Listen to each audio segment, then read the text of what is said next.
Hello, there we go. There we go. I forgot to do that. Of all the things. Hello, hello, hello. Hello.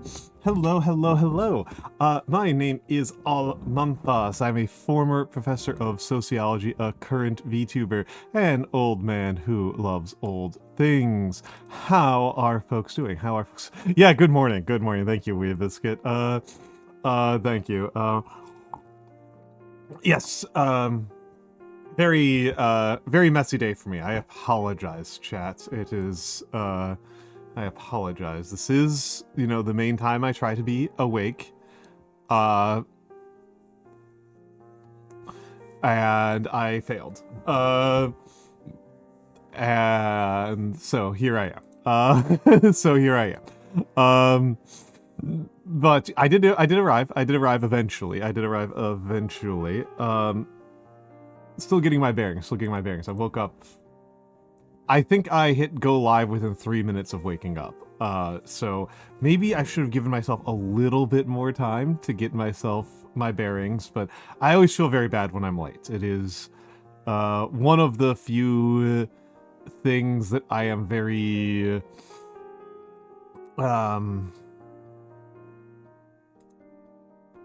what's the word I'm looking for here? That I try to be very, it may be the only thing that I treat super professionally is that I show up on time. And I come from a pretty working class lifestyle, and so, being late is something that I am not a fan of. I am not a fan of. That I do not enjoy it, but,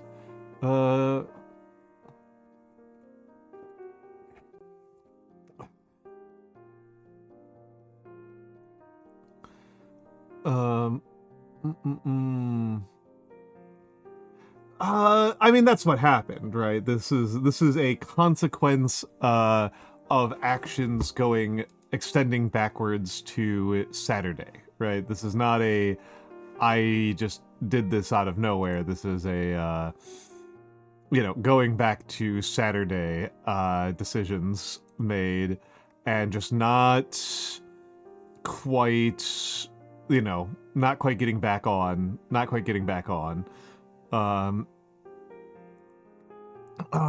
But here I am. And the the official stance is to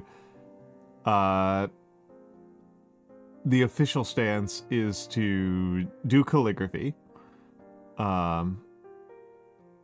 That is the official stance.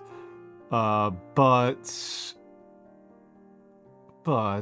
real question on if I want to do that. I'm going to try to pull myself together. And I guess it's always a what do I talk about thing, right? It's always a what do I talk about thing. I did finish the book I was reading, which I'm quite happy about. It was quite good, and it was on the last couple of pages the last couple of days, and I'm quite happy about that. But I may as well complain a little bit about my health and talk a little bit about what the deal is there, right? Many of us VTubers have some sort of chronic condition or another. I've mentioned mine very frequently. Mine is insomnia. That is my big non-mental chronic health condition, is I have extremely bad insomnia. And how that manifests is that being tired and being sleepy are completely different sensations for me. They are as related as being hungry, and they are less related, actually, I say for myself, than being hungry and being angry. It is a little bit like when people tell me that I just need to make sure that I am physically exhausted in order to fall asleep. It is a similar thing as somebody saying to eat saltines in order to be less thirsty. It is a totally different sensation. It feels completely different. It's not unusual for me to be physically or mentally exhausted and not be sleepy at all. That is a pretty common sensation for me. Being sleepy is just its own category of emotions and feelings And it's really just doing its own thing, and it's just something that I just have to live with, right? And that is just what it is. That I am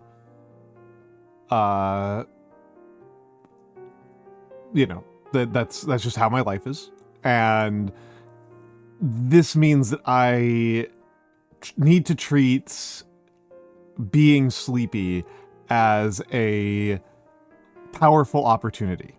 Hello, Akshi. Hello, Akshi. I haven't said hello yet. It feels like now's a good enough time. Hello to me. Hello to Seribot. Hello, Sparkly Anarchy. Hello, Momo. Hello, the real Adampunk. And yes, I am actually excited for that new Helldivers 2 Warbond. Usually with Helldivers 2 Warbonds, I kind of look at them and I'm kind of like, how much do I really want to get this one? This one and the stealth one are the two that I'm like, oh, I need these. I fucking need these. This is pretty much everything in the new Warbond is something that I find exciting. Not literally everything, but pretty close to it, including the paint jobs. The paint jobs I actually really like. Hello, Theo. Hello, Theo. Oh, and also, of course, hello to... Oh, hold on, let me finish. Hello, Weebiscuit. Hello, Akshi. Hello, Theo. And, of course, hello to the lurkers and the VOD watchers. Thank you all for being here. Thank you all for being here. And hello, Matthew. Hello, Matthew. Hello, Matthew. But yes. Yeah, eating saltines to be less nauseous makes perfect sense to me. But, like I said, it's trying to embrace physical exhaustion as a way to be sleepy is something that to me it is about as sensible as wanting to have saltines in order to be less thirsty, right? Which is I think most people would agree that like doesn't even make any sense. It's not even solving the problem at all. And the body is a very connected and complicated thing. And physical exhaustion helps somewhat, but it's a much more interesting set of triggers. Blue colored light is really important, but non-blue colored light isn't, which is interesting. So like I set my computer monitors to be really, really like orange scale, and that usually means that I can use a computer like basically up into like 30 seconds before I fall asleep. It's not a problem. Even though it's like historically one of the biggest things is like don't use screens before you go to bed. Hello, Bones. Hello, Bones. Again, sorry, Bones, for being late. I know you were concerned. I apologize, especially after I blew the Saturday event. To have both of those happen in a row is I understand that people would be concerned, which is understandable. I am talking about the health concerns. Hello, Nate. Hello, Nate. Good morning. Good morning to you. Good morning out in sunny California. I'm sure the sun is bright out there. But yes, I am... oh, yes, please, Matthew. This is super late. I am very flattered that you bothered to stop by when it is super duper late o'clock for you. But I am very, very flattered, and thank you very much for stopping by. Have a lovely night. I will see you possibly tomorrow, almost certainly Thursday. Thursday is planned to be another mini painting stream. But yes. Yeah, if I am sleepy, that is a pretty precious opportunity, and I pretty much generally take it, because it's not that uncommon for me to go an entire 24-hour period without feeling sleepy in the entire period and not being able to fall asleep at all. I have had many, many instances in the last week of I am just awake perpetually, right? I will go to bed and I will just not be able to go to sleep. I will just be laying in bed. I will have done all of the sleep ritual things. Sleep hygiene is very important to me, but it is not enough. It is not always enough. And sometimes it's just that things change for me. Sometimes it's just that things that used to work for me stop working, and I need to come back to them. I usually listen to music when I sleep. Usually that helps me quite a bit. It doesn't actually particularly... but the thing is which music, and whether or not music and which music changes considerably over time. You know, I don't think people are surprised to learn that music for Messier is a really common one for me. Music for Messier often helps me. One of the songs that has helped me the most often in my life is Night Vision by Daft Punk, which I'm sure people are like, wait, Daft Punk? But if you've heard Night Vision, I think you know how that would help somebody sleep. Night Vision is a kind of an obvious choice for a sleep aid song. But sometimes those don't really work, and sometimes it's Amon Amarth has been helpful. Wilderness, one of my favorite bands, is actually often very helpful for me to fall asleep to. Into Eternity has been pretty helpful, has been one of the more helpful ones recently. It's difficult to predict, and sometimes in order for me to figure out what's going to work for me, I just have to kind of scroll through my iPod and just click on songs until one of them kind of takes. I have a white noise generator, and that helps sometimes, but sometimes it doesn't. It's very, very chaotic. It's very, very difficult to predict what's going to be helpful, right? It's very, very difficult for me to tell what's going to be helpful. And so, yeah, I went to bed at 2 in the afternoon, 3 in the afternoon, and I had an alarm for 8:30, and that should have been fine. That's a pretty standard amount of sleep for me. But I had a very chaotic weekend, and I didn't get good sleep over the weekend. And that's pretty normal for me. That's pretty normal for me. And so I just didn't wake up until after midnight. So, my apologies, chat. My apologies, chat. I woke up and I saw that it was very dark out, which didn't seem right to me. It should have been dark out, but not so dark out. And then checked my computer and saw the messages from people, and then I checked what the clock said, and I was like, F. And so, yeah, that is, I guess I can talk more about it, but it's, this is something that's chronic, it's idiopathic, it's lifelong. There are definitely things that make it worse, but there's never anything that makes it fixed. And as far as medication goes, melatonin has never helped. Melatonin does nothing for me. It makes me kind of nauseous, is all that melatonin really does. But what has helped has been,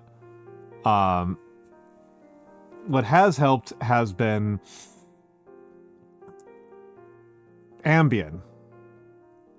Ambien has been very effective. But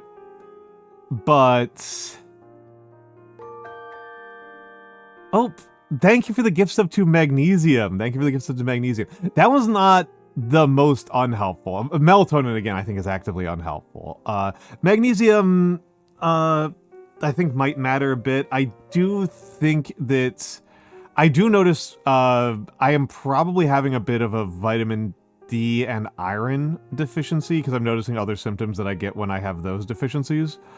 But the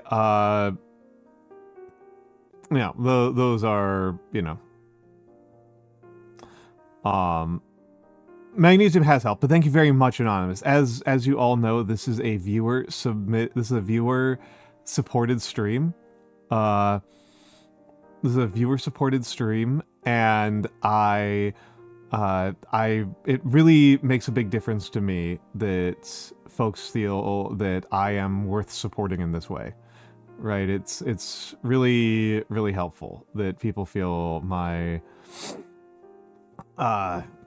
my stream is worth supporting like this. Time's a flat circle. Very funny, very funny. My time works the same way.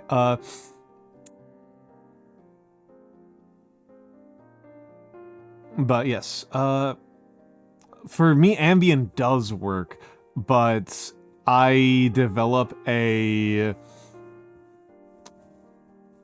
startling,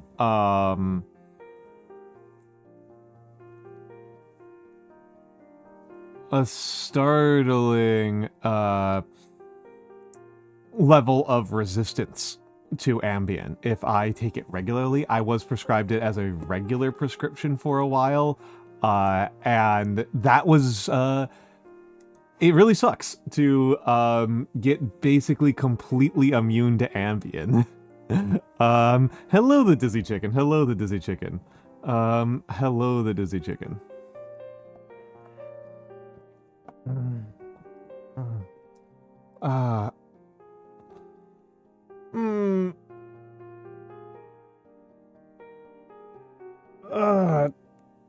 Taking a big stretch here. And hello, Harley. Hello, Harley.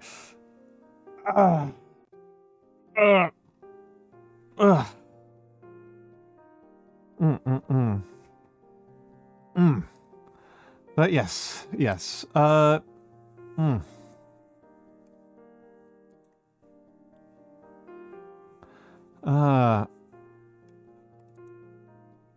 even this. I haven't been. Well, narcolepsy is a different illness, and I haven't been given any of that ever. I have been given. Hello, Rifter. I have been prescribed melatonin. It was useless. I've been prescribed Ambien. It was helpful. I have been prescribed a series of anti-anxiety medications, and they make something of a difference, but not a huge one. The causation is as I said, idiopathic. Nobody really knows what's happening there.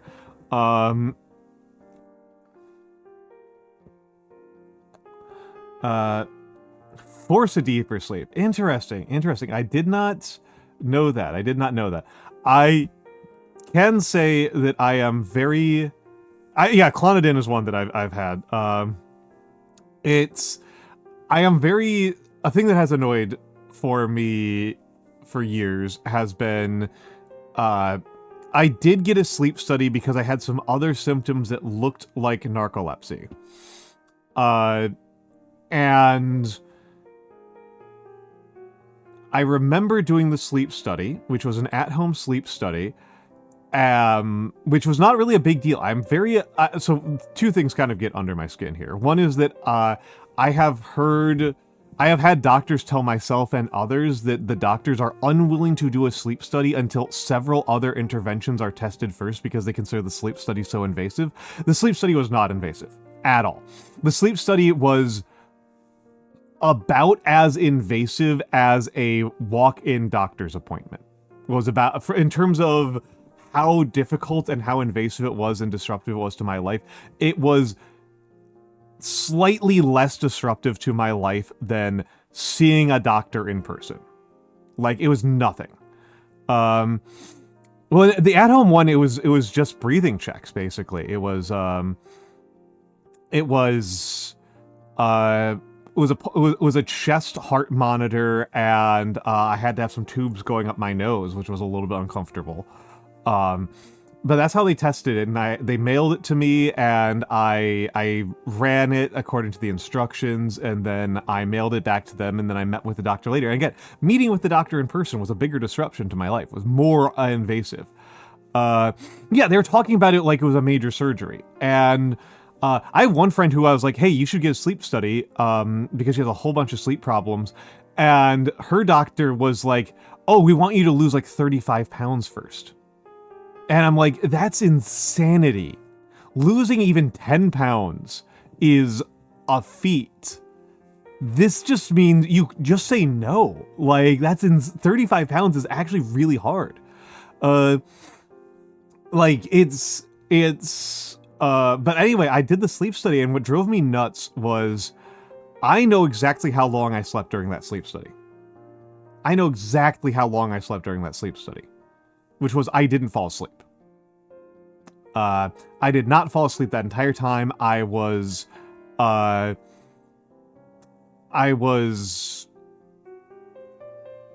did not fall asleep at all. Period. Ever. Ever. I was awake the entire 24 hours, and the study only ran for 12, but I was awake for the entire 24 hours that the sleep study happened during. And I mail it back in, and I get to the office, and the doctor's like, you have sleep apnea. We need to do I want to do a surgical intervention. I'm like,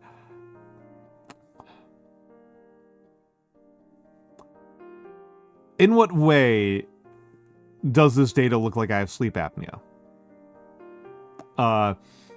In what way does that look like that? Like, one of the things, like, I don't. According to observers, I don't even snore. According to observers, I don't even snore. And again, I wasn't asleep. I wasn't asleep. Like, there are, quite a few people have shared a room with me, for one reason or another, often just because of, hotel things. I don't snore. I don't wake up in the middle of the night. I know what sleep apnea sounds like. I've had friends who have sleep apnea, and like, if you're just observing somebody, you catch onto it pretty quickly. And it was like, oh yeah, no, it's minor sleep apnea. I'm like, but I wasn't asleep. Like, yeah, oh, $600, Rifter.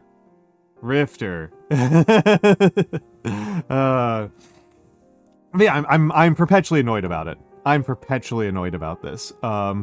And it's a very funny thing to talk with certain people online about, because I think 80% of my folks, I think 80% of the people that I've ever known I think 80% of the people I've ever known in my life have had several regular experiences where doctors just did not take them seriously at all and gave them extremely ludicrously stupid misdiagnoses. I think almost every person I know has had that happen to them. The vast majority of people I've ever talked to have had this experience. And then there is a small percentage of people who have never had this happen and don't believe that it can happen. $600 for the diagnosis actually does sound about right, probably. I was on good insurance at that point, so yeah, it's the one that stuck in my head the most was I had a bunch of black skin, and that's unsurprisingly really concerning to me because I'm not black. I am, as people have seen on this channel, quite white. So for me to have these patches of black skin was something that I found quite concerning. And I went to the doctor and I said, hey, can you take a look at this? This is weird. I haven't had this for most of my life. This is pretty recent, and it's strange. And multiple different doctors in a row told me Multiple different doctors in a row told me that it's just a symptom of being overweight, and that if I the only treatment is for me to lose weight. And then I did this like several more times, and I went in for a physical, and I had a doctor who was quite overweight himself, and I asked him, he's like, you have any other concerns? Like, hey, yeah, can you like check out this? And, I show him the patches of skin, and he looks at it for a few moments, and he goes, that's a fungal infection. Here. And he gave me a prescription for a topical fungicide, and I picked it up. It was like $2, and it cleared up in a week.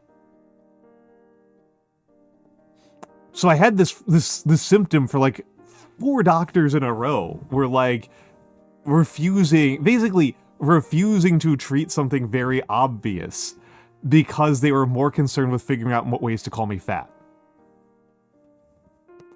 So that's always stuck with me. Like, the consequences of that are ultimately fairly minimal, but it is very frustrating that they just, lied to my goddamn face, right? To try to put the spurs to me to change in another way, right? To treat a completely different illness. Yeah, hello Emperor's Armpits. And hello RF Comos, and hello Gay Little B. Hello, hello, hello. Yeah, they were, and it was, and again, it wouldn't have worked anyway, right? Itsy Bitsy Bones, like that's like the other thing, is that, like, it's very unlikely that how fat I am was going to change. Was going to change whether or not I had, a fungal infection. Oh yeah, and that's the thing, right? The part that drives me nuts is not even that doctors do this, it's that I will regularly talk to people who believe that doctors don't do this. That's the part that really drives me nuts, is that, like, that I will talk to people and they're just like, oh, that never happens. You're just, like, being a conspiracy theorist. And it's like, this happens to, like, the majority of people. like, and this has, like, major consequences that go through our entire society. This is not merely, like, a health problem. This is a broad spectrum political corrosion that I don't think any of us who are American... Oh, and hello, Mary Lee. I think that any of us who are American can recognize that this isn't just just about medicine. It's a thing that affects everyone's trust in our entire system of expertise. Oh, and it's so much more common with black women. It is so much more common with black women. It is so much more common with women in general. And it's really kind of an interesting, and here's, hello Prodzapod. Yep. You have mentioned that we have biscuit. Yeah, it's,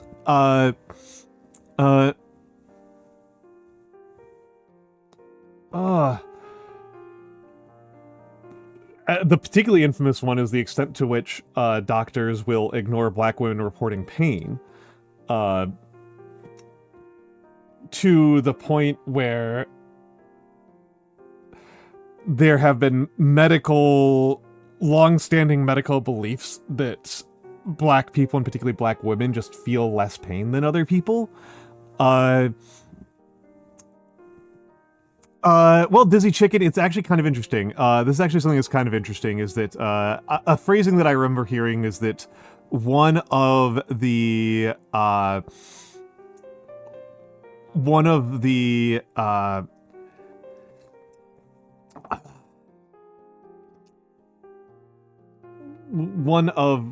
what's wrong with my brain here?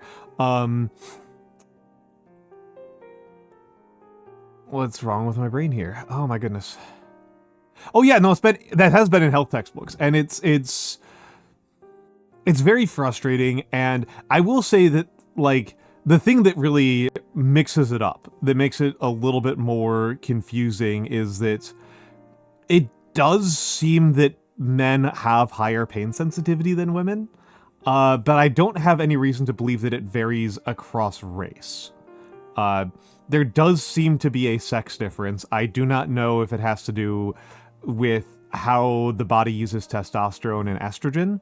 I don't know if it has to do with training or with toughening or with other physiological differences. It may just be correlation. It may have to do with even specific nerve endings, right? Because and there are, you know, something. Redheads are extremely resistant to painkillers. Redheads are very resistant to painkillers, and I am wondering if that's correlational with other things, because I'm not redheaded, as you can see, because I've clearly got brown hair. But I am of Irish descent. And I am very unaffected by most painkillers.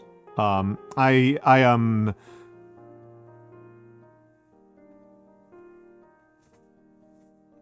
Thought those were suspenders. Oh my goodness. No, but like you see hand cams and you can see that the hair on the back of my hand is brown, right? Like you can see that it's black. You know, it's brown and black. Like, yeah. Redheads need, particularly for surgery, it's a big thing. But I can tell you that like I just like no sell oxy. I just no sell oxy. Well, it's a question. It might not have any relationship with the chemicals. I always assume that if there's a sex difference that shows up in double-blind situations that has like a physiological element to it, I assume that it is the hormones. But it might not be the hormones. It might be something different. It might be how the nerves are developed. You know, it might be like where nerve endings are. It could be a lot of things. And it could be internal cognitive, right? It could be cognitive that because men don't get period cramps, their baseline level of how they think about and how they manage pain is different. The Woker slipping estrogen to Gotham's water supply. Folks, if you're thinking about transing your gender towards the feminine side, Spiro is probably more important than E. Just giving you the heads up on that one.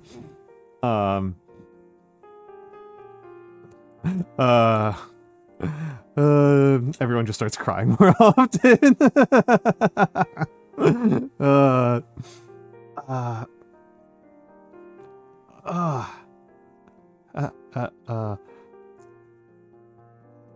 Hello, Spark Hoodie.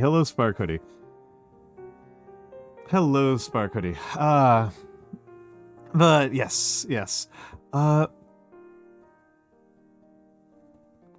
XCOM and Xenonauts 2 and stuff. I think I have a key to Xenonauts 2, but I haven't used it. XCOM I think is okay. I don't like XCOM that much because XCOM to me, like, I compare XCOM to other tactical RPGs and I just think it's really mediocre. I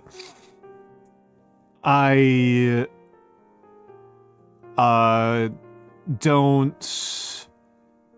I'm really a snob about the tactical RPGs. I do like aliens and space stuff in general.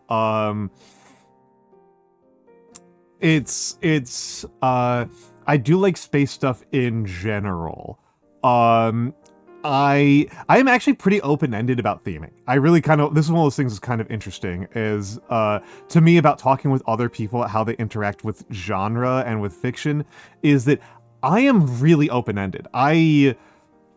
The question of like sci-fi versus fantasy versus modern versus horror, all that stuff is like 3 or 4 layers down the flowchart for me. Like if you're making a flowchart, I do know that's what Xenonauts 2 is like, and I like the original XCOM a little bit more than the more modern XCOMs. The more modern XCOMs feel like very flat,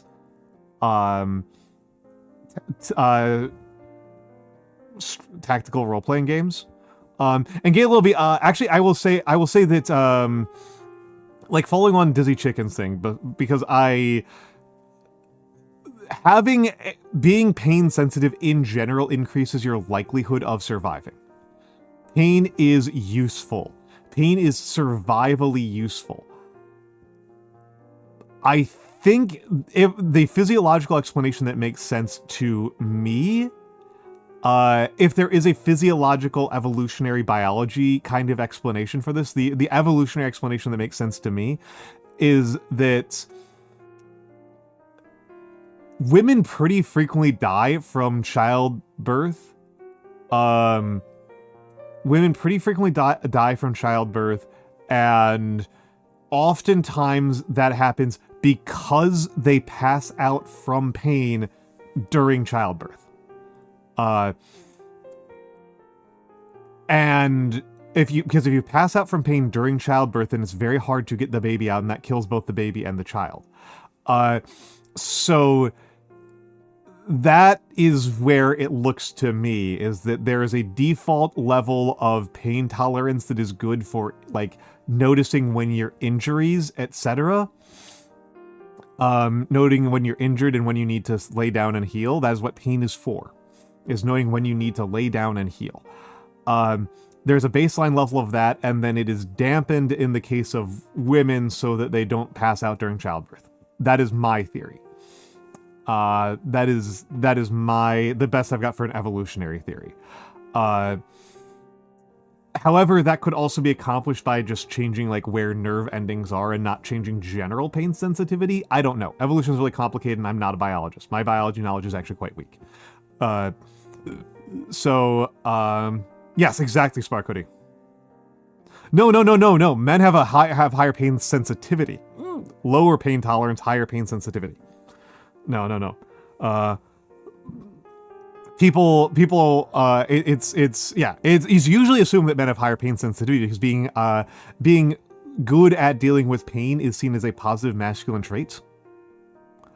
It's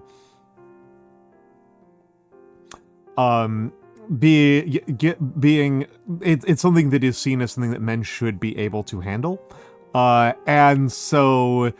and it's not seen as in the same moralizing terms for women, so people tend to struggle with accepting that in general they have a lower pain tolerance than women. And I will include myself in this. I am talking about this, and it's intellectually, I can say this, right? Intellectually, I'm not bothered by going, oh yeah, a lot of the women women in general probably have a higher pain tolerance than me. But whenever I am in pain, I feel a lot of social pressure to reduce my pain behavior, right? To make my pain behavior less obvious. Hello, Tech Priesta. Hello, Tech Priesta. Yeah, it includes general pain tolerance. Yeah, that's my theory. And I mean, to put it more succinctly, right, this is evolutionary. Right? Is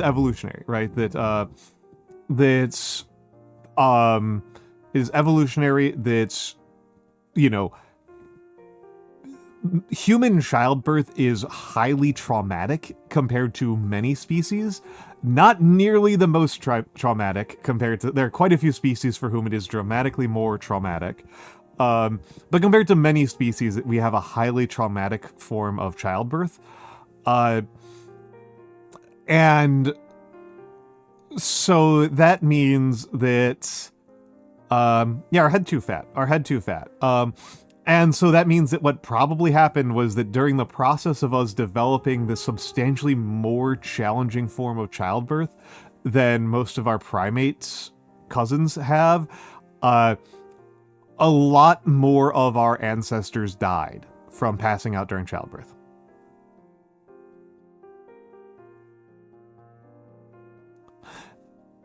That is possible, Dizzy. That is possible. It's, I can say less about the sexual distribution of actual genetic traits, then I can talk about the sexual distribution of labor forms. And most 1 foot into hell's door. That's a pretty good phrasing. That's pretty good.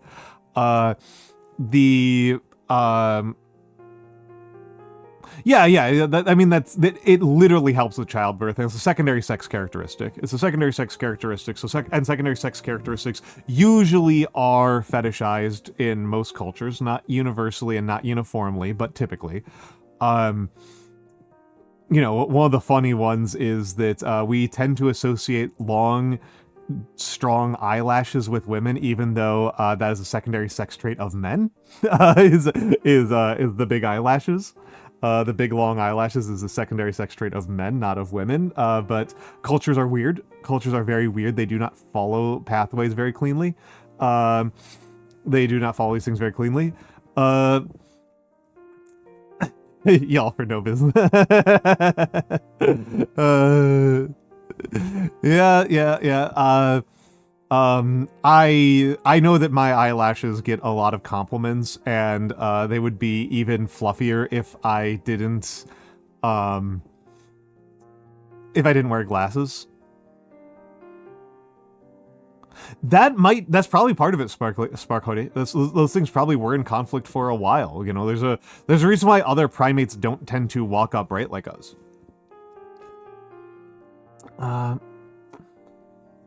That's a really good point, Theo. That's a really, really good point, Theo.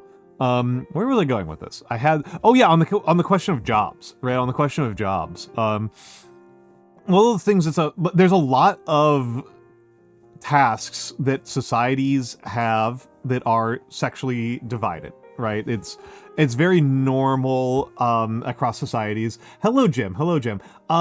Sexual dimorphism and pain symptoms. But where I was going into is that there are tasks that people have, that there are tasks. I wonder if I can find this. There's a database I used to use. It might be offline by now. Let's see if I can find it. Hello Raiders. I don't know why I didn't hear the alerts. But let me give you the shout out, Ocean. Ocean Whitlock. I know that the name for your community is the Dimwits, but it still feels bad for me to call people that. But how was Tomodachi life? How was Tomodachi life? I know you say they don't mind. I still feel like it's bad for me to do so. Still feels inappropriate for me.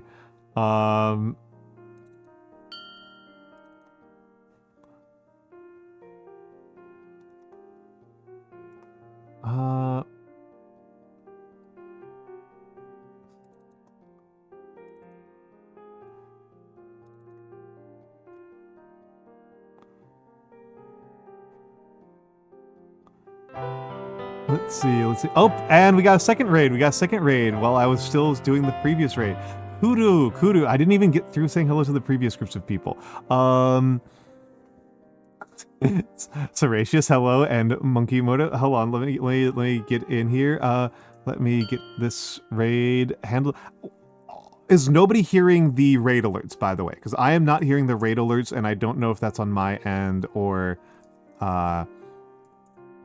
what were you up to? Okay, so that's on my end. That's on my end. What were you up to? Okay, and I cannot do the formal shout out. How was the art? Folks? Yes, you should hear a tiny little ding when somebody follows. That is my follow alert sound. Okay, so there's a problem with the way that it is piping to me. Interesting. I'll have to test this off offline. But welcome in both raids. How was the art? How was the Tomodachi life? I have to say that whenever I hear Tomodachi life or see it represented anyway, my mind instantly says Tomodachi life, Tomodachi wife, and I don't know what this means. It's just what that evokes in me instantaneously, and I still don't understand what it means.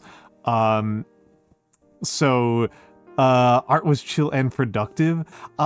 Things over here are on we're on a chill schedule right now. We're on a highly chill schedule here. And I am simply talking. I am talking about health. It absolutely is Dizzy Chicken. It absolutely is. It's 100% from that. I just don't know what having a Tomodachi wife means. I do not know what that means. I woke up super late. Yes, calligraphy is my art form. Calligraphy is my art form. This is a hand cam stream. It will be in a second. I may as well turn on the hand cam. I have been trying to delay on what I do with myself tonight, and it looks like it's probably going to be calligraphy. I was thinking about maybe doing some gaming, but this is what my handwriting looks like. This is what my handwriting looks like. We will be doing that in a few minutes. I think a Tomodachi wife is just a roundabout way of describing it. Isekai waifu. That's pretty good. I mean, Tomodachi is friend. So, like,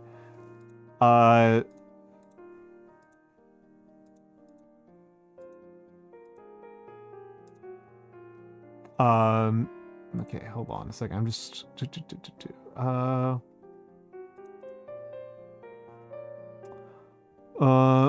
yeah, this is handwriting, Sparkody. Yeah, you know this. You've been here. Yeah. So friend life, friend wife, I guess, which is not very helpful. Just kind of insanity right there.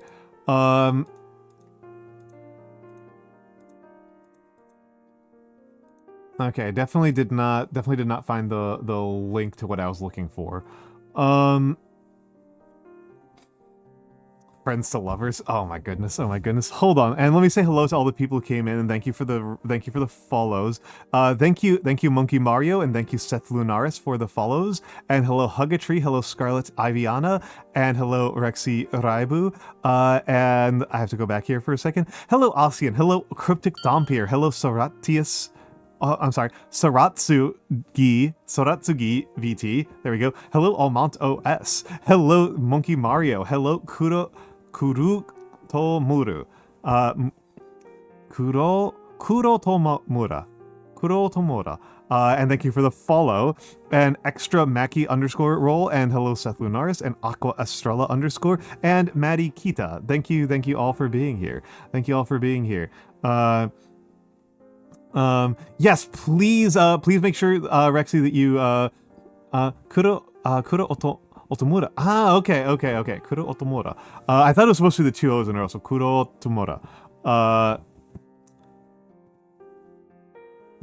Oh, whoops, that was a misread. Midikita. I'm sorry. Midikita. Apologies.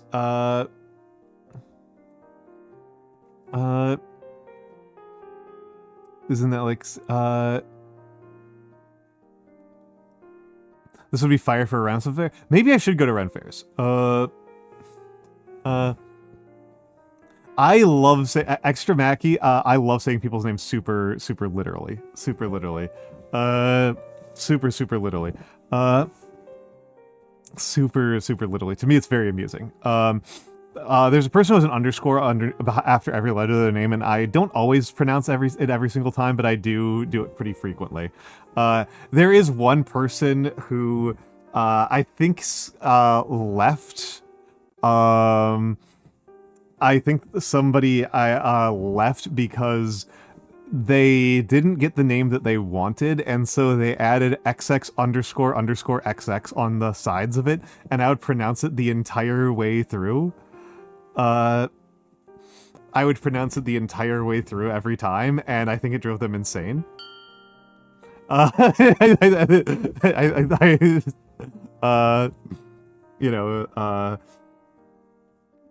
And that always amused the crap out of me. They're like, no, please call me X. I'm like, I will, and hello, TTW Exel. Hello.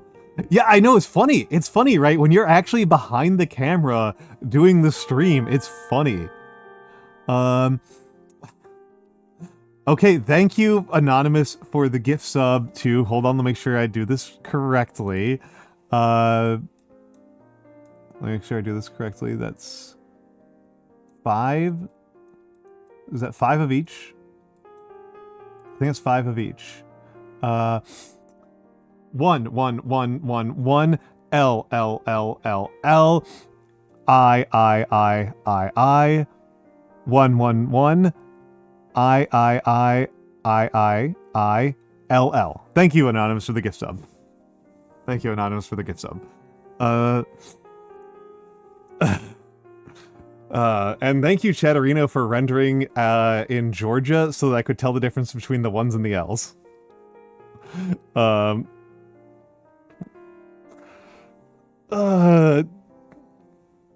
Yeah, we have an anonymous gift subber who's a mild terrorist here. Pex flashbang. Common Chatterino W. Alright, does he have a good night? Have a good night. Have a good night.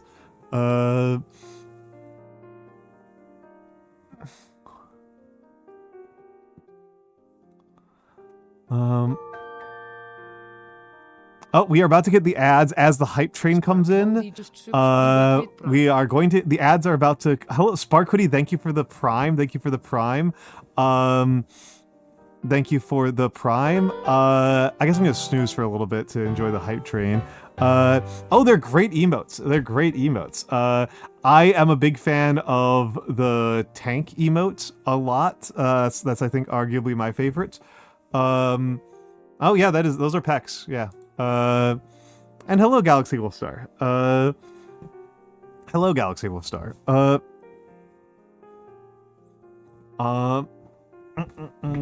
But yes. May as well. So one of the things that I like to do, as a matter of course during my streams. Let's see what I've got inked up. Are you inked up? You're inked up in blue.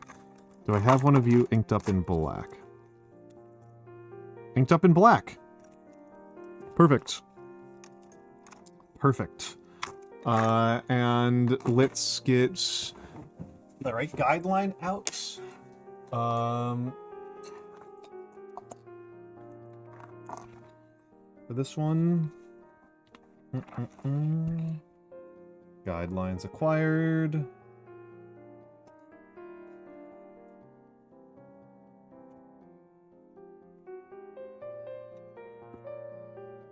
And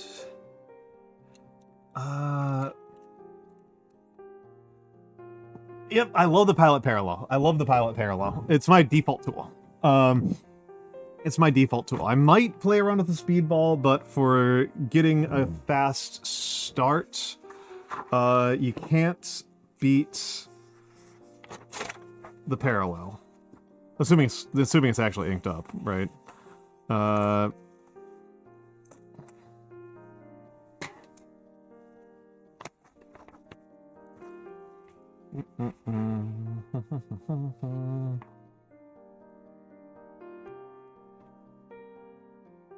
And I will definitely be taking advantage of the ad break because I'm hungry. Because I basically like woke up and went straight into stream, so I will be taking advantage of that. So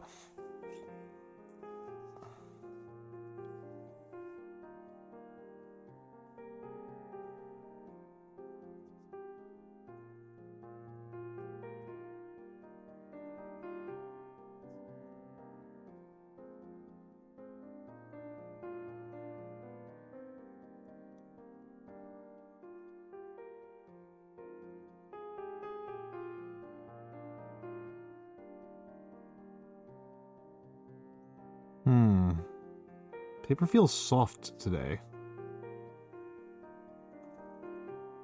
What's the deal there?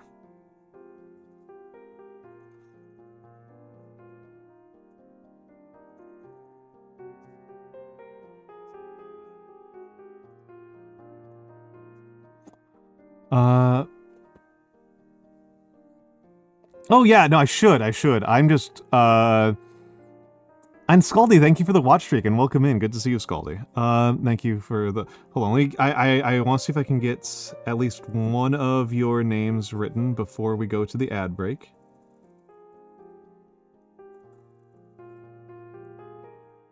I didn't hear what art you were doing. I did not hear what art you were doing.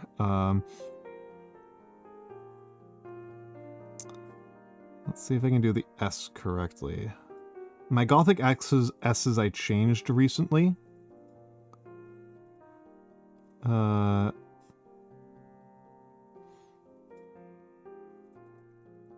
so sometimes I screw them really badly because it's going up against a lot of practice, right? I mean, the main reason why I don't go to Ren fairs, to be honest, is just I kind of like leaving the house. Like, I'm a pretty extroverted person, but the main things that actually make me feel like rejuvenated and like myself are... Oh, and hello, Mix. Hello, Mix. I'm gonna snooze again, actually, so I can get through this. Hype train completed. Thank you for the 2 gift subs that, for the two gift subs and for the little scam train.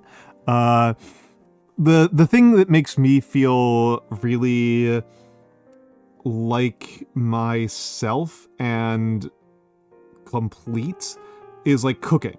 I'm actually a very extroverted person overall, but the main way that that manifests is I like to have small house parties of like 5 to 10 people. I do not get a lot out of being in big crowds of people. I feel very... Because to me, that's just the environment, right? That's just what nature is like. I'm a New Yorker. That's just background noise. It's going to parties and going out to the bar and stuff like that. Those do very little for me. Small, intimate meetings with people, those matter a lot. I love cooking for people and doing squats. It's so true. It's so true. It's so true. You are so true for that.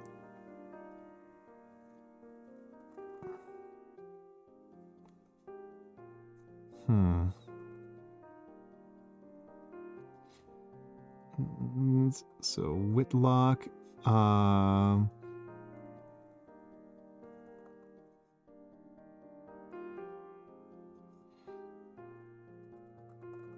And Mix, shout out, can a mod shout out Mix UAV?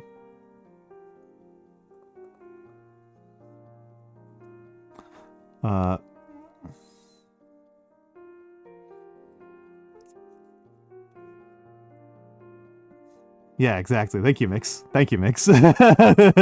Yep, you're the only mod around. Okay, and now we've got to... I gotta think about how I'm going to... How much space I need. Kuro...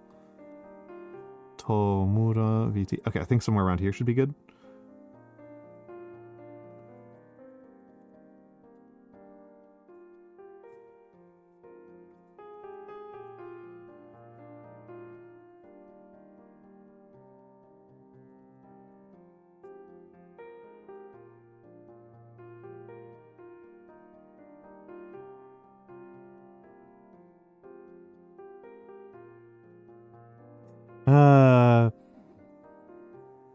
But yeah. I mean, Mix has spent a lot of time with me. Mix knows what I'm like. Mix knows that I will just like start working out and start cooking kind of like spontaneously. Those are the things that like really feel good to me. I love cooking for other people. I have joked that the main reason why I like to show up to parties is so that I can show off my cooking.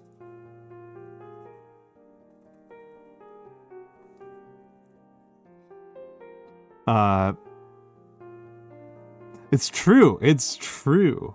It's true. If you sit around reading all the time, your muscles start to feel the need to do something. Your muscles start to go crazy and they cry out for justice.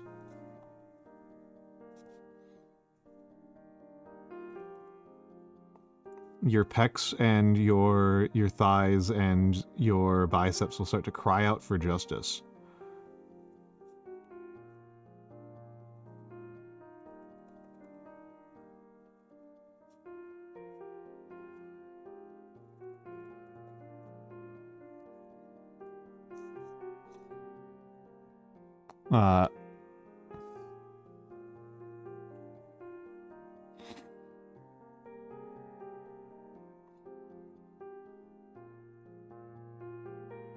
I do think about that a lot, Adam Punk. I do think about that a lot. I personally, I do not like my own birth. I do not celebrate my own birthday. I I I know that that's like pretty antisocial of me, but it's I don't know. It feels weird to me. Okay, let's see if I can get. I think I can get through your name before the ad break. I think I can get through your name before the ad break. But I'm gonna have to hustle a little bit. My U's have been inconsistent lately. I need to work on that. One of my most recent commissions has been delayed because there's two U's in it, and I don't like how they turned out in the last couple of drafts I did. So tempting for me to just do a whole bunch of U's.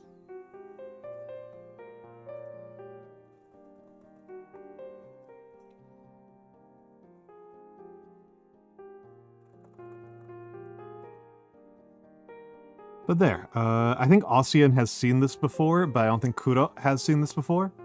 So I wanted to make sure that Kuro got to see this. And hello, Zeph. Hello, Zeph. Oh, Zeph also rated. Zeph also rated. I cannot stop you from... the ads are starting soon. I cannot delay them any further. But hello, Zeph. Hello, Zeph. I am going to take advantage of the break. I will greet you more properly when I am back. But Zeph is lovely. Zeph is very lovely. Zeph does very chill, like, Legend of Zelda randomizer streams. They are a nice time. He's a gnome. He's a gnome. He's the gnome of Legend of Zelda randomizer streaming.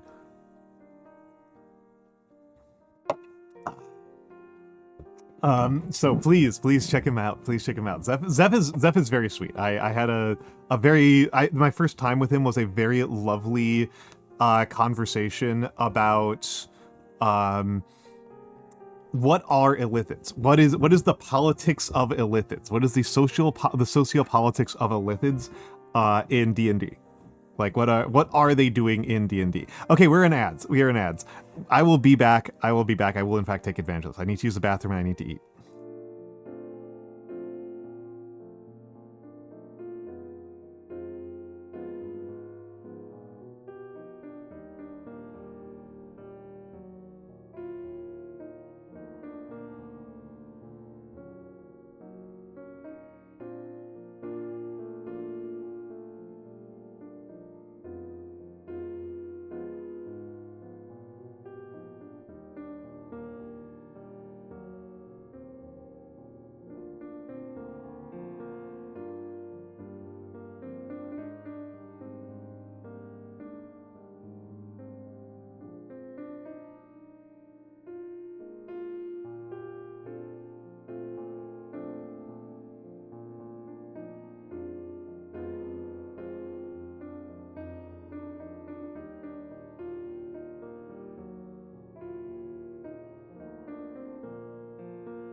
I am back. I apologize, chat. Also, by the way, flashbang.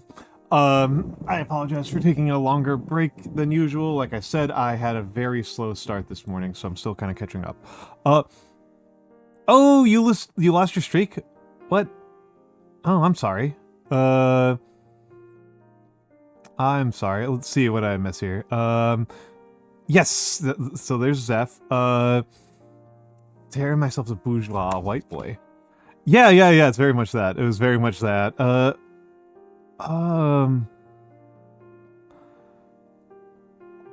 Super Metroid X LTTP rando. What in the world does that mean? Taco Bell Buffalo Chicken Crunch Wrap deodorant commercial with two people staring uncomfortably close to the camera. Huh. That I will say that in terms of ways to advertise a product, advertising deodorant by having two people uncomfortably close to you is actually not bad. Like, it's evil. But like, hey, you should feel anxious about how smelly you are. Is like, at least is like connected. I am now like most ads, I'm just like used to them just not even making any sense. Oh, I heard Moth. Wait, is Sybil here? There we go.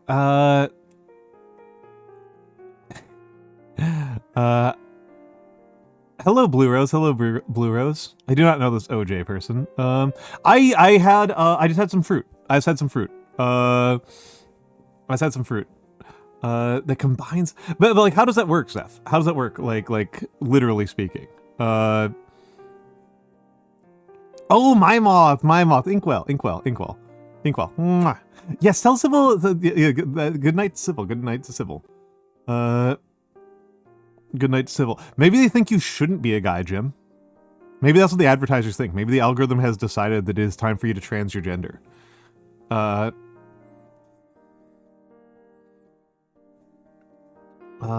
let's make sure I spell Zeph Hatun correctly. Any name, whenever a name's got multiple of the same letter, it always always makes me nervous. Items from both games are scattered across both games. Oh, and then they scatter you. They put you across the game. Okay. What got auto filtered? I don't see a filter notification. I need to just like turn off auto filter. It's just not filtering the stuff I care about. Okay, went through for me, so that's even weirder. That's even. Oh, did you approve it faster than I saw it? Is that what happened? You might have approved fast. Okay. Yeah, that should be allowed. Like, I need to go in there and just turn that off. Hold on. It's time for me to actually start having an organized to-do list again. Where the hell is my notepad? Well, that's gonna stop me from having a... That's gonna be a kind of hard stop, is if I can't find my notepad that I write my to-do list on. I go through phases, chat, with having an actual organized to-do list. I go through phases.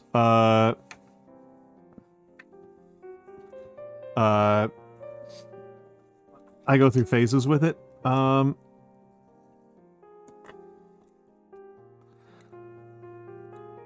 Let's see, so...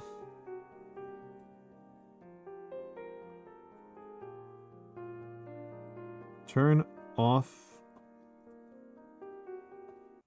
Sometimes people ask to see what my normal handwriting looks like. This is what my normal handwriting looks like. Turn off autofilter.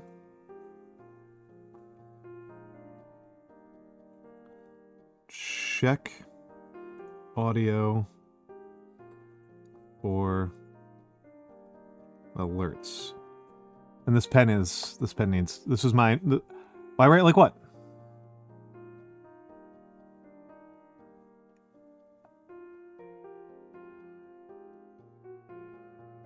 All right, Cryptic. And yes, Jim, people disagree with you, and I do disagree with you on that one. Gender is social. It is gender is where the heart. Gender is where the heart is.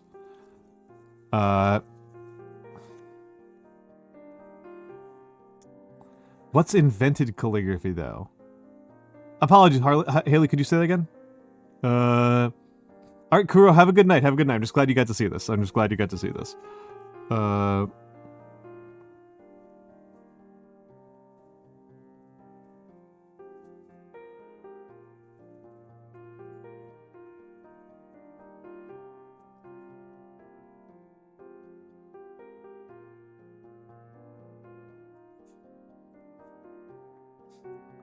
Oh, how it was invented, or who invented, or when it was invented. I don't know. I don't know. When and how it was invented. I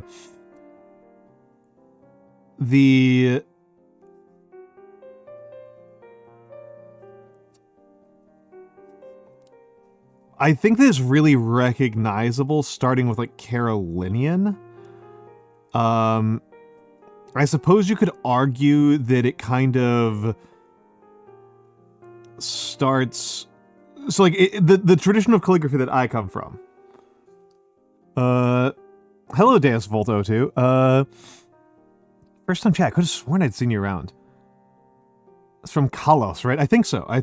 But, people inventing it as an art form, they could have been already, like, into the Latin era.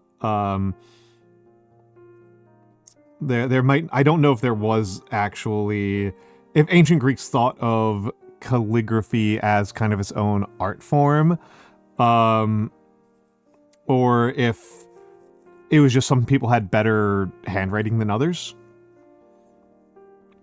I'm not familiar with that. I really haven't looked at the history of it at. Like, I can talk about, like, the development of the scripts going back quite far. But in terms of, like, people thinking about it as an art form, I mostly associate with the Middle Ages. I don't know if ancient Romans and Greek.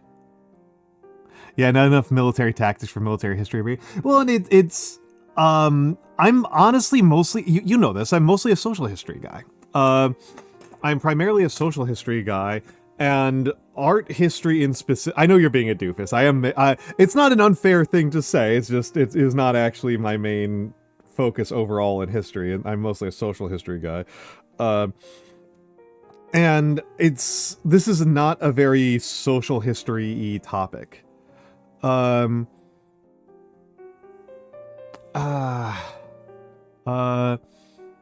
yeah, that's why I learned first. That's why I learned first, Sparkody. I learned that before I learned English calligraphy. Yeah. I started with Japanese calligraphy with shodel.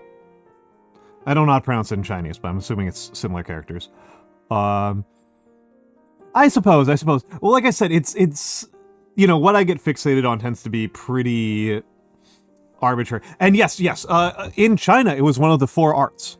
It was one of the four great arts was calligraphy. I always forget what the fourth one was, but it was calligraphy, Wei Qi, Koto, which is I'm saying that in Japanese again because I know the Japanese way better than I know the Chinese. And the fourth one I think might have been like regular drawing was the number 4. But all gentlemen were expected to, as a matter of class, right? All gentlemen were as a matter of their class. Hold on, I'm going to reset this a second. All gentlemen were as a matter of their social... That looks so much better. Were expected as a matter of their social class. About current politics discourse subject B. I think it's very funny that I'm like 99% certain that I know exactly what you're talking about, and it's a very dumb discourse, if it's the one I'm thinking about.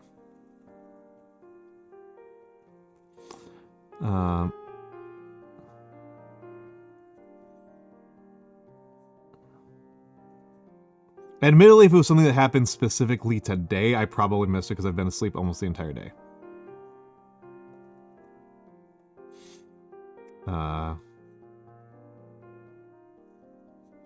Hey, I get to do a ligature.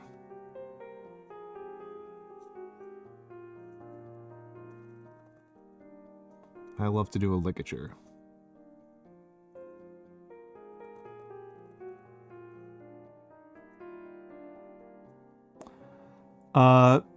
Hello, Usukumo. Yeah, Guchin, chess, calligraphy, and drawing. Yes, that's what I think it was. That's what I think it was. Drawing is the main one I'm not 100% sure about, Haley. But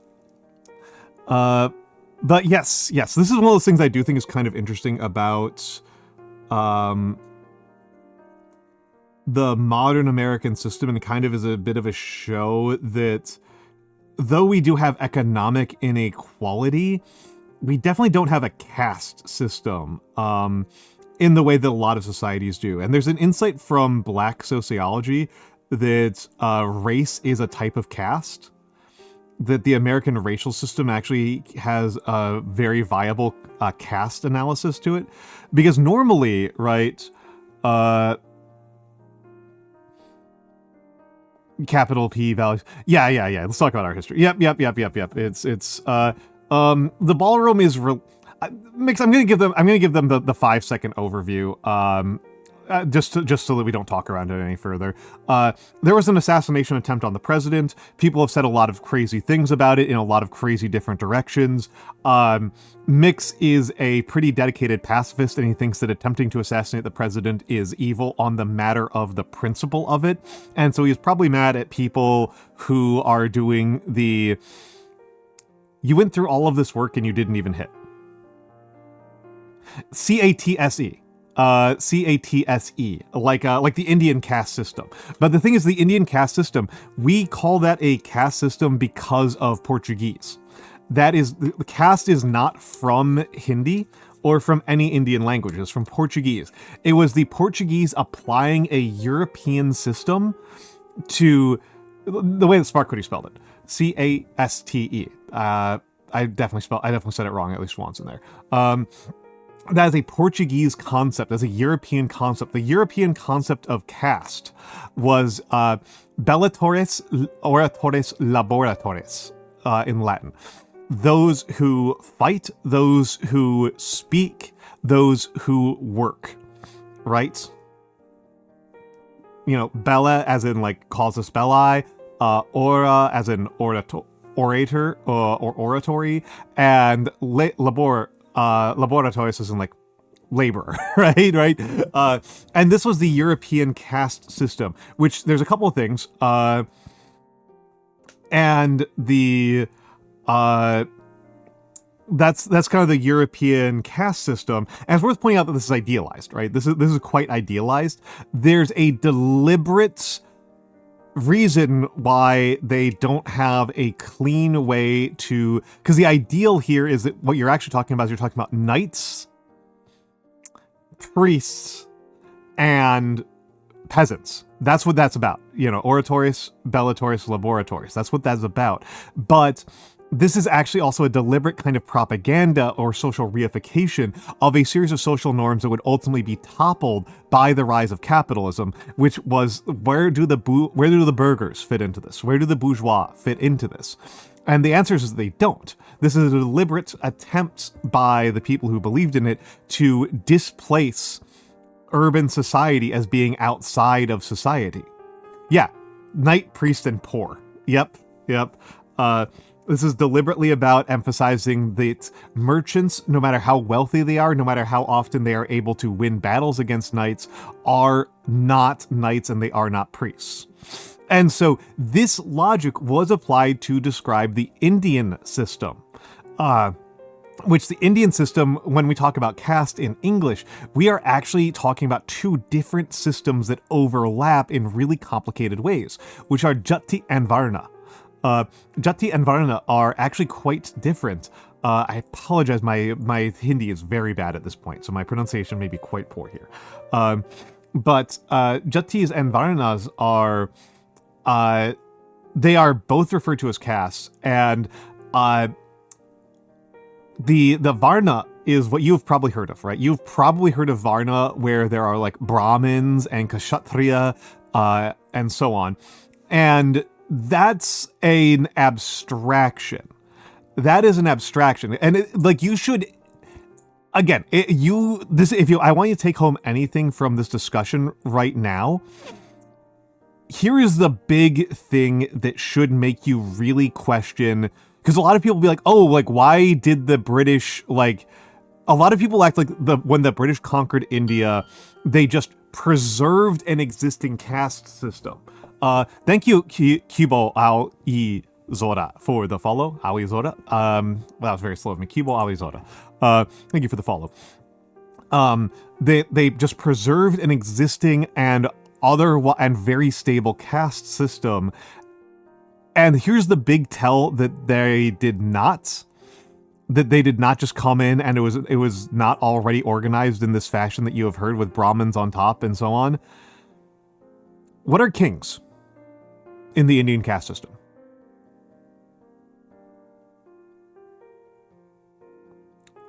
Are kings Brahmin?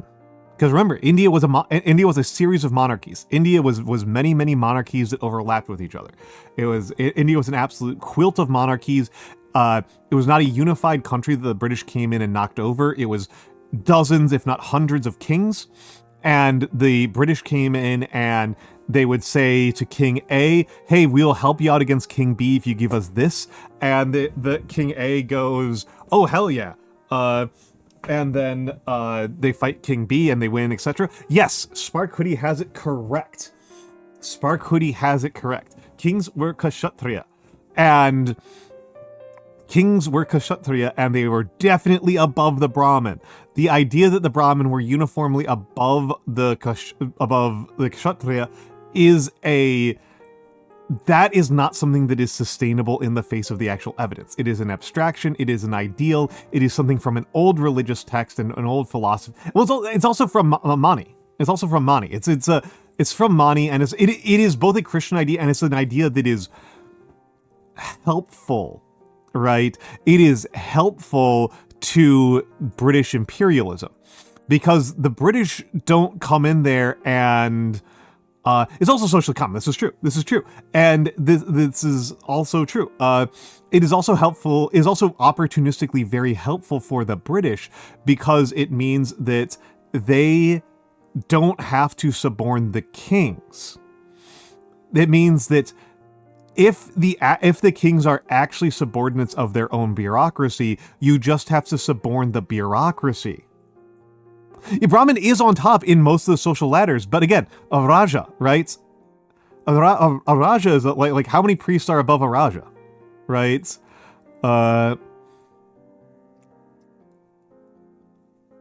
Yes, and also Quincy. Yeah, I have read 19th century travel logs from British people who were in India before the Raj system was really set up, when the British were observers and traders rather than rulers. And one of the things that gets emphasized very frequently by these guys is that castes are fluid themselves.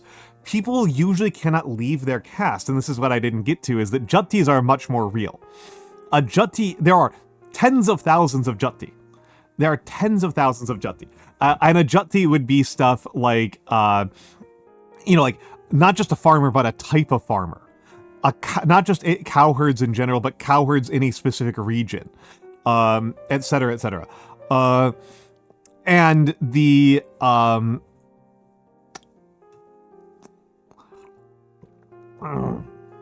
taking a big ol' sip there. Yeah, they're often like a regional occupational role, and those are often endogamous. This is the main thing that kind of makes them endogamous, not endogenous or endogamous.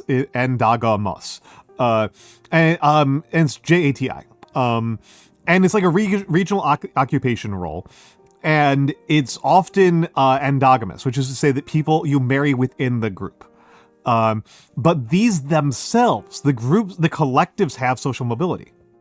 The individual groups have social mobility, even if the members of that group don't have a lot of mobility to move to other.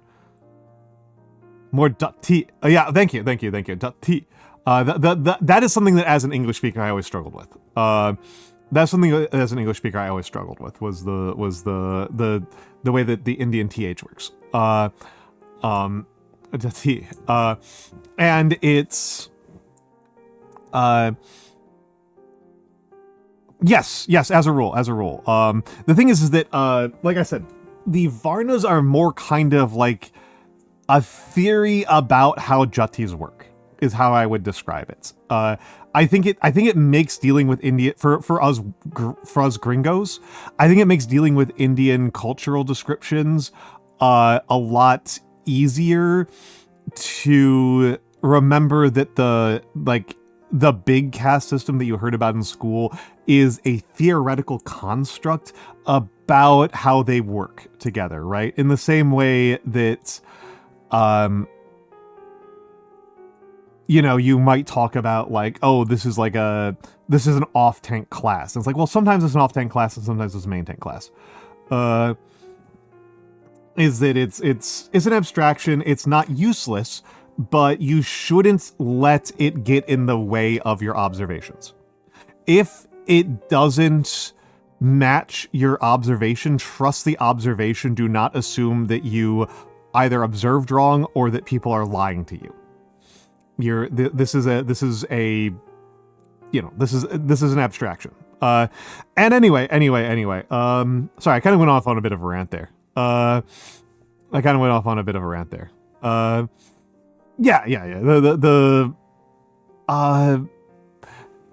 in First Nations, it varies a lot. Different First Nations have different ways that like the totem lineages, etc. work. My observation doesn't match the theory. Somebody is lying, and it's the thing, right? Is that like sometimes that's actually right? This is actually one of the toughest parts about learning theories and learning science in general, is that sometimes you need to defer to the theory. Sometimes the theory, like the theory can in fact have a greater explanatory power than your observation. That does happen sometimes, because sometimes you just get wrong observations, right? I am from a social science perspective, this usually means talking about somebody lying. But in the physical sciences, it's like, oh, there was a measurement error, right? There was a measurement error, or somebody made a transcription error. Transcription errors are a big deal. Transcription errors are a really big deal. There's a transcription error. There was a source loss. And it's, I mean, Harley, that's pretty reasonable. I think that's pretty reasonable. I think that's a pretty reasonable thing to be annoyed about. I probably know more about colonialism than I know about the vast majority of topics that I talk about here on stream. And my... I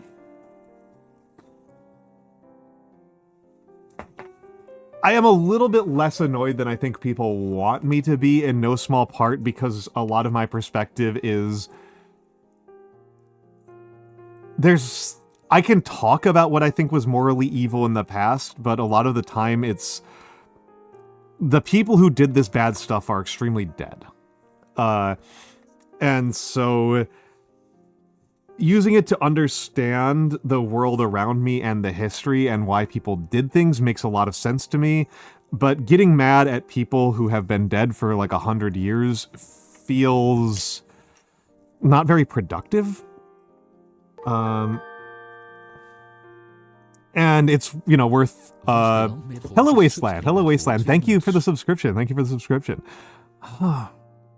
yeah, there's something going on with, hold on, give me a second here. I'm gonna test something. Okay. They changed something in the audio mixer settings. Okay,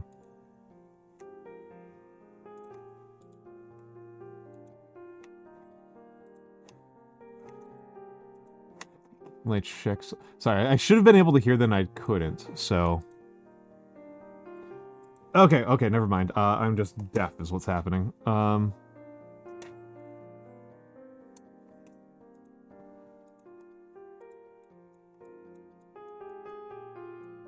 Okay, there we go.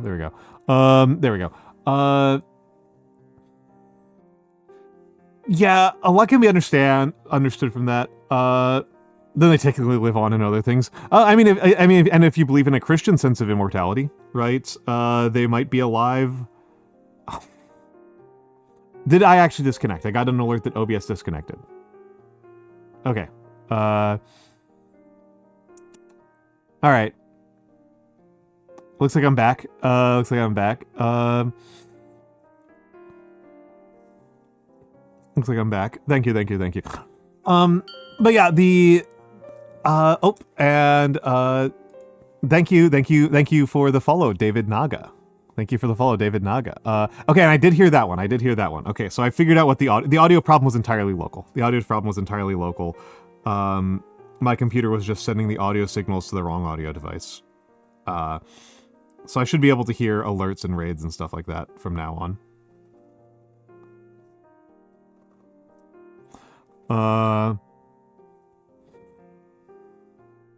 Oh, and a 20 stream watch streak. A 20 stream watch streak. Thank you, thank you, thank you. Well, and I mean, it's... So the perspective that I have after being like way too deep in the weeds of the history of it is that Great Britain didn't really have an interest. And I don't mean like they didn't get anything out of it. I mean, there isn't a conscious spirit here that is making rational decisions. There are people who benefited. And so a really good example that I really like is from the Opium War, which is that the Opium War wasn't the British government or the British in some general sense disliked the British the Chinese Canton system and then decided to wage war to open it up. What happened was that a specific British trader was pissed off about getting screwed over by Lin Shisu because he broke the law. Like, this British guy broke the law and it caused him to lose a whole bunch of money. Or rather, he knew what the law was and he made an investment on the assumption that it wouldn't be enforced properly and that he would just get away with what he wants to do it. And he's pissed off, and so he buys a bunch of guns and just starts shooting. And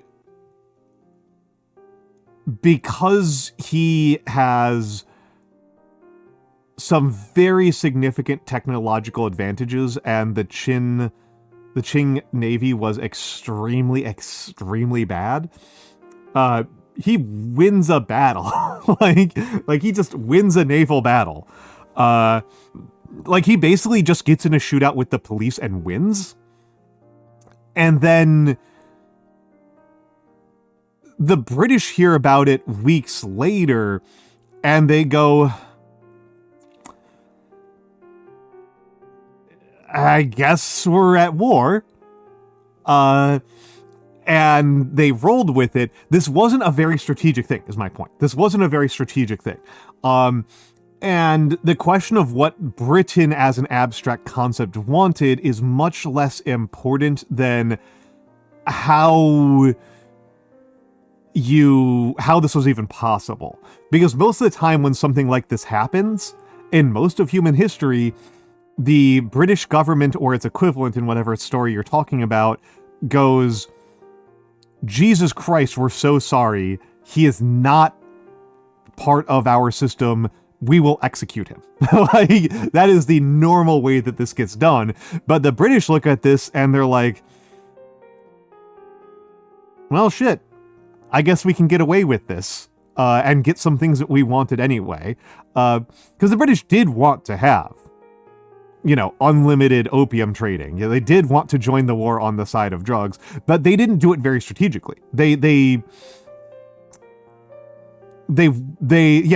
like, oh, well, he did win. Like, he did win, and it's going to be deeply embarrassing for us to walk this back.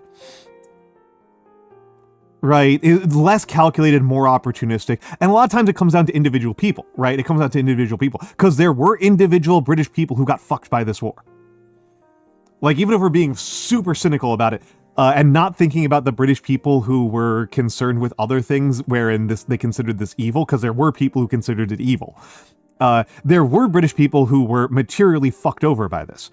If you were a British trader who had been following the laws very carefully up to this point, this was a screw job, right? Like, in terms of internal British politics, this screwed you horribly.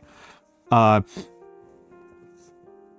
more wars start that way. Yeah. Actually, it's actually really interesting. This is something that's like so common that Julius Caesar practically talks about it as a force of nature in the De Bello Gallico. That the senators, the Gaulish senators, and the Gaulish Juvens, because he's using these Latin terms to refer to the Gaulish people, but the Gauls have their own senators and their own Juvens, their own young men, and the distribution of power in the Gaulish society is such that the Juvens can force a war to happen and the senators can't stop them. And that makes negotiating with the Gauls practically impossible.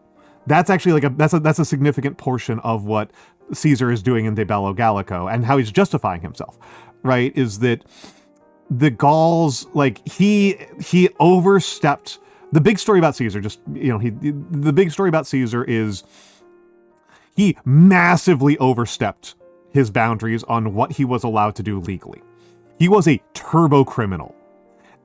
And his whole thing was he needs to keep winning elections because as long as he holds office, he's immune to prosecution. That's what, yes, the Wasteland Mad God, that is what happened. He started a war against the Gauls without the Senate, but he won, so he got away with it. And two, this is part of how he justifies what he did was, I couldn't just do defensive operations against the Gauls. That's what makes him a criminal, is that he goes on a full warpath against the Gauls without senatorial approval. He doesn't have that right to do that. He completely overrides the Senate, which makes him, again, a turbo criminal. And he justifies this with the Juvens of the Gauls are able to force me to go to war, whether or not the Senate wants me to be at war with them. Right? Like, we can't actually negotiate with the Gaulish senators because the Gaulish senators cannot control the Gaulish Juvens. And that's his fundamental crime, and that's why he has to win all these elections, and that's everything. Yeah. Turbo Criminal is the name of your next punk band, is a good punk band name.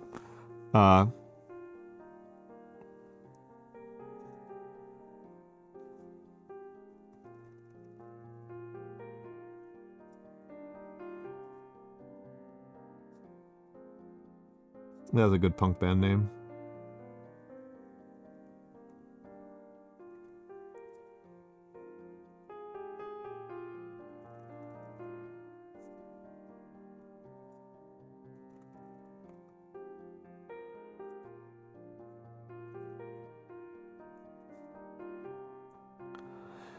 Yeah. And so, yeah, this is, he broke the law a lot. Yeah. He was,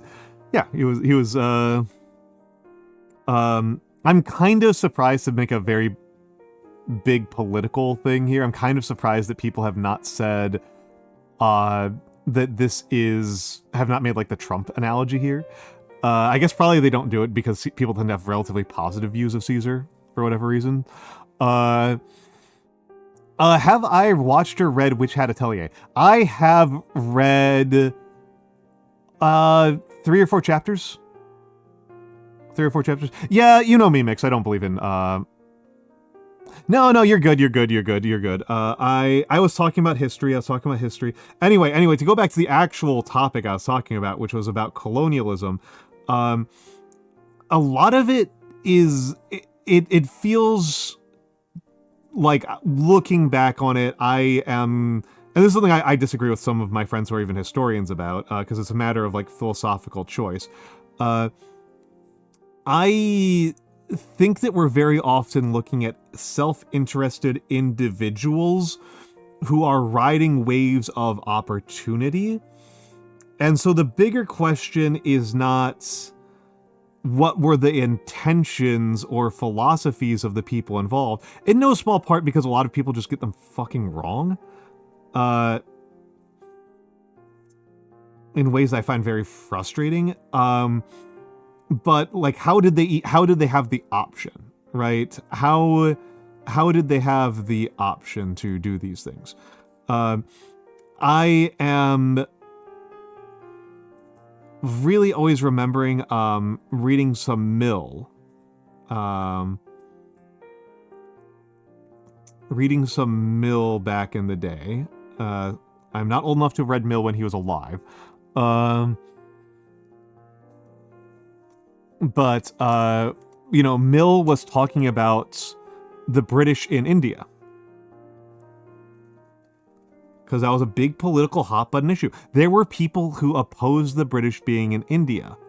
And surprisingly to most of us in this day and age, the opposition was largely conservative. The opposition was largely conservative. And he was a liberal, and he thought that the colony was good. He thought the colony was good. Election in absentia means without him being physically present. The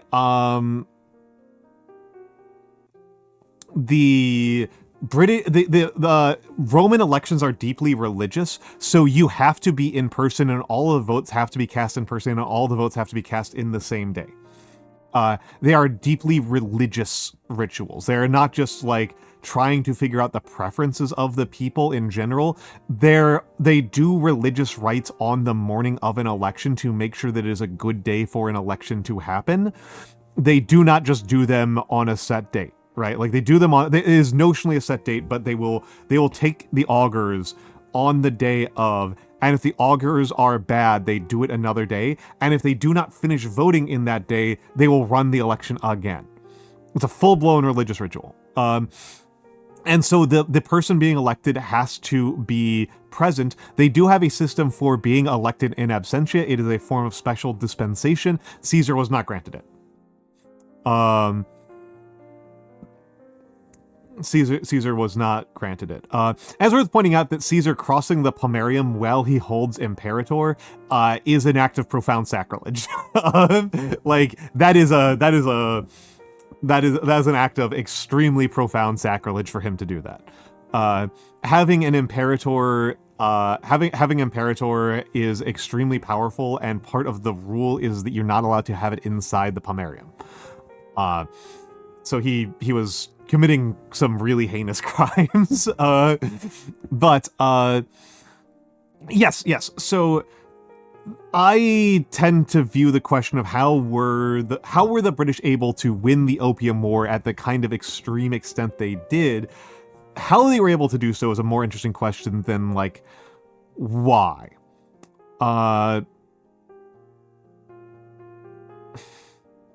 No, there's elections before that.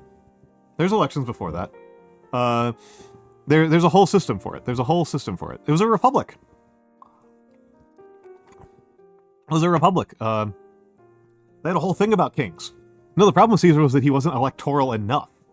That was the complaint that people had about Caesar, was that he wasn't electoralist enough. That he was trying to do things outside of the books. Yeah, why did they do it? Because they want access to drugs and to sell more drugs.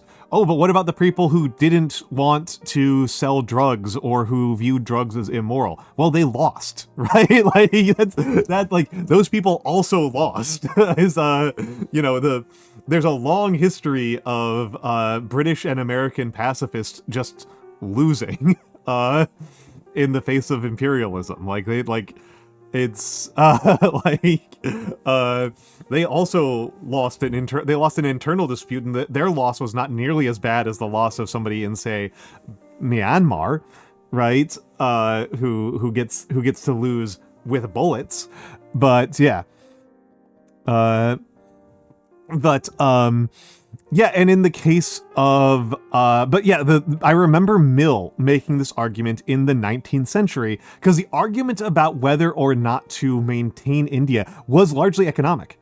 That even at the time, even at the time, the British understood holding on to India as an economic loss. That holding on to India was an economic loss, that they spent more on security and on administration than they gained in loot. This was something that they knew at the time by their own standards of accounting. That they were losing by doing this. That this was economically a negative. That they were much, much better off just trading with the Indians.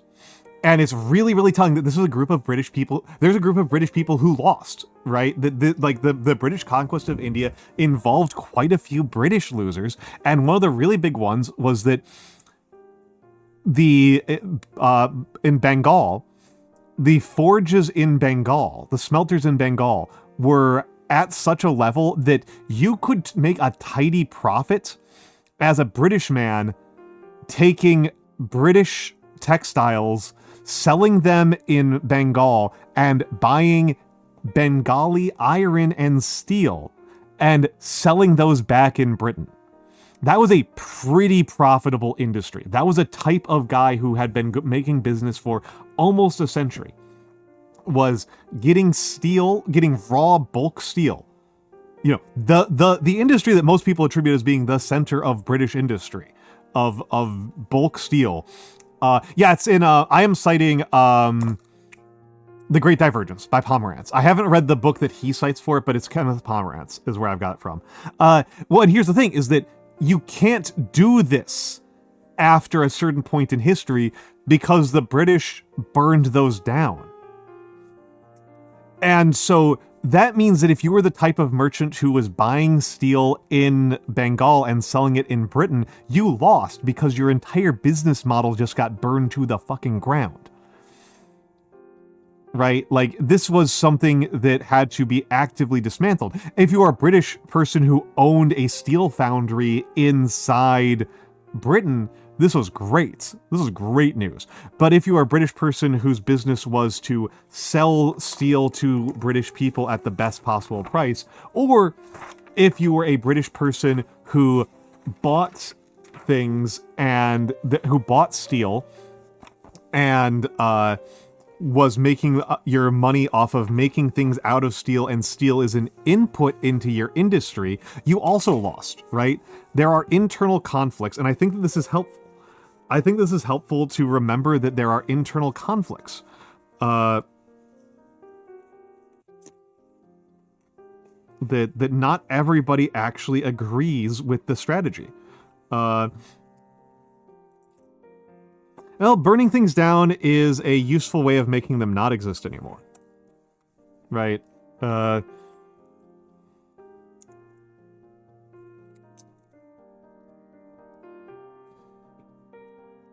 Gosh, the set boy who in charge, yeah. Yep, unfortunate. Unfortunate. Yeah.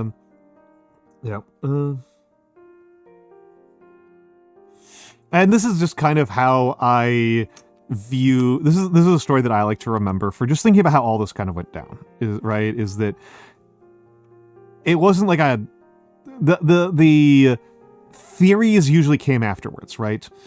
The theories usually came afterwards, and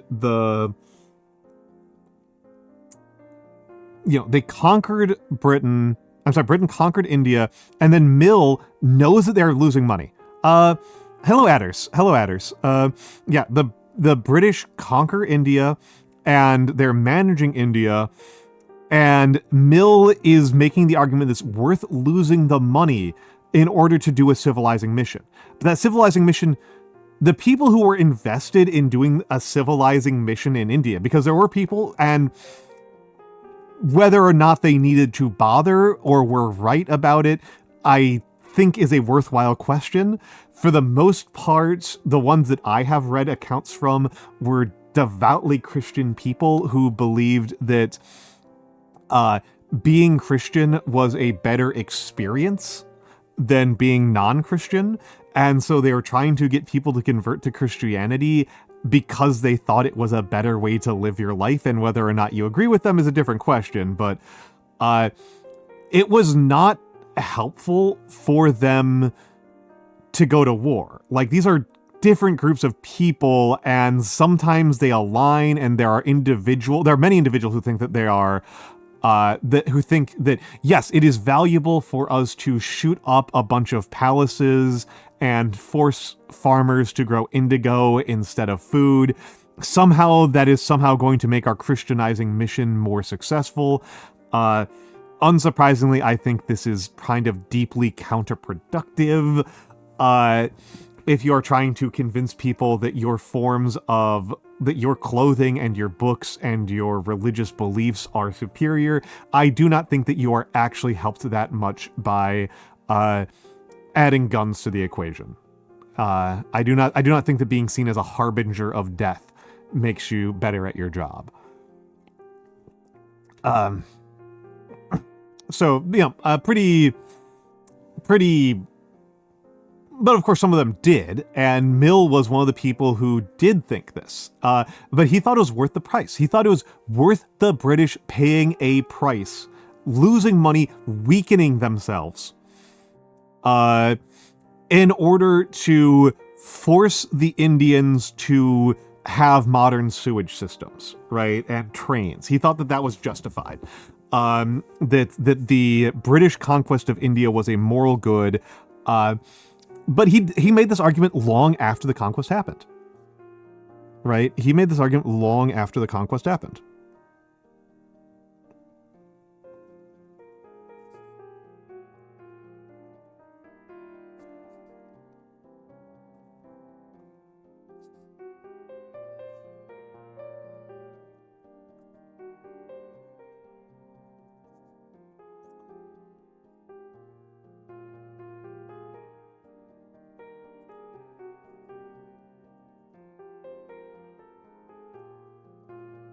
And this is not J.S. Mill. This is his dad.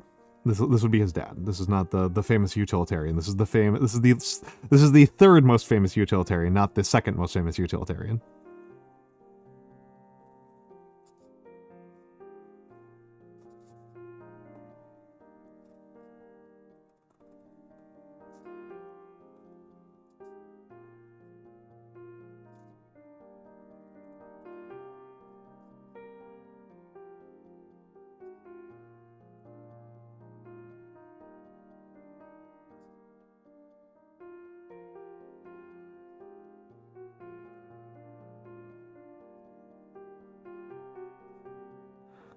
Oh yeah, absolutely adders.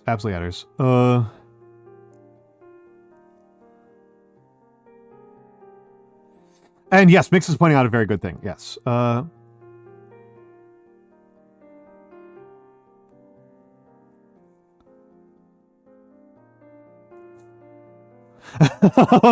China Relief Expedition 1900s and 1901. This is not going to be a fun set of stories. Yeah. Yeah,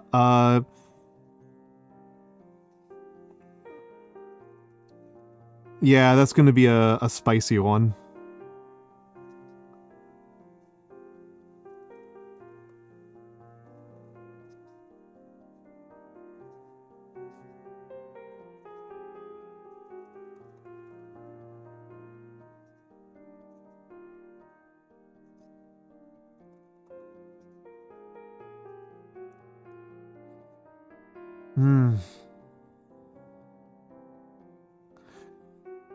Yeah, no, that would be during the Boxer Rebellion. I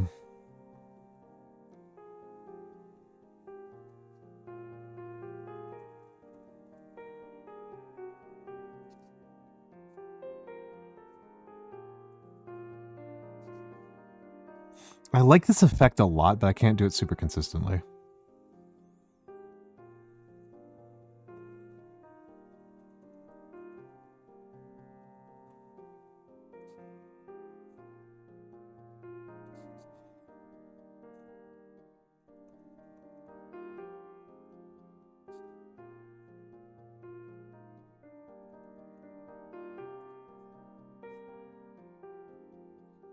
Oh, absolutely, Harley, Adam. I mean, here's another way to put it, right, Harley?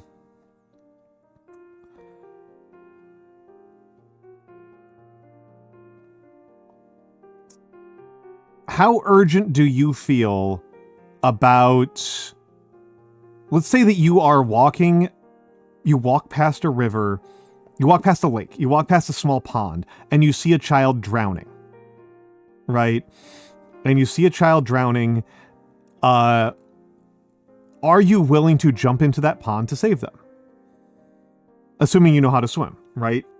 And the answer almost everybody says is yes. For most people who are missionaries, at least from a Christian perspective,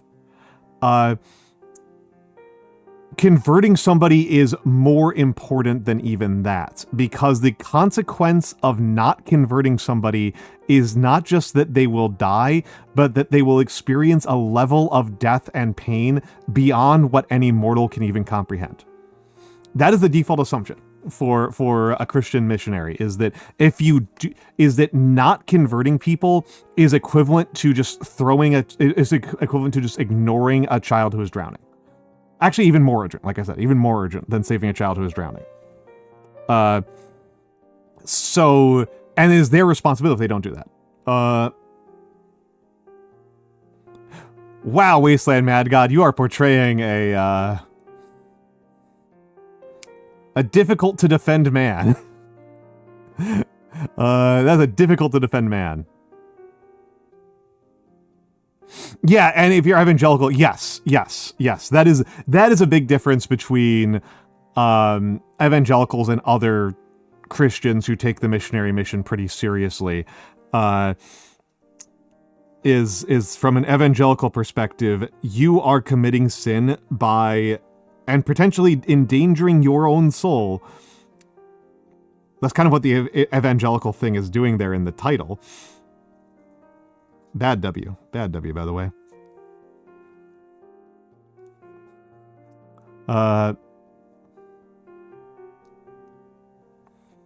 Well, that's probably why it's been very successful, unfortunately.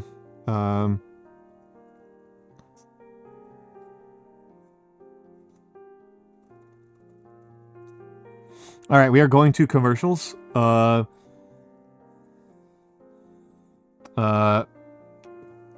We are going to commercials again. I cannot believe it's already been an hour. I did like nothing during that hour. Holy moly.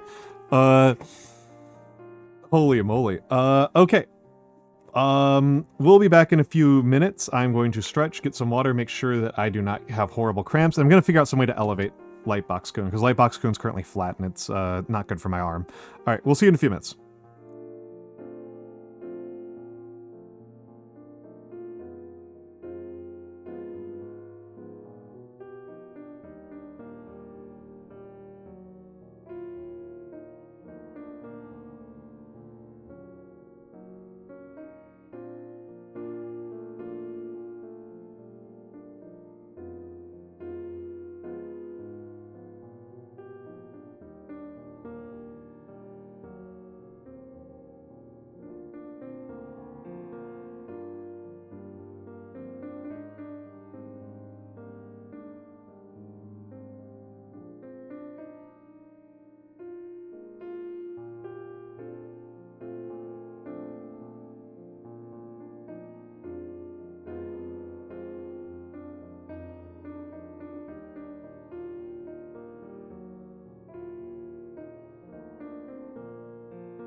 I am back. I am back. I am back. Okay, hold on. There's a weird conversation here.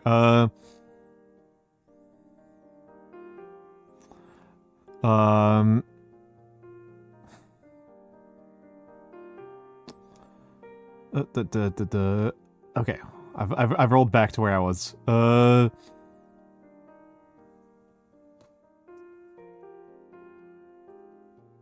The non-Christians weren't literally tools of Satan. Honestly, Mix, I remember a conversation with a friend of mine recently who's like 35, 36, and they learned from talking to me that Catholics do not take marching orders directly from the Pope, which I thought was kind of funny.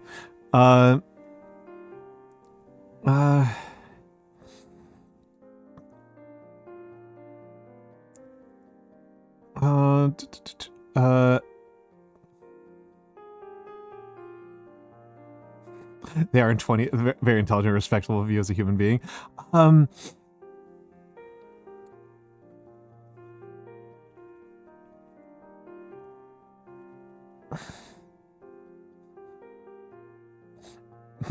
Okay, I'm going to actually kind of leave the theological conversation alone here a little bit. Yeah, this is Scaldy. That's a common question about how Christianity just operates at a basic level. And it gets into the least... I don't know if it's the least interesting, but certainly the most annoying conversation in Christianity, which is theodicy. I was just kind of curious. Mix, do you agree that theodicy is the most annoying conversation in Christianity?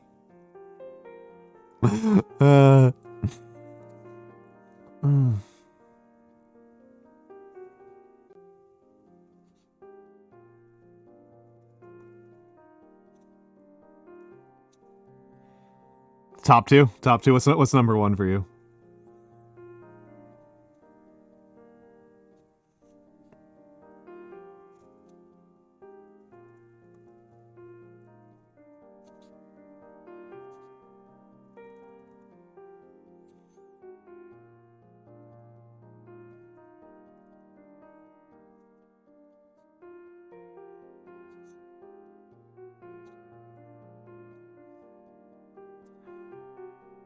Yeah, and I mean, the two questions are very related, right? Hello, Emmerich Draws. The two questions are deeply related, right? Yeah,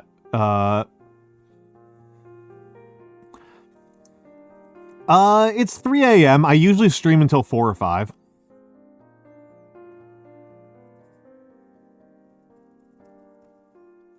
So this is, like, late for me, but not insanely late. I woke up at midnight. It's worth saying. I woke up at midnight my time, which is 2 hours later than I want to stream. So I was like 2.5 hours late to my own stream. I'm very annoyed about it, to be honest. I think I have collected myself enough and have been able to put on a decent show in spite of that, but it is something that annoys the tar out of me.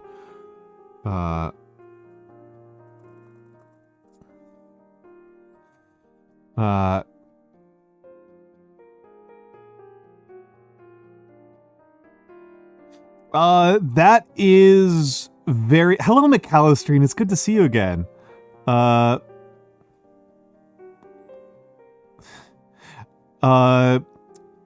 The classic answer Emmerich draws is, and I am not recommending this. I am really not recommending this for reasons that if anybody knows anything about chemistry will be able to tell you. I am not recommending, but it will work, hydrofluoric acid.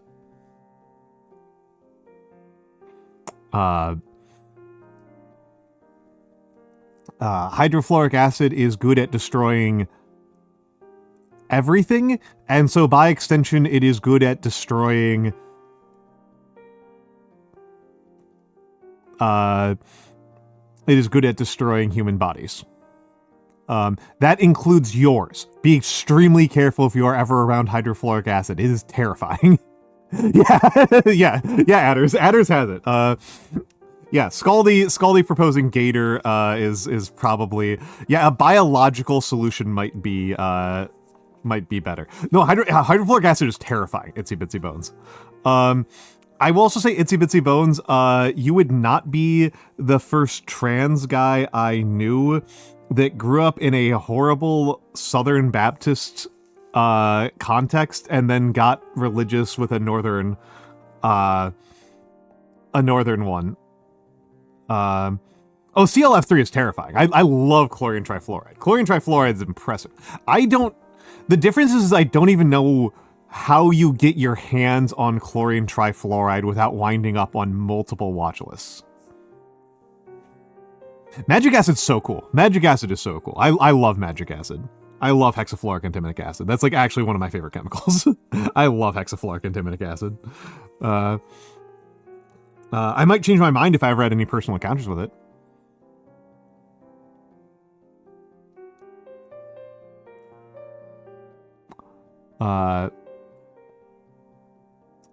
Relax from a process. Yeah.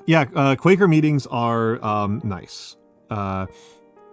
I have been known to go to Quaker meetings just because they're nice places to be.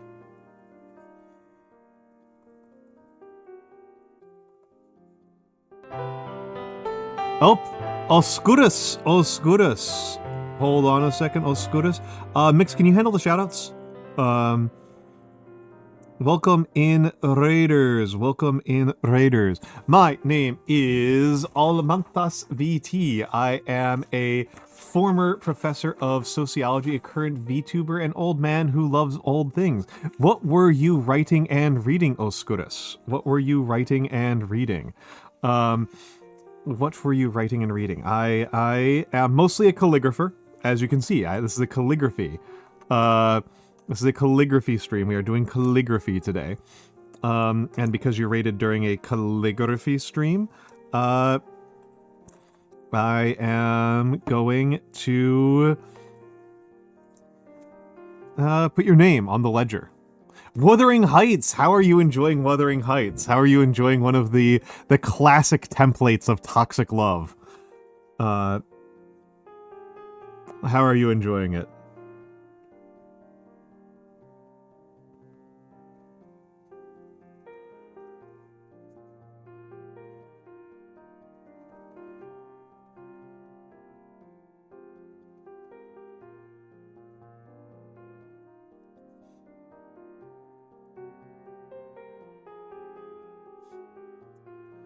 Oh, and have a good night, Wasteland Mad God. Thank you for stopping by at all. Thank you for stopping by.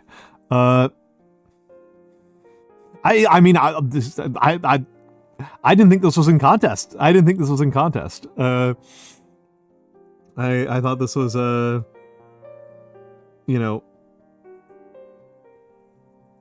thought it was well known that the Bronte sisters, other than Anne, were very Lana Del Rey core.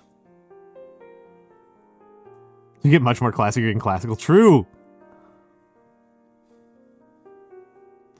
Where Korean Gotcha has a more accurate adaptation than most movies.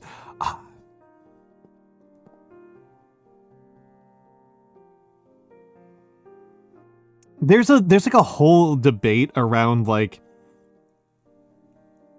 what race is Heathcliff,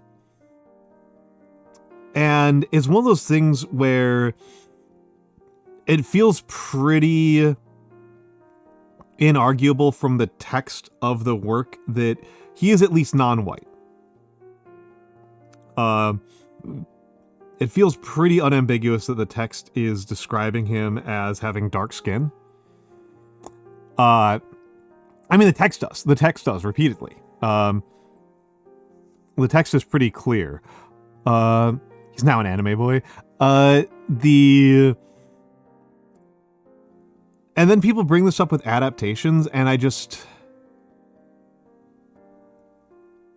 I've got to be real with you, chat. I would really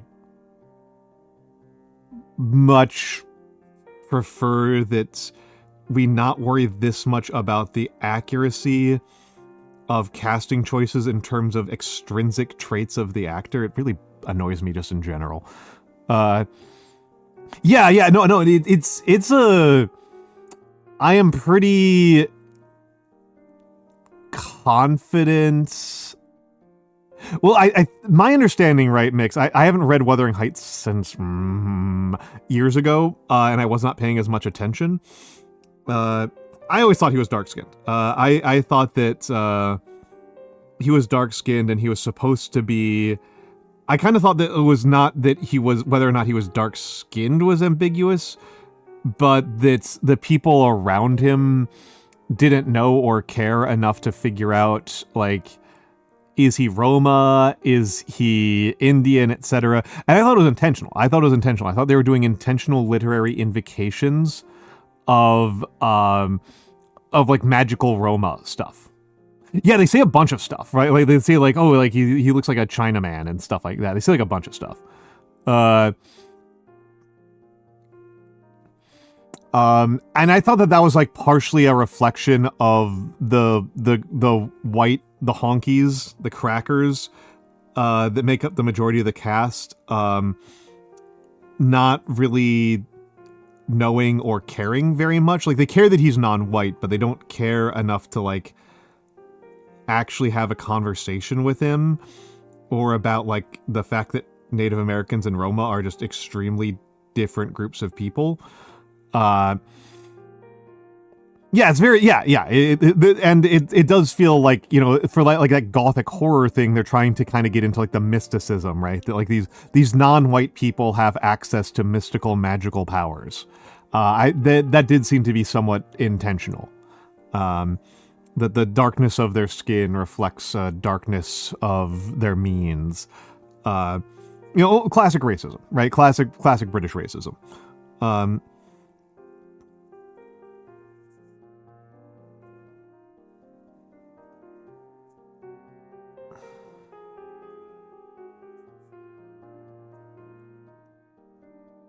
Mexicans can double jump. Yeah, that kind of crap. And I hope people know that I'm not endorsing this perspective. I know that, like, I kind of get used to the idea that, yeah, exactly, Emmerich Dross. Exactly. You're, okay, yeah. Yeah. I read him as Roma because that's like the most like what do we say? And hello Dulcie. Good to see you, my dear. That's the It kind of makes the most sense with him being portrayed as a kind of like magical Svengali kind of way.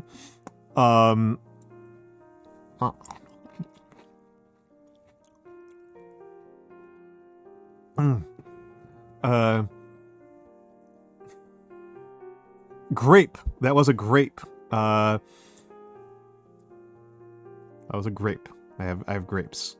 Hello, Nyanomancer. Let me give a quick shout out to Nyanomancer. Maybe I just have tiny hands, Dulcie. Thank you, Mix. I keep on forgetting. I already grabbed the keyboard. I did not do surgery on it. I do not think. I did not do surgery on it. I do know that he was playing Area of Sorrow. I missed it. I once again must apologize, Nyano. I must apologize, Nyano. To Nyano, that Nyano invited me onto his channel and I promptly fell asleep.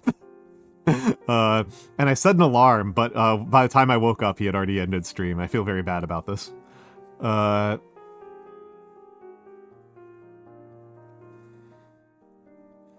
would I rectify this? Do I get onto your stream?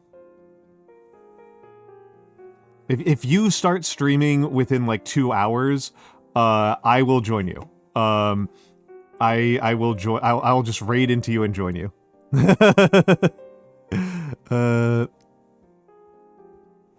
Fight the cat. I'll just let the cat join. I'll let the cat join.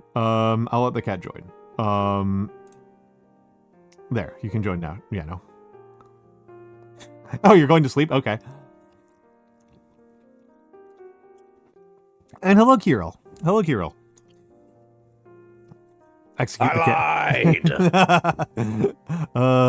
Let's make you a little bit bigger here. There we go. Imagine that. The cat lied. It's Nyanomancer.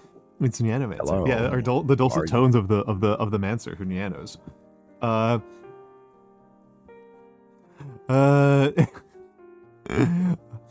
Oh, it's hot here, is it, Harley? Yeah, so I was like, because I just arrived? Oh my. Oh my, indeed. If they shifted Wuthering Heights from being in the English countryside to being in Spanish encomienda, then it would be at home as a telenovela. I think this makes a lot of sense. And I think the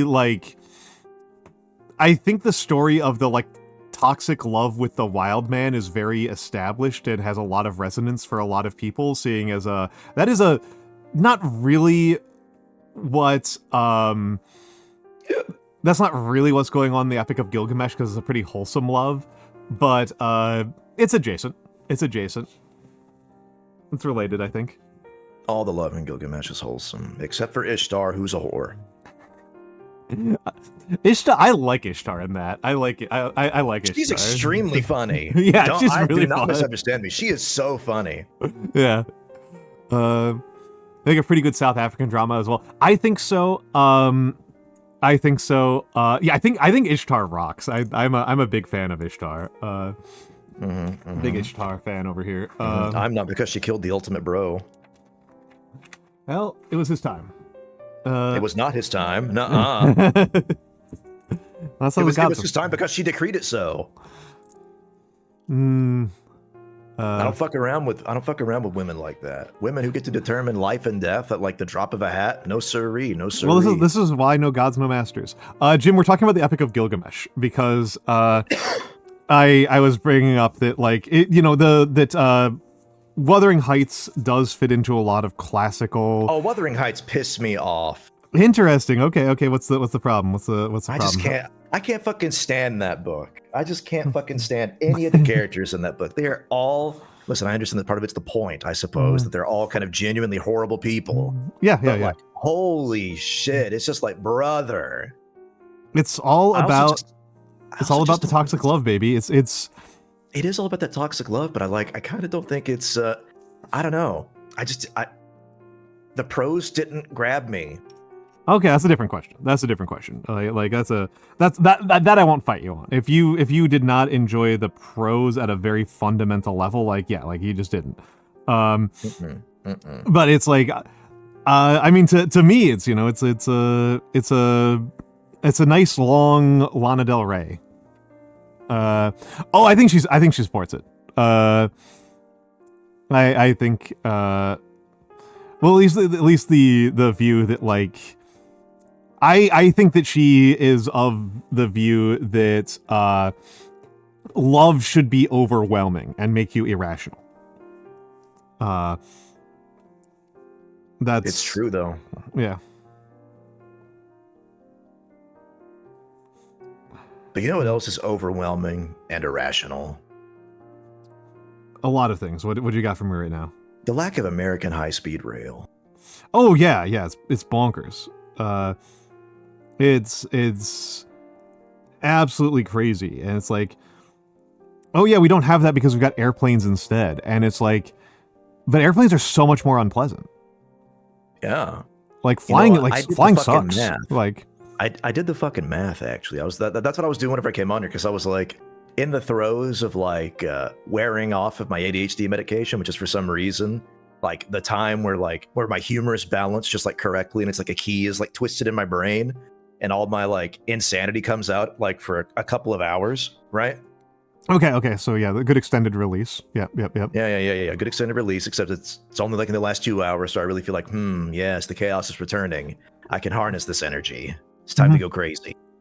And I've been doing that. I've been being all right. I constructed a really shitty path, and by shitty path, I mean it was very bad. And assuming an average speed of 250 kilometers an hour, it would in fact take about 18 hours to get from San Francisco to New York City. Okay, yeah. So I don't think that high-speed rail is for cross-continental travel. I think that high-speed rail is best suited for going up and down the coasts and maybe connecting some of the inner city, like not inner city, but like some of the interstate areas. Well, it's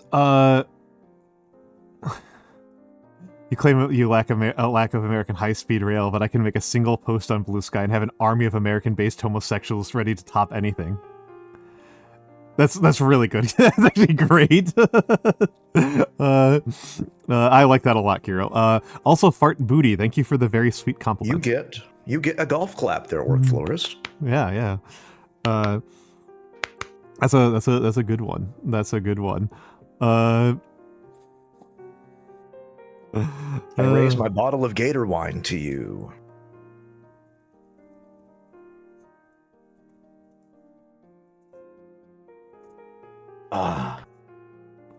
What is Gator wine? What does this mean? You take red wine, you take red Gatorade, 50-50 ratio. Okay, that's what I thought. I just wanted to make sure. Mm-hmm. I'm not actually drinking Gator wine. I am drinking Gatorade, though. There was a recent sentence that's been rattling through my brain. You've reminded me of 75% of it, but it's not going to work if I don't remember 100% of it, so I'm going to have to look it up. Oh, dear. Where are my DMs? Where are my DMs? Okay, there it is. Because it was from Hema Mimi. Hema Mimi did a drunk stream recently, and she said, "I have been drinking a lot of Gator Lights to stay hydrated." Oh no!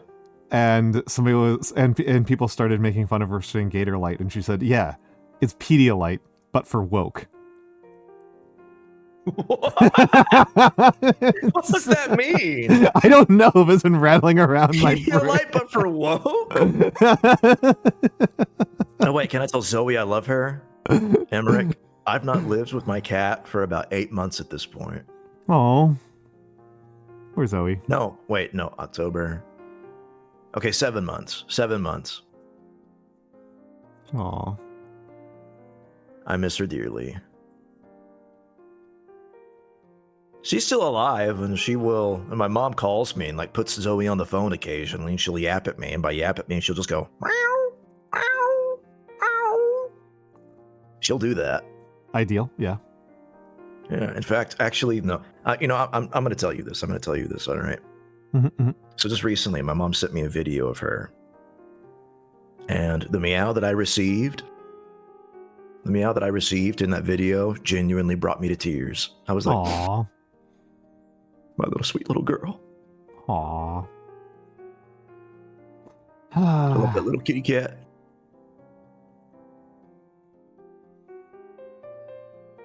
Aw. Yeah, I love her dearly.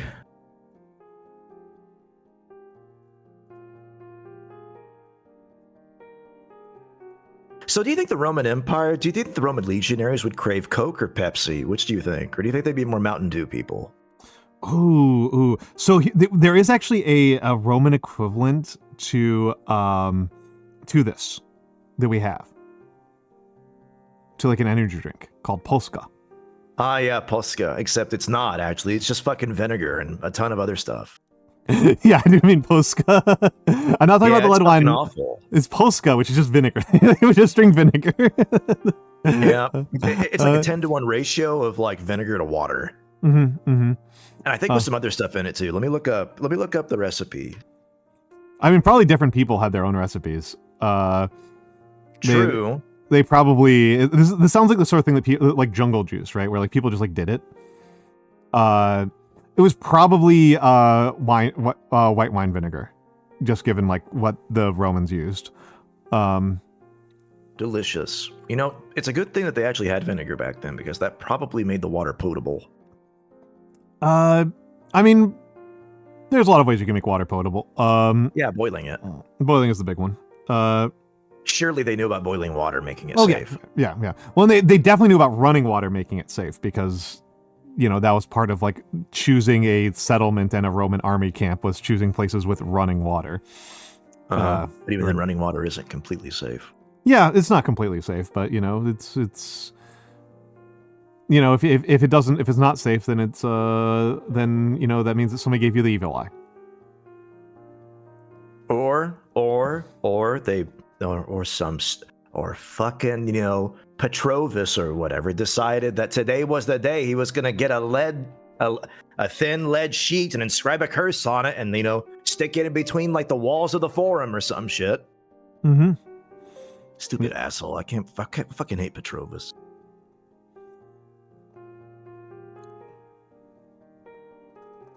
You know, you get tummy heart disease. So it's hello Archibald. Hello Archibald. So my point here is that this makes me think they'd be Mountain Dew folk. Yeah. I'm biased towards thinking they'd be Mountain Dew folk because I am not a Mountain Dew guy at all. I do not enjoy the dew. I do not do the dew. Once again, evidence that I'm not actually a gamer. Well, then I'm not a gamer either because I fucking hate Mountain Dew. It gives me a headache. Actually, Dr. Pepper gives me a headache. Only Texans like Dr. Pepper. That's like... Well, Texans are my mother, who's not a Texan. Maybe she's spiritually Texan. I don't think so. She doesn't wear large enough hats. I think this might actually be more important than actually, big hats. No, she does, actually. She wears massive hats. Never mind. See, yeah, so I think this is actually like the most important test of Texanness is like, do you like Dr. Pepper? Only drink Dr. Pepper Canadian, by the way. Dude, fucking kill them. Spiritually Texan. Spiritually Texan. I think this is the actual. What were they in fucking Alberta? oof, yeah. The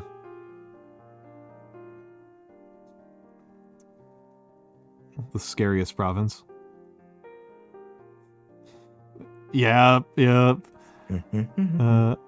knew it. I fucking knew it. I could smell an Albertan from 4 miles away. Enjoy your lurk. Enjoy your lurk, Emmerich Draws. Thank you for stopping by. Not that I'm that close to them, but, you know.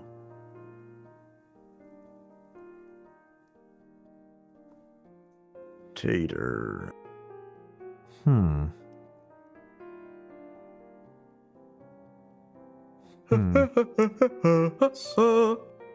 is rotten. Me. Fujo cat. What? That's what Fujo means. Fujo means rotten. I do not ship the smelly men together. They are rotten girls, is what Fujoshi is.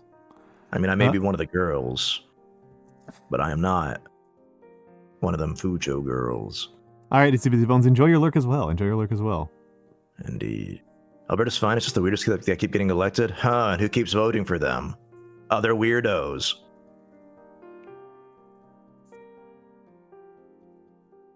Oh my god! Dude, that just fucking reminded me of some inane bullshit. Okay, you know Shadiversity, right, Al? You know Shad, right? Okay, yeah. You know he wrote a book. I thought he wrote several, but yes. No, he has written exactly one book, all right? Okay. Sure. Okay. Well, see, here's the thing. Here's the dealio, right?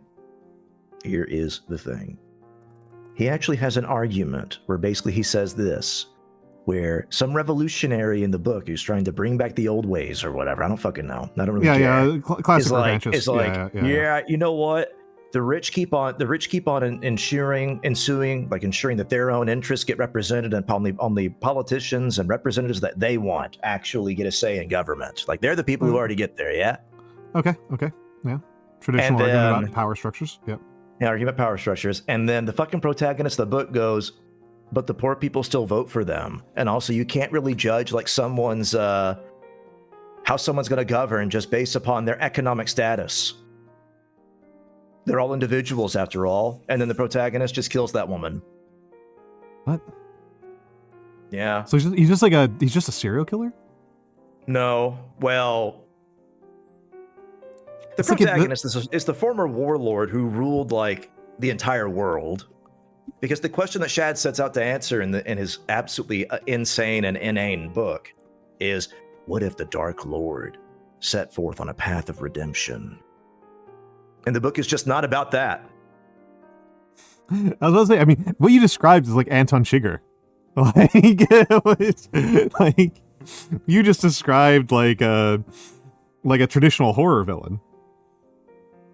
Oh, I assure you, the book is probably I would classify it as a horror. Yeah. See, I got a couple of decent U's over here, but this one's really bad.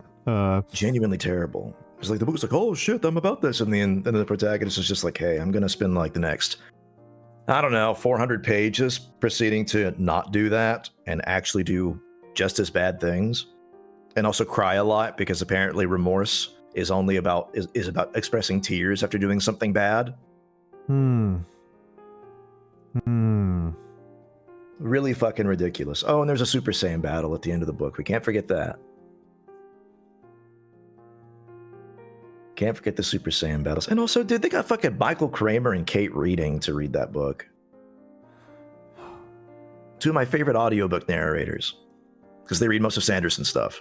Got them. Listen, they made both of them. They made both of them. Both of them say the R slur. Whoa. Repeatedly. In the book. Ridiculous. Absolutely ridiculous.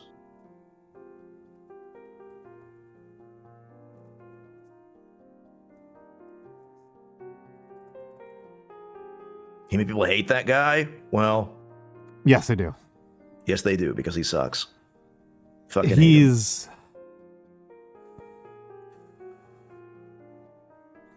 one of those guys. I have trouble. You and Mix and Nagi get so mad about the guy, and I have trouble getting as mad about him just because I have trouble getting like mad in the same ways. I've got different anger triggers, and so I'm just like this guy's just like a doofus. Well, he's also a chud, so that doesn't help. Yeah, no, he's just a run of the mill like jackass to me. And I think if I got mad at every run of the mill jackass I ran across, I would probably already be dead from a heart attack. Nah. I don't think the old ticker could take it. I don't think the old ticker would be able to handle it. See, I just get mad that like a man as incompetent as that at one point had an audience of millions, and that pisses me off. I have watched one Shad video. I think I've watched two Shad videos. But the one that I remember raised what I thought was a actually somewhat valuable point, right? Which is, and not valuable in like a really good way, just an interesting point, which is that why dwarf use hammer? What do you mean why dwarf use hammer? So like in like Warhammer fantasy battles, and in D&D, the traditional weapon of the dwarf is a short-handled hammer. Yes.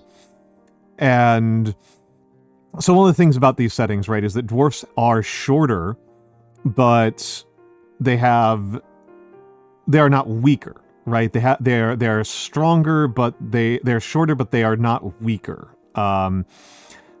And so they'd be able to be like really, really good with a two-handed spear. No, I think it's actually a fair point. I think like it would. I don't think it's a fair point at all. You know why? Why? Because it's not real.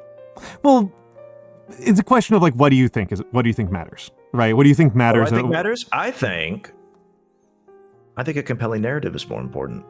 Well, and no, here's the thing. This is an argument I have with Mix all the time, mostly with regards to like Mex, and Mix hates my argument, but he's the mod, not the streamer, so he gets to be mad at me on his stream on Thursday. Yay. I think it helps fiction to... I think that when you pull things that are completely fantastical elements that have no connection to the real world, you are making a demand of your audience each time. You're not making a single demand of your audience, you're making a series of demands of your audience. And you use things that people know from... This is, again, also probably me being more of like a modernist fiction guy than a fantasy guy, but I think it's valuable to use your audience's existing expectations and understanding of the world. And so the expectation that the audience has that when somebody lets go of something, it will fall to the ground is useful for, oh no, this person's hanging off of a cliff, right? Like, but it's also not real. Like they could just fall sideways for no good goddamn reason, right? They could just stay put if they let go. You don't even need an explanation, right? But you usually don't do that because you want to use your audience's expectations and understandings of the world that they already come from. And so I think it makes sense to look at, I'm actually with Emperor's Armpits here, right? Is that like dwarfs are famously brave. They're famously, and again, actually, let's get back to your point. Nyano, that it's not real. This is true. You want to know what I genuinely think about this modernist argument? What? I think the vast majority of people have zero understanding of how ancient warfare functions, so they'll accept anything. Well, I don't want to coddle to them. I'm not coddling them. I feel like I'm playing to what they know their expectations are, aren't I? I think this is coddling. I think it's worth. I'm not. But I'm crying. I want you to know this. Yeah, right you're dabbing, now. but you're crying. Yeah. It's also kind of ties into one of my favorite jokes about Age of Sigmar, which is that the elves finally broke the stalemate that had been caused for generations, where like alliances of elves and dwarves couldn't beat the evil elves.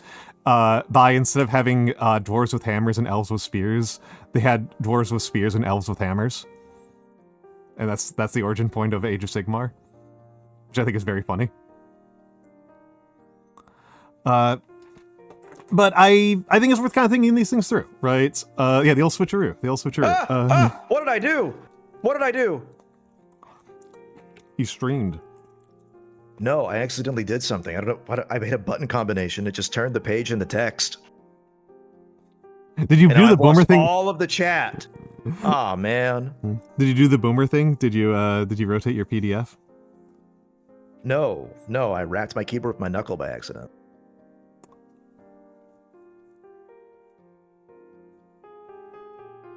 It's true. I acted. It's terrible. Horrifying. Also, hello, KariChary. Hello, KariChary. Yeah, I was about to say. I mean, I am a person who is like pretty pragmatism brained. I think the aesthetics of people being practical is actually kind of cool, not just in like a competence porn way, but in a like I don't know, something appeals to me about people trying to like look to the edges for advantages. And yes, actually, Adders adds the valuable point, right? Is that like tunnel combat does actually change this quite a bit. Tunnel combat changes this quite a bit, and again, it changes. I think it tells you it's a question of like what you are trying to tell people. I think it's really Warhammer is really where the Dwarf Hammer Association comes from in modern contexts. I know that Mix has invoked like the Craftsman thing, but I think a lot of it comes from Warhammer.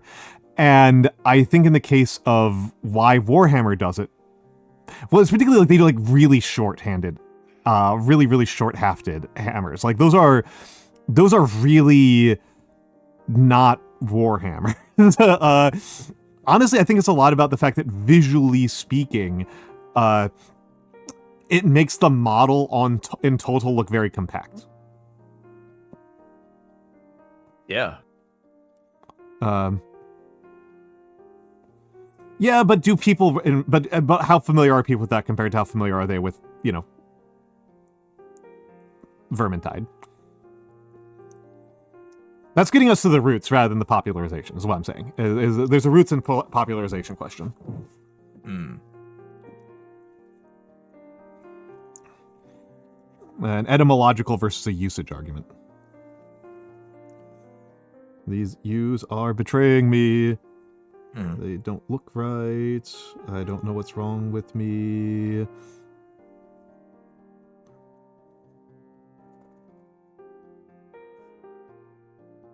See, my personal perspective, and this is me being completely 100% genuine, is that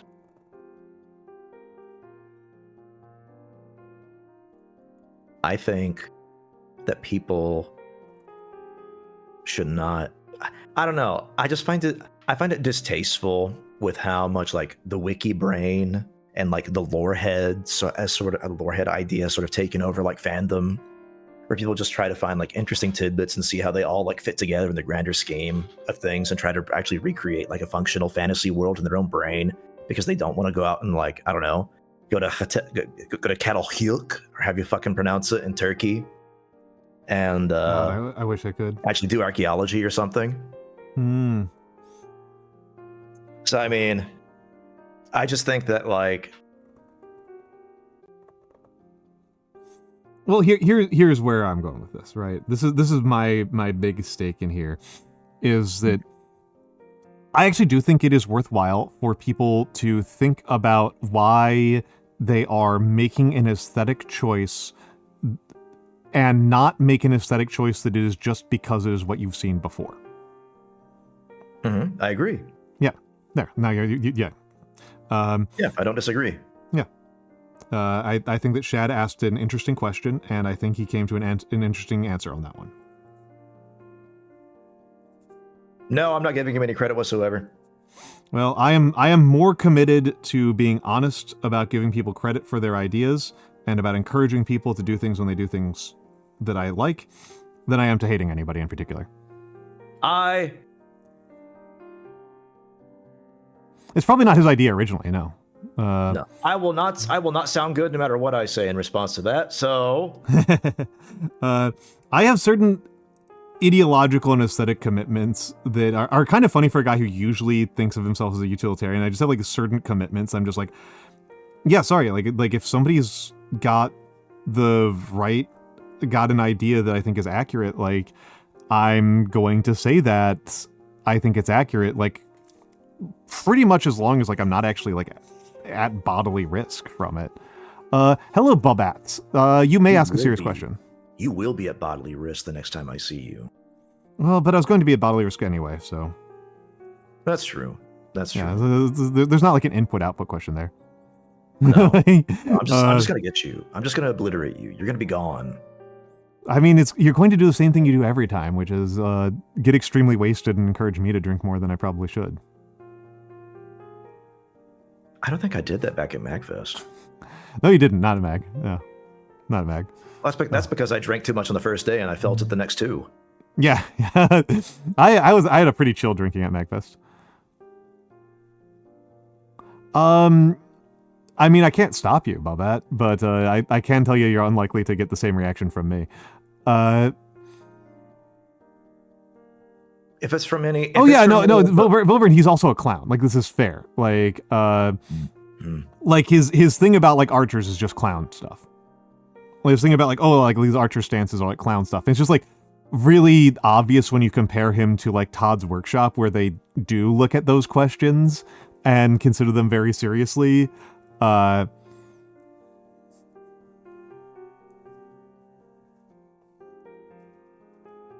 Dude, I drink a Bloody Grimmy. That sounds pretty tasty. We made them at Mag. I didn't get to drink one. Aw.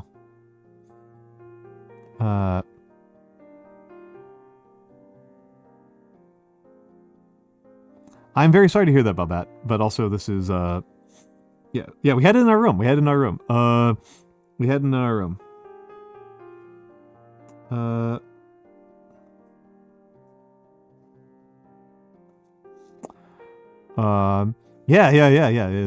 Voverin made it.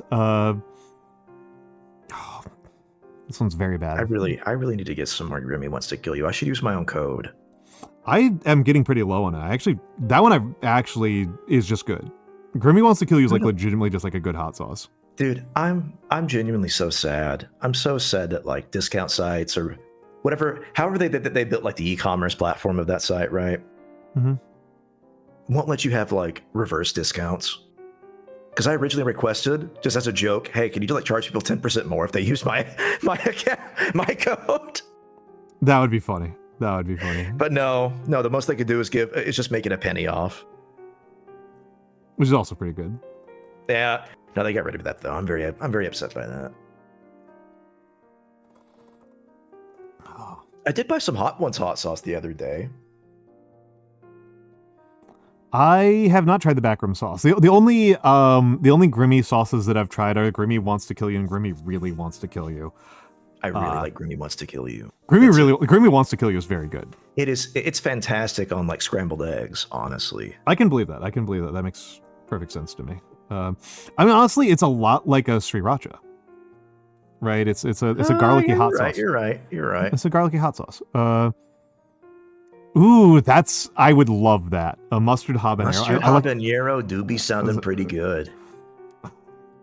I really like mustard. I really like mustard. I like habaneros a lot.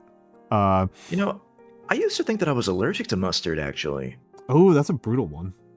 Yeah, because like I would eat it, and I would just go, I would like eat it, and then I get like really dizzy. Oh. Yeah, it was weird. Was it just too much flavor for you, white boy? Did I just say habanero? What are you talking about? Oh, did I fuck up? Have I brought shame and dishonor to my family? It's habanero? I don't understand. Now we're both lost. The two gringos are both lost here. We're too white for this. I'm gonna translate.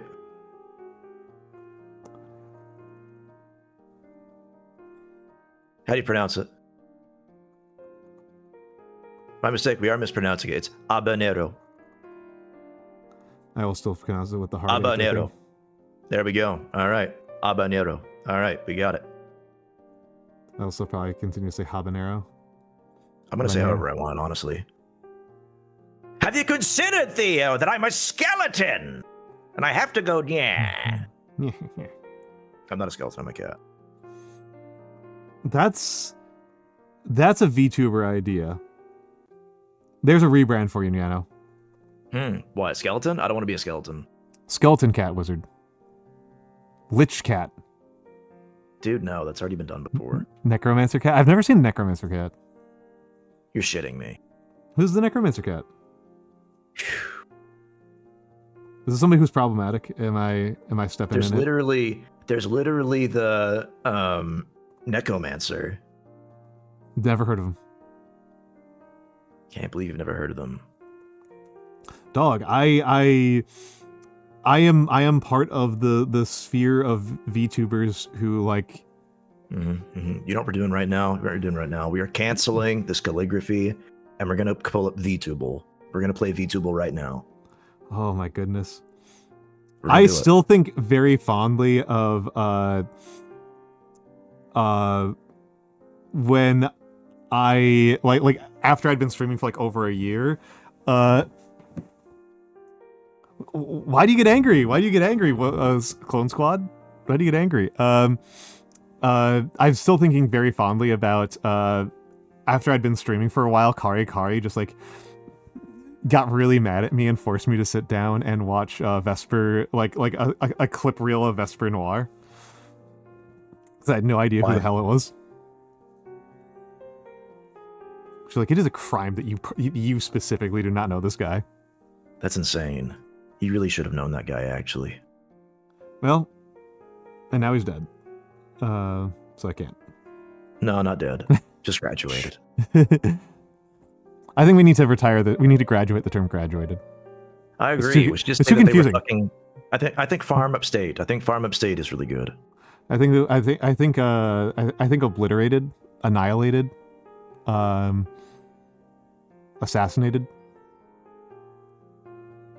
There's a way to like really. That's like a terrible idea. That's like one of the worst ideas I've ever had. Is a death stream. On this will be my final stream. At the end of the stream, you get your head cut off or something. Brutally execute your VTuber model. Brutally executed on stream. I think this might be the worst idea ever. Yeah, you would. I do that. Listen, I'm talking like, okay, I'd have to get shot 9 times over the course of a stream, though. We model. We put you into the JFK assassination simulator.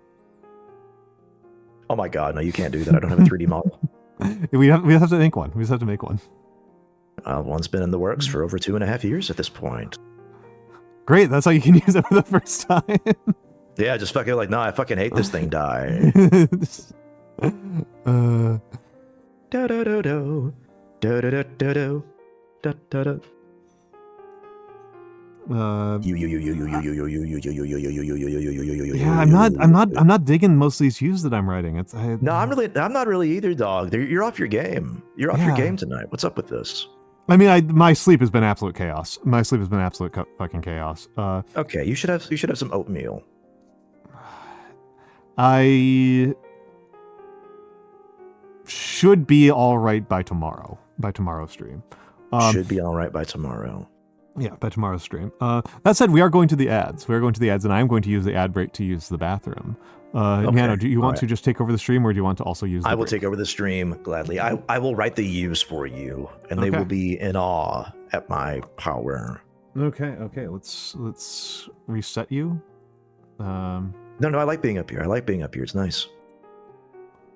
Okay, I'll rotate you again, but I will make you bigger. Okay, all right. I'll be gargantuan. Yeah, there we go. There we go. Much better. Yes, yes. I see it now. Clear as day. Okay. I'll be back. He'll never be back. He's gone forever. Believe. He's just dead. He's gone. Look at that. He just vanished. I'm like 15 seconds behind. I lied. I'm not going to be entertaining at all. I'm just going to stare at you guys.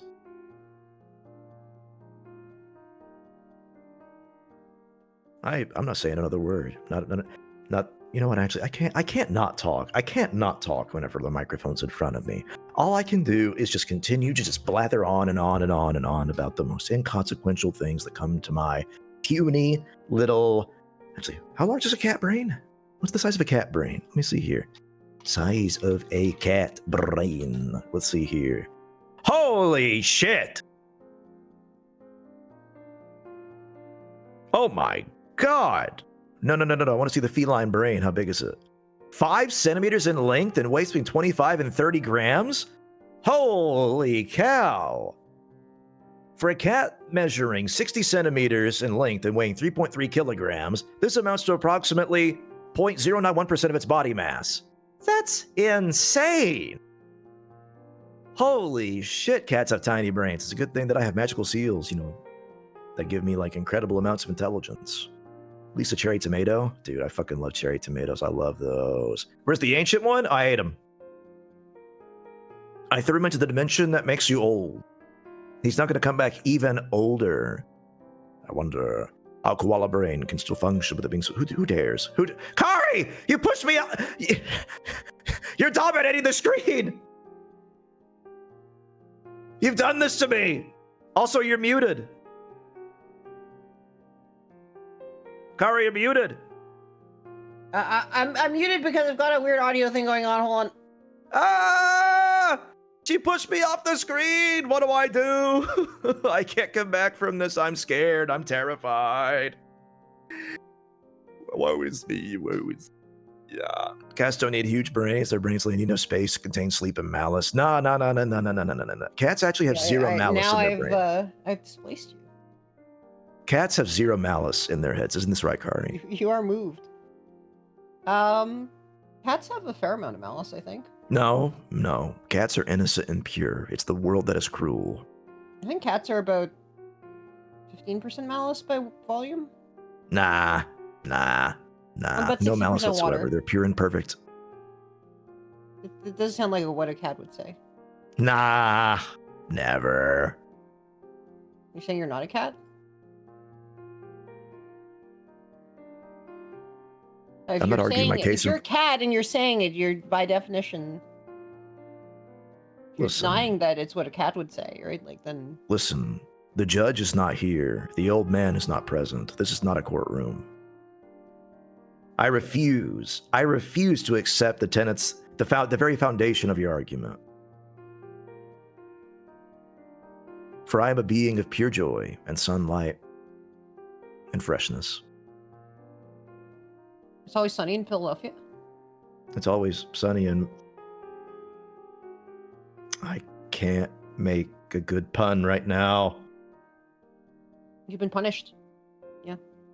Indeed, it is as you say. How you doing, Kari? You doing well? You winning? I plead the fifth. I see and understand. One day. One day I'll One should day. be. Yeah. I can't make a good pun because my tiny cat brain. You shut the fuck up, Hoomter. I don't want to talk to you anymore. Mods, kill him. Mods, get rid of him. Throw him into the dungeon for 15 minutes. Mods. But the dungeon where the snakes have 3 tongues and not the usual one. Mods. Unbind his weak nuclear force.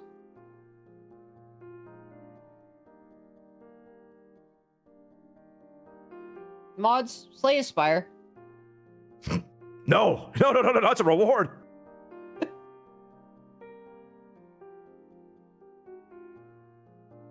Mods.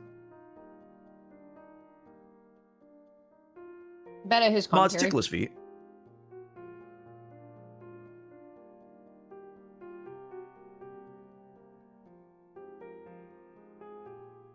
Mods.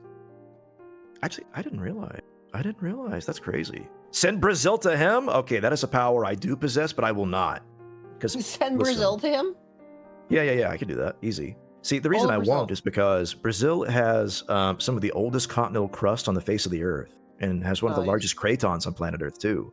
And it's a deep one, too. It's like 70 kilometers deep. It's all it of goes Brazil. down a ways. The entirety of Brazil. All of Brazil. Yeah. Yeah, absolutely. Yeah. That's how it'll happen. That's what it'll do. Mods, anti-disestablishment, his Tarianism.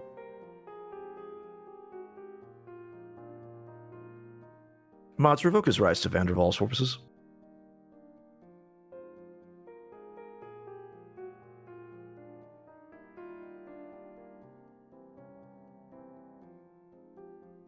What about his rights to Mark Wahlberg's forces? Okay, but would he become more or less racist after being exposed to those forces? I'm not sure. I'm not sure either. Depends which Wahlberg he gets, I think, right?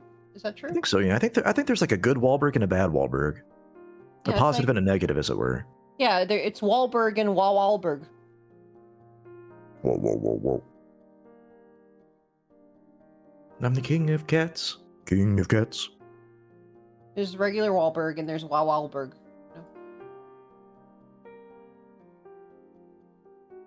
I'm chasing rats. Da-ba-dum. Which ones? Oh, I don't know. I just have that. I have basically like the entire discography of Mugenics just stuck in my head 24/7 purely because of Nagi. That's fair. I mean, I've got the discography of Eugenics like in my head right now because she's literally playing it. And yes. I know. And another. Yes, you were in chat. I was like, where are you? You're on stream. Maybe I'm old-fashioned. You know, believing that people, you know, should be in the streams that they're on. I don't know. Is that not how the kids are these days? Is that not the hip thing to do? Where it's like, you know. I think if the streamer can't hear the sound of my voice in particular, they're doing it wrong. That's just math. That's how that works. As a feline, I'm motivated purely by narcissism. Are you feline fine? Yeah, I'm feline pretty fine, yeah. Thank you for asking. Are you having a magical moment? I'm Oh, having a magical moment at Dinyai's. Okay. Oh, hello. Welcome to our ontology conference. Okay. We're in ontology land now. Oh no. Okay. I don't think we're in ontology. I just came up with something to say. What were you on? What were you on? If not ontology. What were we talking about? Feline fine, I think. I'm sad that I'm no longer in the corner. Hello, Humter. Hello, Humter. No, don't greet Humter. Do not greet Humter. Too late. Too late. Too late. Humter has to be obliterated. Humter delenda est? Is that the idea? In conclusion, Humter delenda est. Humter delenda est? Oh, I put you guys in the title. I thought Nano was only going to be here for like 2 minutes, so I didn't. We've been given a Tichulo. Oh, I may have to abscond quite soon, actually. I made a firm like 1 a.m. or 2 a.m. or whatever. A firm 1 a.m. or 2 a.m. Yeah, listen, But, you know, firmly. I'm firmly considering that there is a cutoff point that I need to abide by. Who knows what it is? It's firm. Don't worry about it. It's just firm. It's like, you know, it'll be observed with great firmness. Indeed. Firmly after the fact. Firmly. And the firmament was null and void, and not null and void. I don't know. Can I be real with you guys? I don't I think think one habaneros thing are that I've hot. noticed as I've grown older is that my precision, my weird autistic precision, is like not what it once was. Probably for the best. Oh. Like, Oh? I am making errors. I mean, that's not great, but also still, like Like I'm not remembering a lot of things that I remembered with great precision before. But in fact, it was not really ever that important for me to remember them with great precision. So like, it doesn't really matter. that's fair. That's fair. I was assuming you meant more like the getting like angry and frustrated element of being super precise. The like, what do you mean you were 1 minute late? Oh, not You that kind asshole. of precision. No, that kind of precision, I've always lived with like that being just. I mean, like linguistic precision, like the kind of people using, or like me being able to like recall the exact word to like mean something, or the exact sort of bit of like historical trivia that matters in a particular space to mean a particular thing. I don't know. Your ability to Darmok, etc.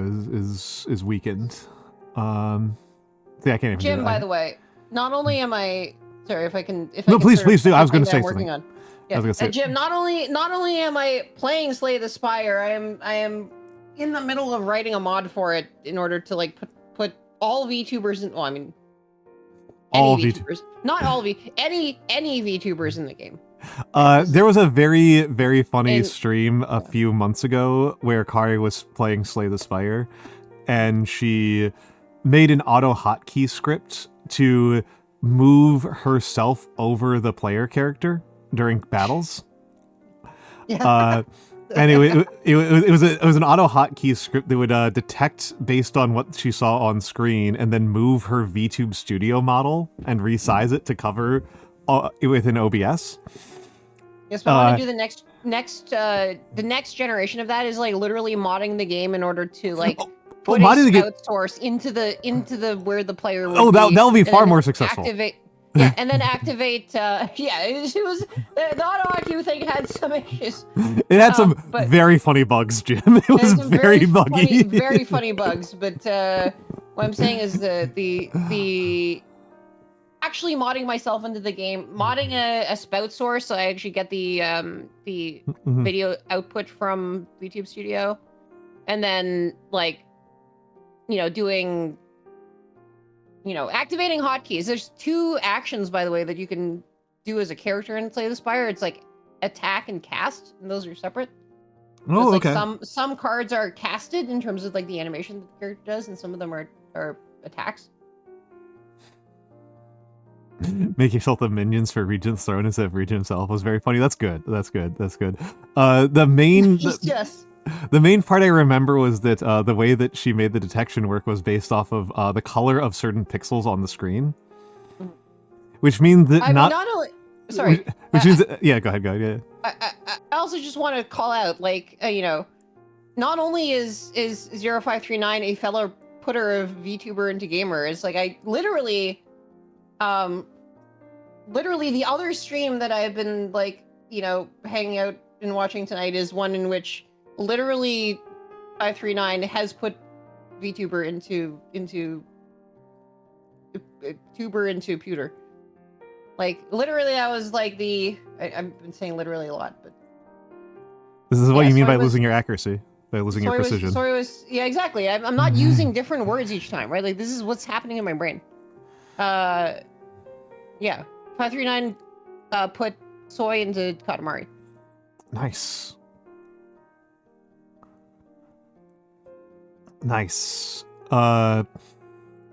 Suffering in linguistics.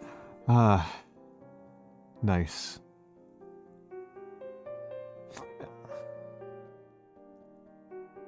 I'm just thinking about it. I feel very little compulsion to try to mod myself into games. In no small part because usually character creators support making characters who look like me pretty easily off the jump. Oh, indeed. And then otherwise I don't think about it very hard. No, see, the thing is, I'm greedy. I don't want to mod myself into the game. I want to mod everyone into the game. Yeah.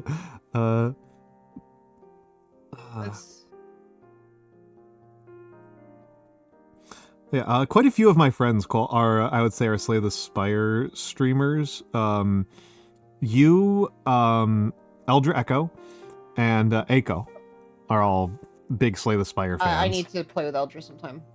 Yeah. Both Eldra and Aiko have been like, hey, do you want to do a collab with me and Slay the Spire? And I'm kind of like, I mean, it's mostly just I don't get that much joy out of Slay the Spire. No, it makes sense. Doesn't quite like tickle my brain, in the right way. Yeah, I mean, I dragged Nagi sort of kicking and streaming into a game of Slay the Spire, but why would that be hard? Like, I don't understand. That seems like a really up her alley. Like it seems weirdly up her alley. I don't know why she's like not. There's like some weird. It's like she likes eugenics better, which I guess that's I think that's a thing you can do. I mean, I think she likes bad things.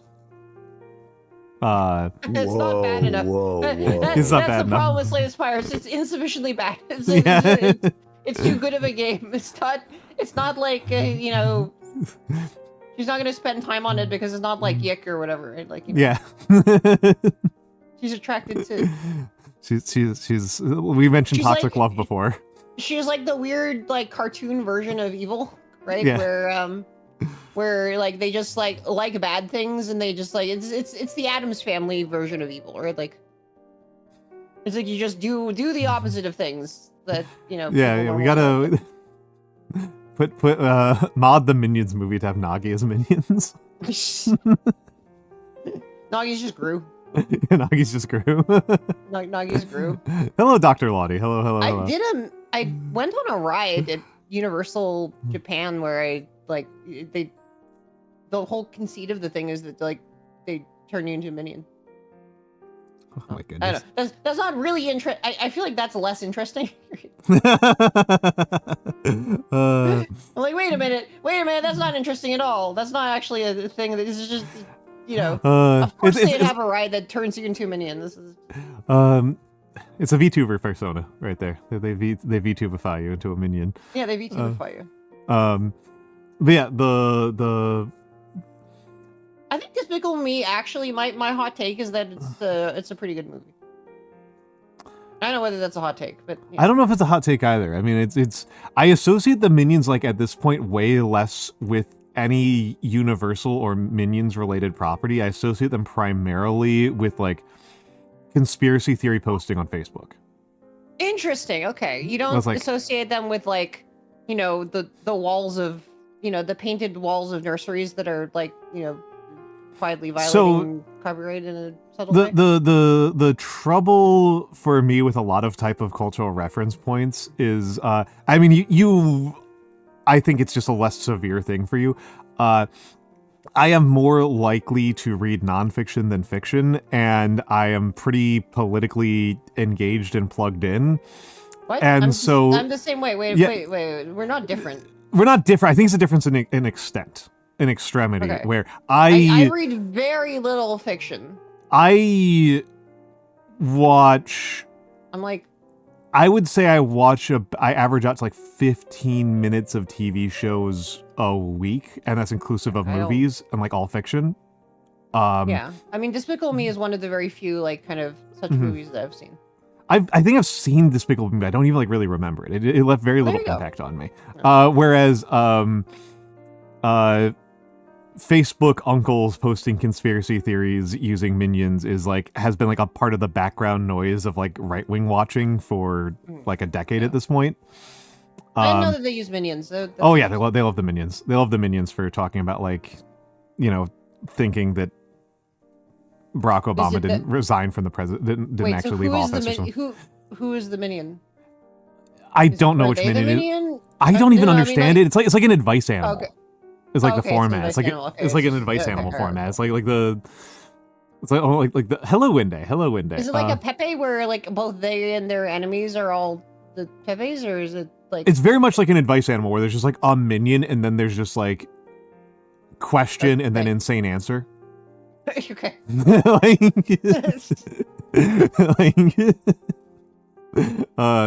It's not like a very like cogent format.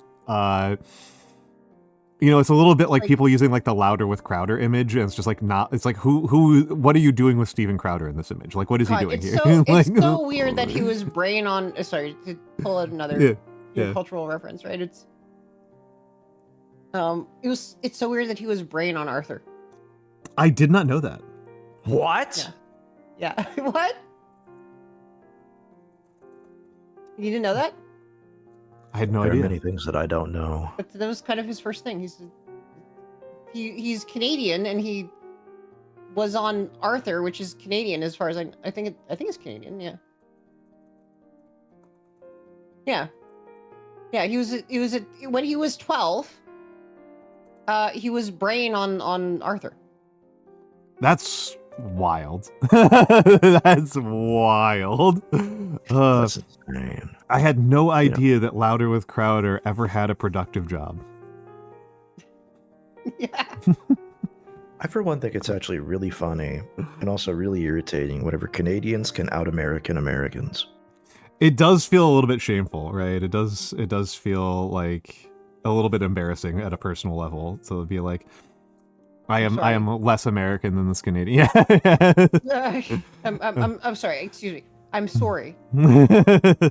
I'm very sorry that we did that. I'm very sorry that we're better than you. I'm trying to think of being outdone by your hat. I mean that is, in some ways, that's like the idea for a hat, right? Is the hat is like the cartoon of yourself. It is kind of funny to me that like I kind of feel like Letterkenny is like the live action King of the Hill. We are the hat. We're all the hat. Yeah, America won ice hockey and then Italy won baseball. That's okay. So we're trading places, right? Like, you get Rob Ford, and we get Can you get Donald? trade offer. You get, your Rob Ford running you, and then we get, you also get ice hockey, and we get, the sort of serious, finance statesman guy, and I don't know. I don't actually remember who Against won the baseball. exact thing, but Italy did beat us at baseball. I don't remember who won the final tournament. Can't believe that the Jays got beaten by the. Well, okay, you know what it is, right? Like, this is all because like the LA Dodgers did Hololive Night, right? Like they're completely unbeatable as long as they have Hololive Night. What if somebody else gets Hololive Night? Statistically speaking, this is true. Sorry, what? What if somebody else gets Hololive Night? I'm saying they should bring it to Toronto, and the Jays should have it this year, and then they'll win, obviously. What if No team that has ever had Hololive Night has ever lost the World Series. It's like, what if statistical certainty. I was about to say what if the Mets got Hololive, but they wouldn't. They would get Niji.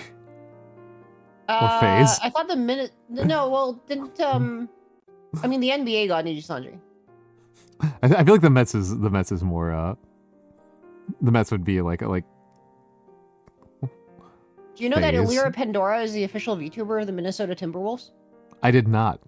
Yeah, Sorry. Mix is really narrowing things down here. I'm not making that up, by the way. Women's curling was definitely the best Olympic sport to watch. That was a good one.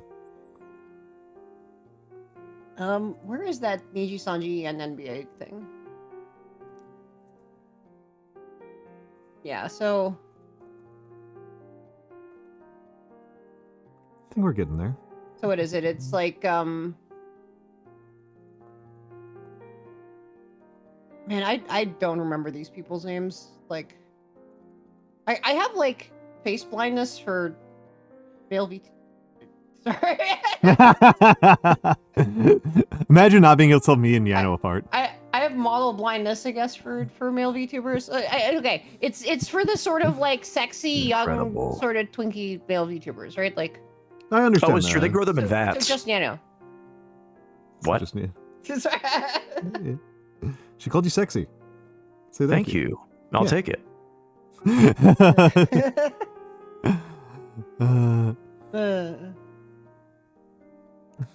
Apparently Vox Akuma is the official VTuber of the Chicago Bulls. That makes sense. Is that Kotica for the Portland? What is the Portland team? I have no idea what the. I know that Portland had any pro teams at all. Portland isn't even.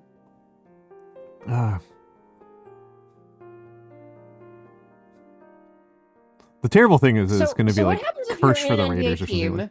Yeah. and your NBA? What if you're an NBA team and your Niji Sanji like VTuber graduates? Like, what do you do?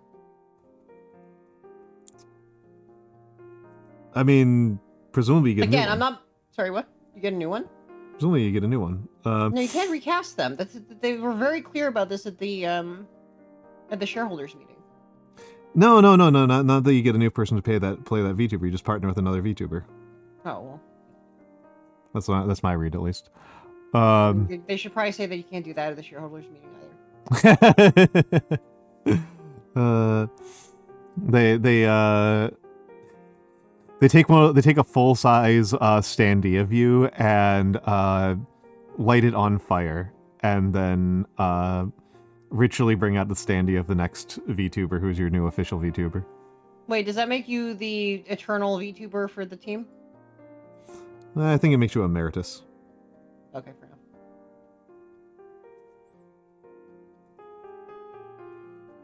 I mean, I figure if they can retire a stadium, they can retire a VTuber, right? I mean, they can retire a Pope. I guess they give Pope emeritus. True, so true. It's like how King Charles doesn't have a House of Lords. He has a House of Lords page, but like when he was not king. Yeah, it was a Japanese only co-merchandising thing. It's funnier that the NBA probably has no fucking clue what a VTuber is, right? Like. Hello, Rick. Welcome in. But yes. Rick. Sorry, that's so fun. The should only be Farm Simulator of the Olympics, yeah. Super Smash Brothers voice. Rick! Rick! By the way, did you know that guy was the Bill Nye announcer? Bill. That guy, yeah, he's for Brawl. The Brawl announcer is also the guy, the announcer for Bill Nye. I did not know that at all. See, all these new it's just So much I fact. don't know about voice acting, which is something that I that was not an unknown. That was a known unknown right there, that I don't know a lot about voice actors. The only allowed to play Captain Falcon. I remember being introduced by some of my students to an old drinking game called Falcon Punch, where they would make a very alcoholic punch, and you could only play Captain Falcon, and you could only use Falcon Punch, and every time you KO'd, you had to drink a glass of this alcoholic punch. We were convinced, by the way, growing up, that when Kirby copied Captain Falcon, that he was saying Huckle Fudge.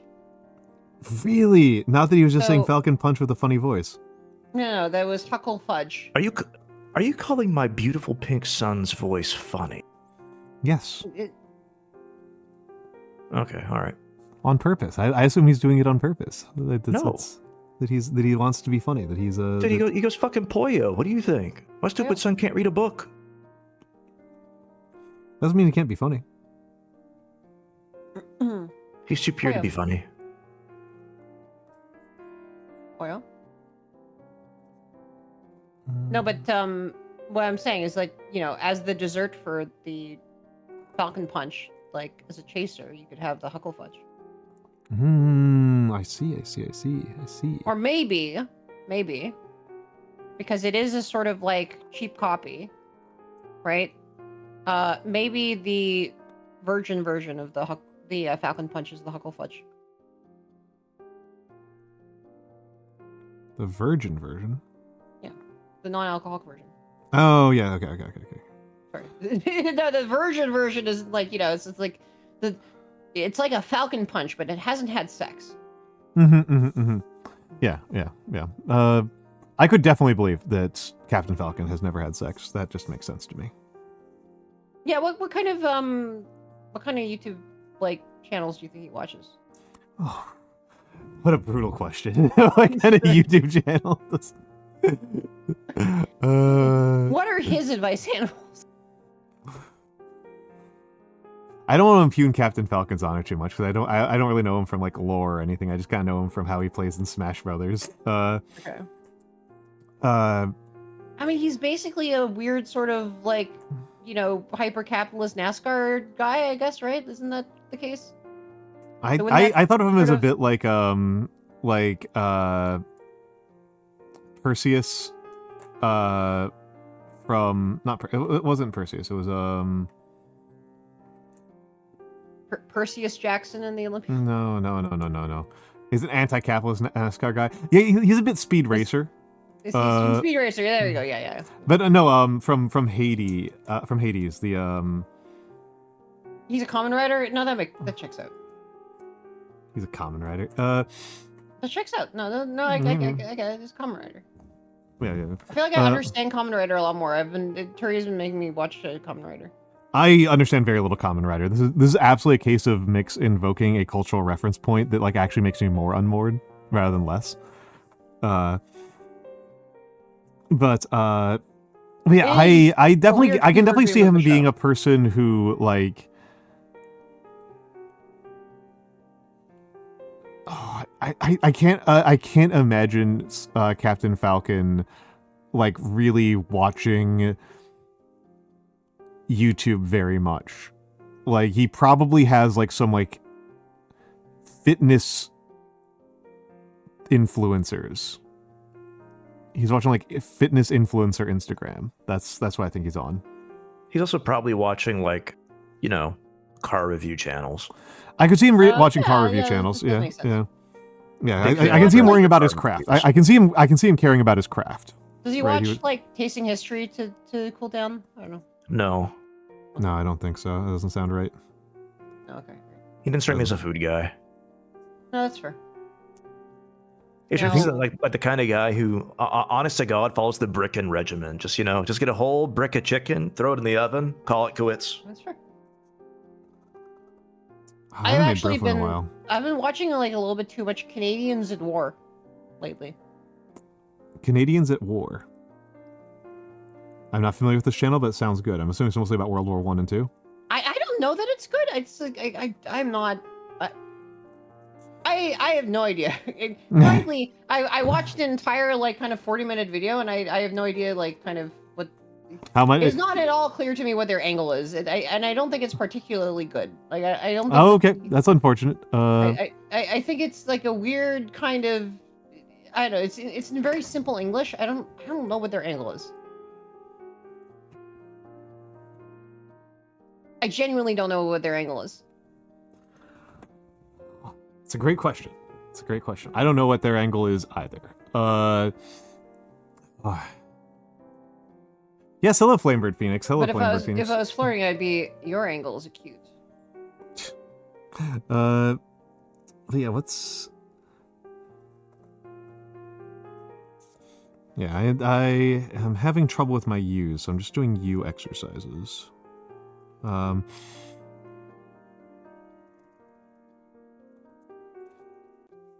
yeah, I might mix it up and do actual words for a moment here, but I am not happy with my U's, so, you know. And that happens. Bit of a... It's been like a couple of weeks, too. My U's have felt off.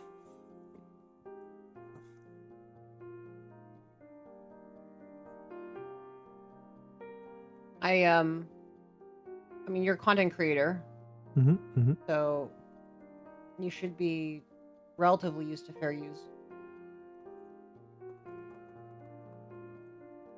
Cute. Ridiculous.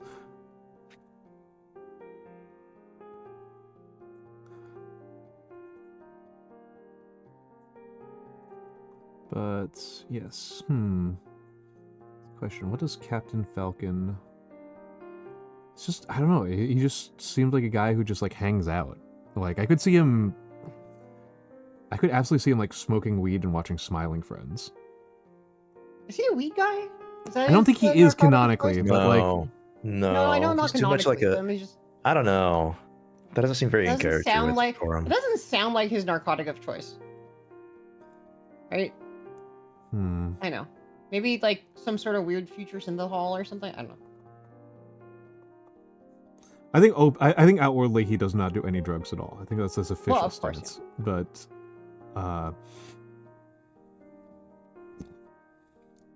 I think he. I don't think he does. I don't think he uses any. Actually, I don't even Yeah, think he you uses don't steroids. I think he's all natty.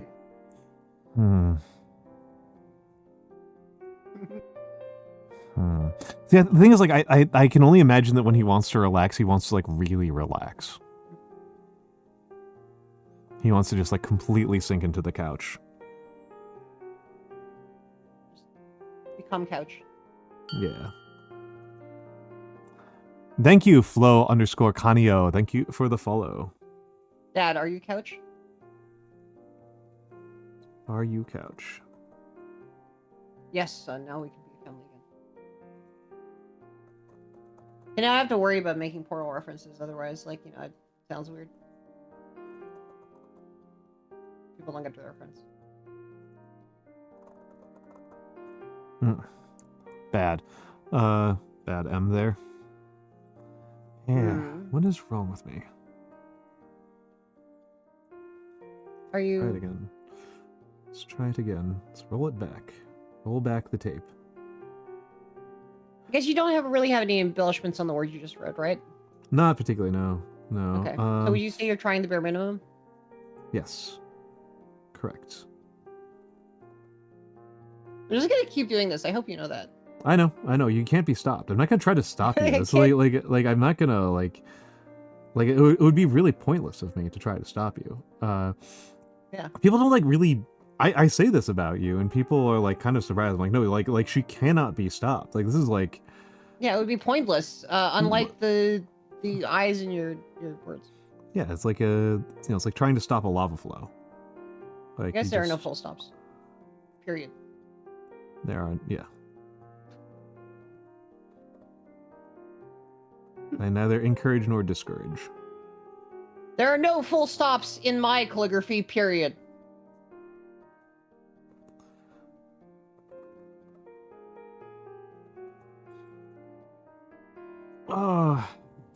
You microwave ramen and you found that ramen is the dish of choice for Captain Falcon himself.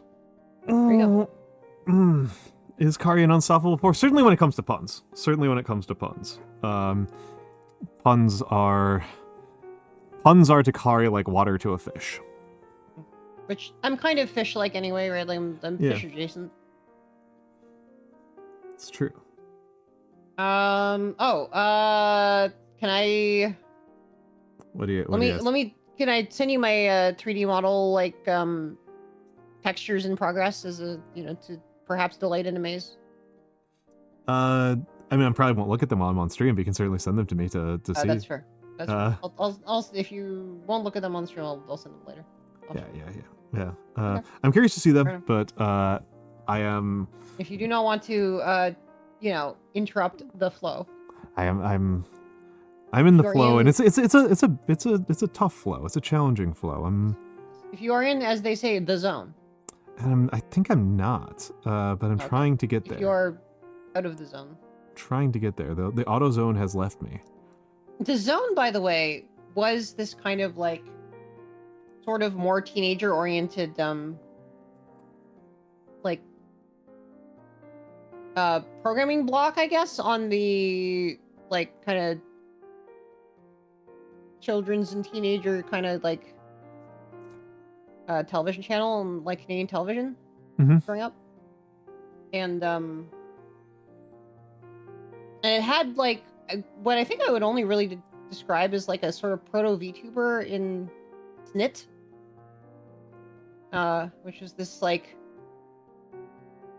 sort of half brain, half like gum, half television guy with like giant teeth. I don't know. That's very strange. That's SNIT. What does SNIT look like? It was kind of like a weird puppet, like yeah, like a purple like box with like just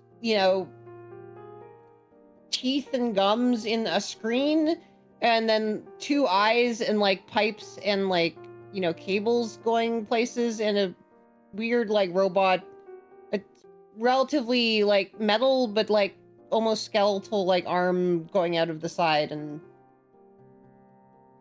yeah, he was half purple booger and half TV with like extremely like with just real teeth, the image of real teeth and eyes. that's what a face is. Yeah.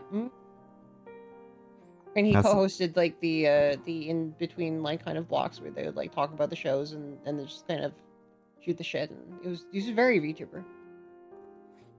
That's the most important part of a VTuber model, right? Is the photorealistic teeth. Mm-hmm. I mean, he was really a proto like what was it?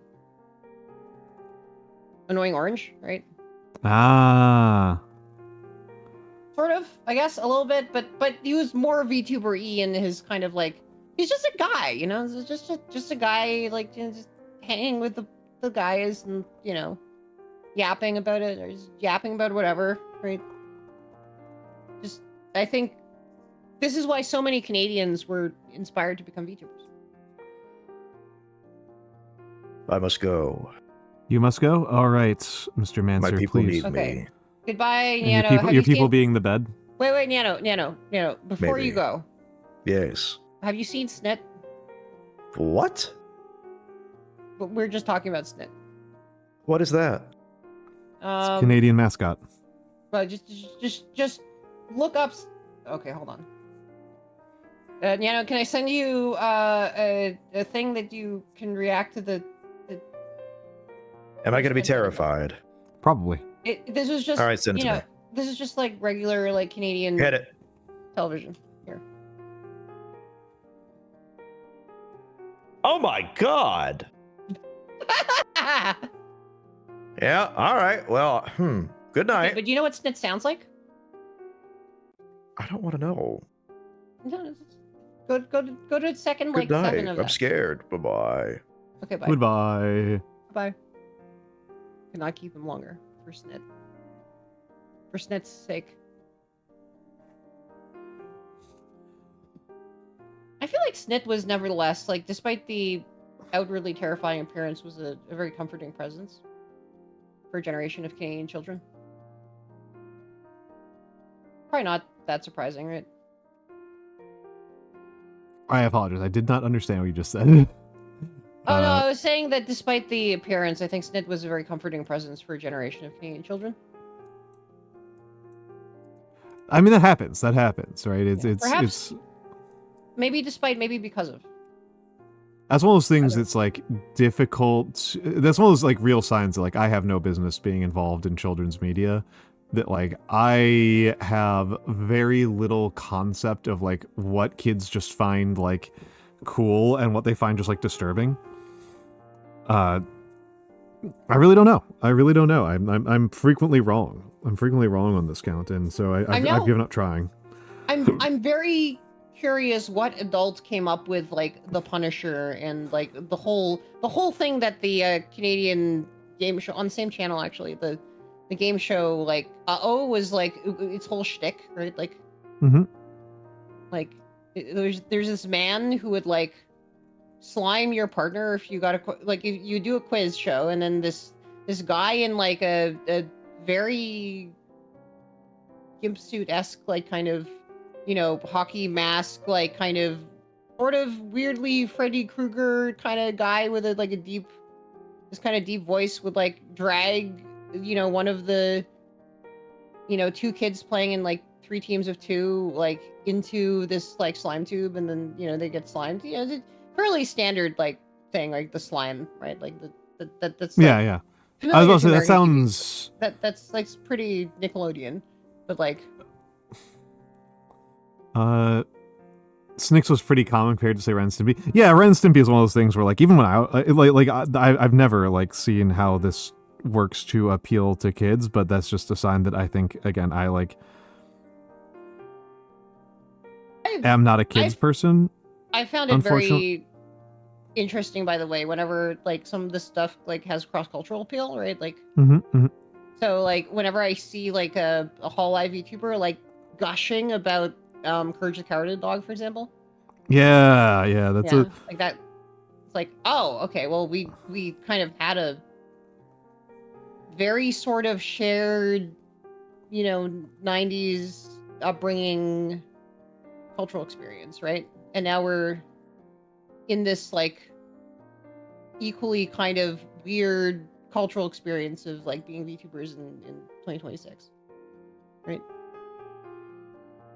Well, and the shock value thing, Quincy, this is actually kind of an interesting one, is like the like for kids show that is like there's quite a few for kids shows, and like they vary quite a bit, but one of the most successful has in fact been one of the most disturbing, which is Mr. Beast.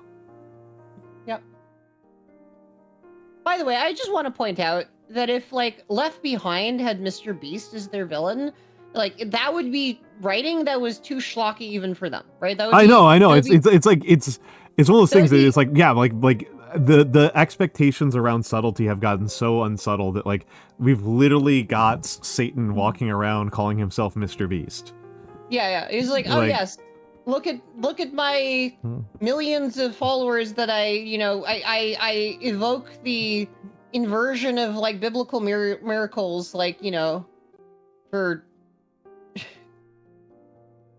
and what is my name? What do the millions of people like, you know, worship me under? It's like Mr. Beast, and of course, like, you know, they whoever.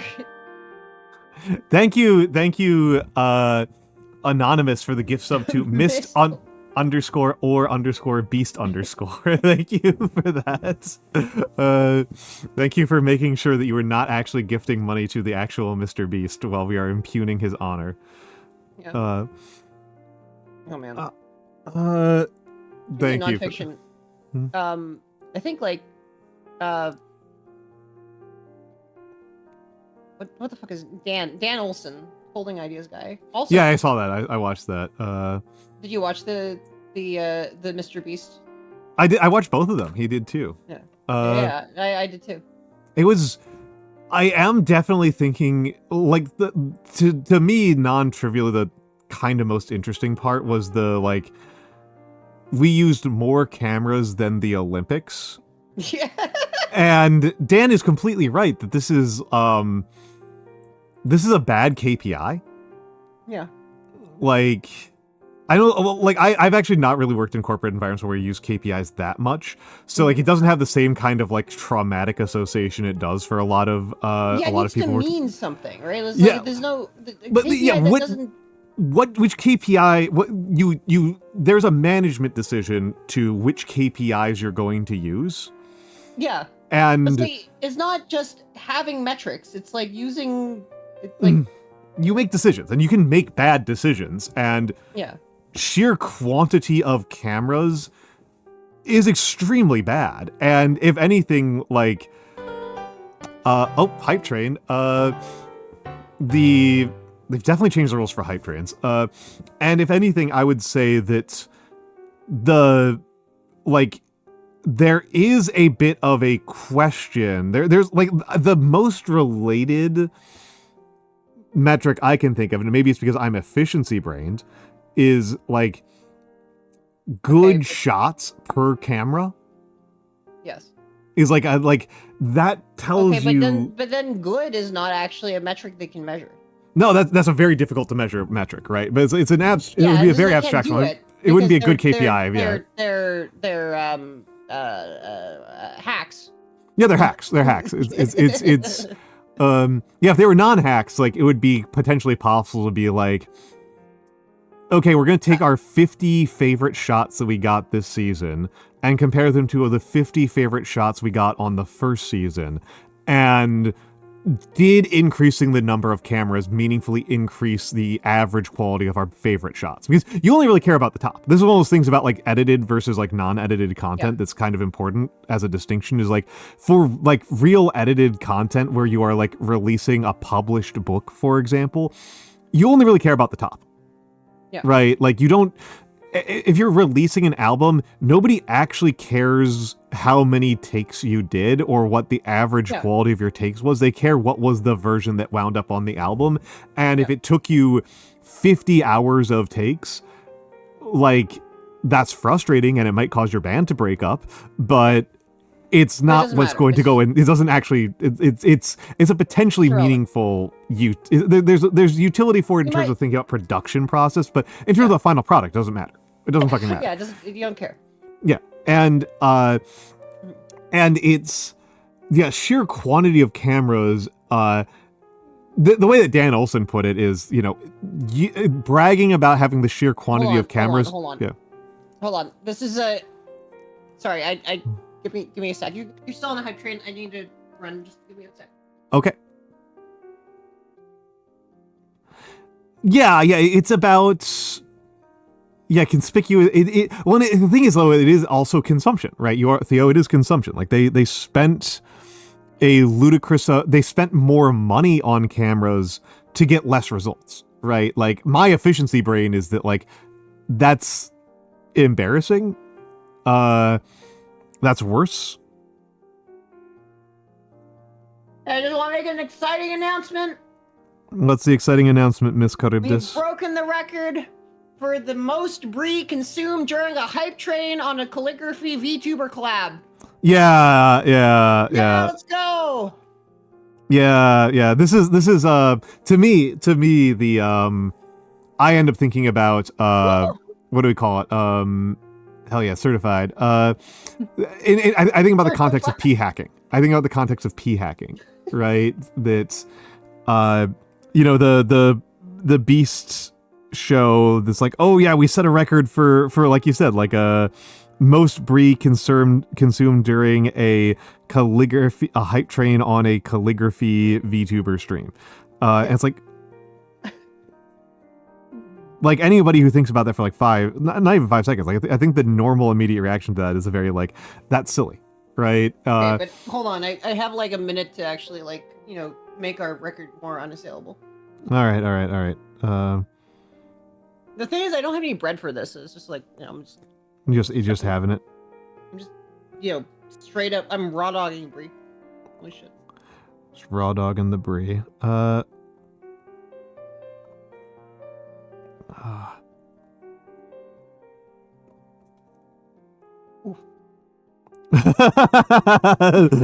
The audible oof.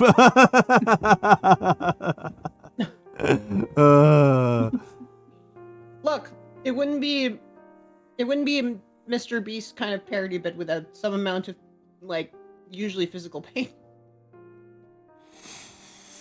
Oh, hold on a second. Dr. Lottie, let me let you through out of the jail. Yeah, I mean from our okay, so like I talk about this a little bit because I'm relatively comfortable with like discussing numbers and stuff like that. I don't think it's the most interesting conversation to have, but it's, you know, whatever. We kind of wandered into it. The actual number I care about at the end of the day is, am I making enough money in a month's worth of streaming to pay rent? That is the actual number. Everything else is like inputs, right, into that eventual output. Everything else is correlates and and groceries. Currently I am not currently at like paying rent. I am at like utilities and groceries, but like I'm not at like I can live fully off of this. And so views is not useless, right? Because more views in theory leads to more money because one, because of ads, and two, because it increases the attack surface, so to speak, by which people would sub and donate. Well, also that views are the best advertisement for viewing a stream. And for you know, in theory, if I was ever bothering to do it, and I probably will at some point, for sponsorships, right? Like views are very important for sponsorships, but it's correlational, right? And it's you know, we've talked, me and Kari have talked about this behind the scenes, that there's a kind of like monetization to viewership ratio that varies between different streamers.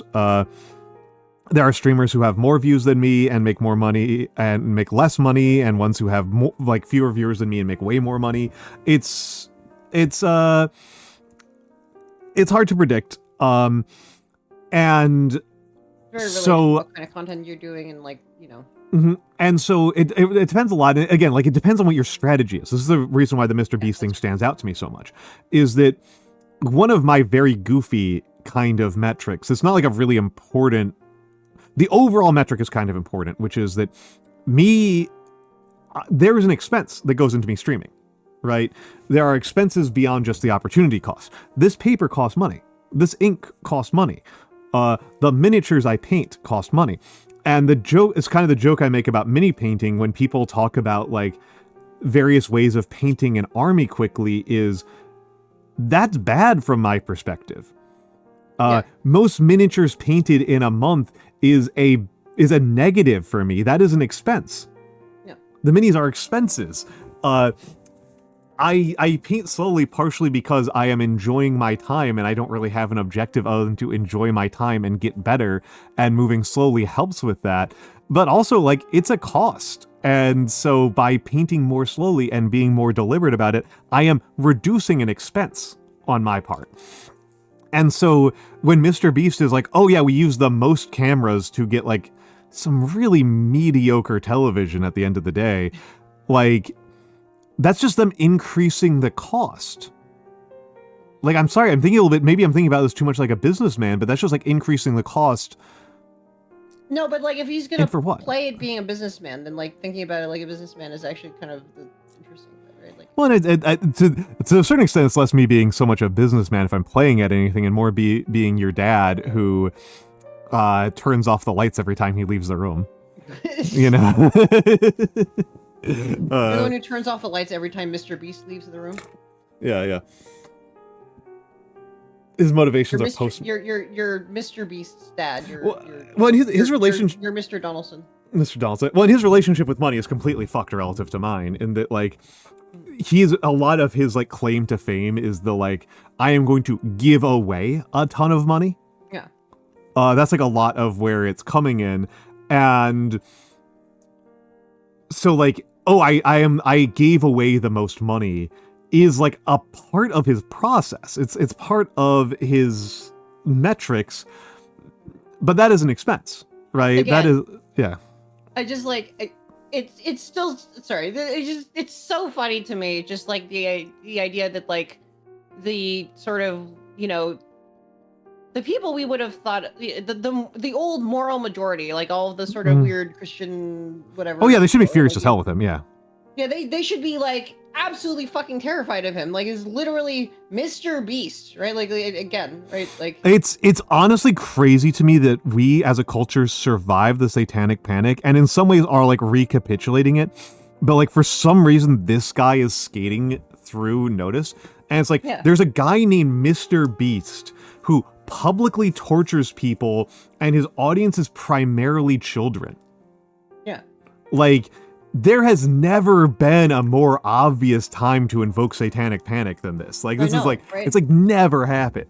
And I'm sorry, they missed and hit every transgender person. Yeah, they missed and hit every transgender person. Like the sorry, like it's not like funny, but it's in some ways like kind of so funny in a dark way. Well, I mean, you're certainly allowed to make the joke. It's certainly, yeah. It's I am not. I think we're allowed to make the joke in general. That it's. We're allowed.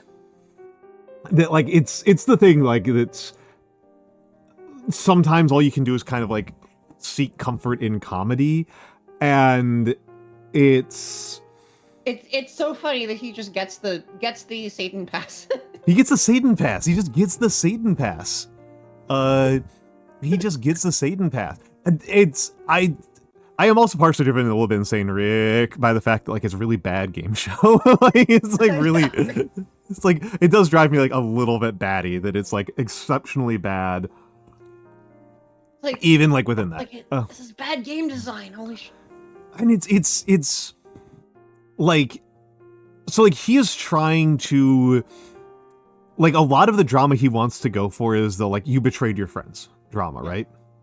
Like he's going for that, and like that is I think at a kind of basic level like a bit of like an evil thing to be trying to do, but like as a Veilfist viewer, it's remarkable how much lower quality he is at doing this than Veil is. And like Veil's just a guy who moves between America and England pretty frequently, who just looks at a video game and tries to figure out how can I turn this into Among Us. Yeah. Like that's like it's just that with like some editing. Like that's his shtick. And it's hello Michan, good to see you here. And it's evil that we're it's profoundly weird, right? I don't know, part of me is just like bothered by the craftsmanship of it. Thank you for the anonymous for the gift sub to A_mongoose. Thank you very much. We are in ads right now. I feel like at some point I'm just gonna be like triggered into like making game shows for VTubers. Some VTubers have already made better game shows. I know they have. I like Grimmy's VTuber baggage. I think it's pretty good. Yeah, no, VTuber baggage is great. Like it's just like they're in fact a bunch of like really good VTubers. Like but it's like I think I'm saying I specifically am gonna get like Yeah, I've wanted to do a trivia show. I've just never found like quite the right people for it, or gotten off my ass to actually do it. There's what's her name? Something the Explorer. Does the dating game with not the dating game. But she does one of those like dating game shows with VTubers. The Bachelor? Not The Bachelor. No, it's an older one. It's definitely not the Newlyweds. It's the one where like you have like one guy and like 10 girls, and they all answer questions and then get eliminated based on their answers like each round. It's much quicker than The Bachelor. It's an older one. It's from like the 80s. I feel like The Mole would be a good one to do. The Mole. Well, you have challenges, but like one person is actually trying to sabotage. It's like kind of Among Us, right? It's this whole, I don't know whether it was that big as a game show, but then they vote to. Wait a minute, this is just Among Us. Wait a minute, this is just Among Us. Oh, wait a minute. I'm actually kind of surprised that we don't have like an entire category of VTubers who specialize in Among Us likes. Well, in like werewolf specifically, right? I see. Okay. No, this Yeah. makes sense. Yeah, Sorry, yeah. hold on. The Mole. Okay, The Mole was broadcast on ABC from 2001 to 2008 and reintroduced on Netflix in 2022 after Among Us. That makes sense. Oh, And Netflix produced a reboot of the show. 14 years later after Among Us actually came out and proved the concept, I guess. well, Among Us wasn't Among Us until it was Among Us, right? Among Us is not one of those things that like was popular.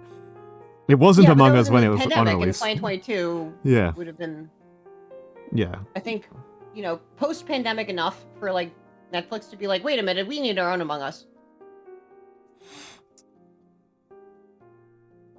The thing is, like, Very I'm actually weird. kind of bad for these types of games. I hate like lying to people and betraying them. It's not something I get a lot of joy out of. I don't think I'm good at it, but it's still something I think is like a good content form. I'm kind of surprised we don't see more of it.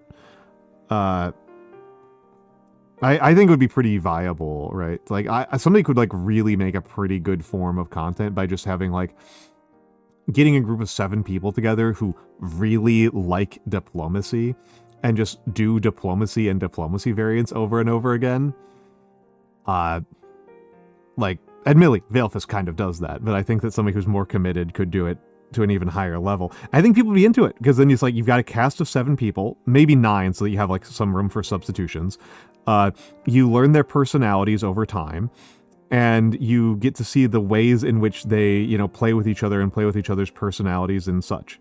I think this is like a pretty viable set of concepts, and I'm kind of surprised that it's much more often people just kind of doing friend slop with completely random pickup groups. Yep. It's weird. Like, Like, I'm not even. It's not even really diplomacy specifically, Dr. Lottie, so much as having like having like a static, right? Having like a static for your betrayal games. I guess like, okay, so in the vein of things are less edgy now. I was just going through like the old like kind of the page for The Mole. All right, the Netflix version has renamed what used to be called the execution ceremony at the end of each episode into the elimination ceremony. Like, yeah, that's a little bit less edgy. To me, the biggest thing that showcases like a reducent edginess that I find kind of interesting is football, American football. That's hold on a second. Let me take a big old stretch here.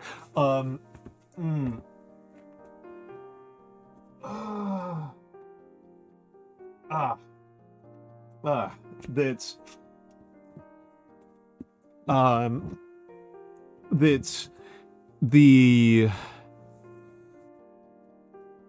football used to have a weekly recap of most brutal hits in the previous week. And that's not something that they really do anymore. Like, it used to be like part of the sell of football was like watching guys get like wheeled off the field with broken bones. Yeah, get them and traumatic brain injuries. And that's really kind of softened. And I don't entirely know what that means for us, because it's not, I don't know how much the actual rate of career-ending injuries. Well, it's not just lawsuits. I think it's also consumer taste. Mix is where I'm going with this. I think there's been a change in consumer taste to like, oh, this is just sad, right? Yeah, or like, there's like less, you've got your unalivings and all this kind of like associated kind of like, in a sense, like what we are seeing is there's an argument that this is like kind of global culture thing of like the equalization of the sort of attitude towards sex and the attitude towards violence, right? Right, because like historically, like all sex is just completely you can't even actually come to think of it, I think sex scenes are probably Sex- less prevalent. They're Less way prevalent less or- prevalent on. They're They're way less less prevalent. Okay, Like I have fair. Okay. I As long having as watched some I stand 90s corrected. having watched some 90s films on the Discord, PG-13 films from the 90s will have sex scenes that are like, not just have sex scenes, but have sex scenes that by 2010 standards are like, would completely redefine the entire movie. Right? Yeah, Like an individual movie would have more and more graphic sex scenes than an entire season of Game of Thrones, and Game of Thrones' entire reputation is warped around its sex scenes. And they are frankly tame compared to stuff that you will see in unremarkable 90s films. Right? Like it's that's let fair. alone like actual remarkable ones like, you know, like Crash or something like that. I think that's partially the victory of the satanic panic right there. You know, but They did it. yeah, our They won. The panic has happened successfully. the panic has happened successfully. Panic at the Satan. Panic at the same. Panic at the Satan. Panic at the Satanic Temple is actually kind of a fun one. There's actually a kind of fun name. But yeah, I am making an observation, Mixon. I definitely have a bias towards if capitalism changes, I feel like you have to have an elimination of consumer taste. Like that's a hypothesis that has to be affirmatively eliminated. Rather than just like dismissed out of hand. No wonder nobody's having sex. Nobody is having sex. I mean, that's an interesting question to me. I actually love that question. Why is nobody having sex? I love this question. So it's if I win, when I think about the possibility that like I will not make it as a VTuber and that I want to do something else with my life, being a sociologist of what is wrong with the straights is like a real question that I'm pretty invested in. Yeah. What is going on here? Because like it shouldn't. Why are the breeders not breeding? Yeah, it shouldn't be hard. Yeah. Well, okay, no, it should be hard. it's not something that societies. It's not hard. I don't know why it's not hard. It's not something that societies have generally have It's hard because trouble with. It's not something that societies generally do not have trouble convincing men and women to have orgasms with each other. Like that's usually a really easy sell. Yes, and instead, like I don't know, people have these like weird thoughts about like how thoughts. People have these weird thoughts about how like they did it in the medieval era, but actually they were horny as fuck in the medieval era. Like they had sex all the time, and they had all sorts of weird kinky sex and everything, right? Like yeah, and it's kind of normal, like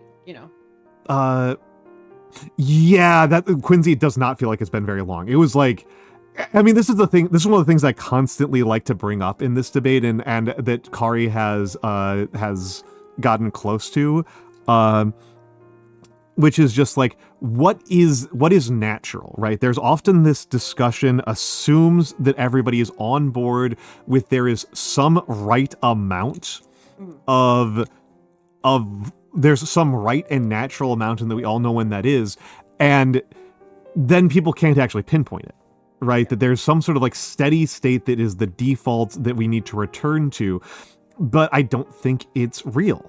I don't think it's real, and I think that question of like, so for example, with marriage age, which is one that's like one where we have better statistics on than most of these other things. Marriage statistics we actually have pretty good stats on, starting with the Middle Ages.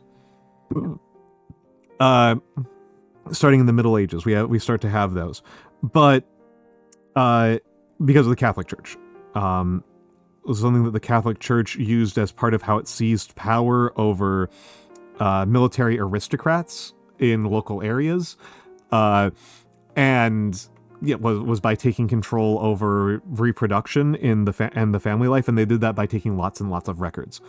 Was part and parcel of how really, really good at records, which is like helping a lot of people become Canadian now. Yes, and so the Turns out that a What- huge amount of power is just like writing down like who's boned who.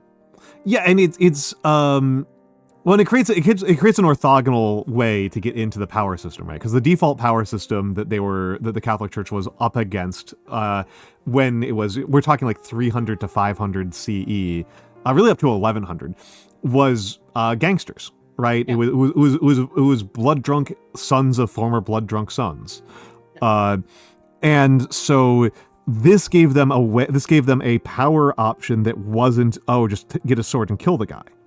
Yeah. And they wanted this because if they tried to get a sword and kill the guy, they would lose. Yeah. So they found a power cycle that got them into the system that didn't involve, we have to pick up a sword and kill the guy because they knew they were going to lose. So they did it through the through family production. And anyway. Different societies have very different like norms about when people marry. The ones that I really like to highlight as like pretty big extremes are in ancient Greece. A very big one is a very typical type of marriage would be like a 15-year-old boy and a 13-year-old girl. Like it would be very normal. That would be very, very normal in ancient Greece. And then in late medieval Britain, much more normal was like a 28-year-old man and a 25-year-old woman. Was much more normal. The average age at first marriage for the entire society in 1600s in both England and the Netherlands was almost 30. Yeah. It was like 28. We have caught up to that. We have caught up to the 1600s. Yes. We have returned the age of to 30 tradition. is in demand. It's like, The age of 30 is in demand. In order for that to be the average, that means a lot of people have to be getting married over 30, right? And then, like, for the ancient Romans, the ancient Roman marital pattern is a guy who is pushing 40 and a woman who is about 20. Is the norm. And this has to and do... all these kind of have weird... The other interesting Yeah. thing is you think about this, all three of these patterns like kind of have like these sort of weird... They have rational explanations. They all have they rational explanations. There's also some weird like cultural memory in which like all of these seem like the thing that people do. Like it's like, you know, you kind of like have a sense of like certain like sort of societal structures that were built for societies and times like when all these things were the norm, because like all these cultures kind of like have... Yeah, I mean, particularly the Roman one is like... Yeah. That's like a tradition that's like runs like almost 1,000 years. And it's worth noting that that's like a fairly typical one, but I don't know how truly typical it was for the Romans. Like we have a lot of marital records of that happening, but we just don't have a lot of data about what poorer Romans lived like at all. Period. Like, we just got nothing. Nobody cared about writing about them. Yeah, nobody cared. And yeah, so yeah, in medieval Europe, you'll get early marriages for royalty because it's not even uniformly early. Sometimes it was later. You'll have really high variance in royal marriages because the question of like other social duties kind of takes second place to questions of diplomacy. And those diplomatic questions still happen with all the way down to the level of peasants, right? Like your relationship with your neighbors is a diplomatic relationship going back generations. And so it's very common for like the same set of 5 households to basically be marrying each other over and over and over again for many generations in a row, because that's like their internal diplomatic system, and it increases the food security of the entire group. And in the case of England and the Netherlands, the reason for the late marriage is because it was pretty expected that each person be fairly independent before they get married. And that often means you kind of have to wait for your dad to die. And so like that pushes the age of first marriage back quite far.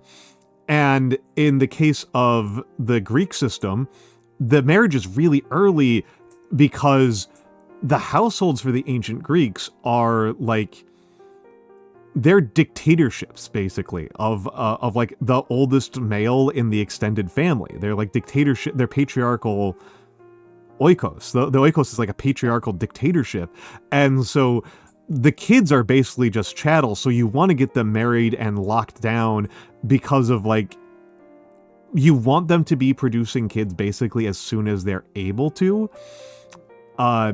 because that means like you get to take more advantage of those kids being born, right? Like as the oldest male, you get more advantage from that. So you want these people to start having kids not long after a woman has her first period, you know, which can be like 13, 14, 15, right? That can be very, very young. Because you gain an advantage by there being more kids, because of the way that inter-household competition works. And then for the Romans, it's because of the military service. That finishing your military service was you entering adulthood. And so men who are in their 20s don't tend to marry as often because they're in the military and not really adults. And women just didn't have that same years of being functionally an adult but not being accepted as a real adult that the men did. For both men and women, like the becoming married was a kind of passage into adulthood, but the men's like how do you get married included like 15 to 20 years of military service. And once again, you need to always remember that ancient Roman society is bent like a fucking bow towards creating a really, really, really big military. It is an extraordinarily militarized society. One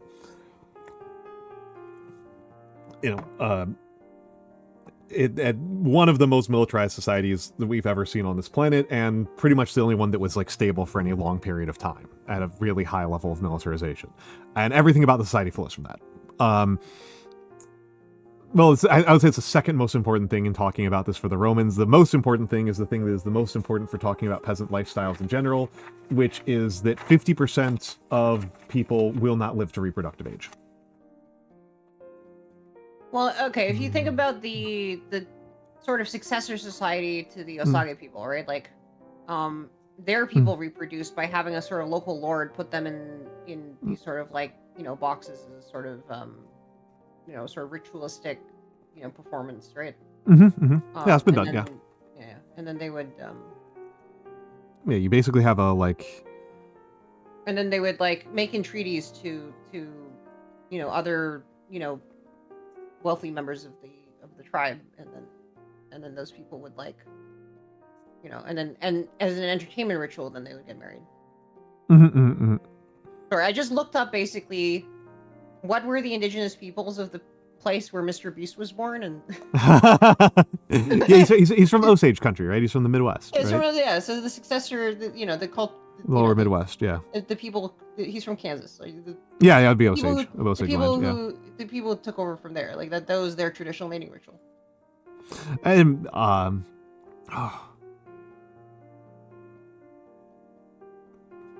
yeah, I do not know nearly enough about like Native American culture. I don't think I there's like I've read a couple of books, and I know at least one of the books I read is not considered particularly good.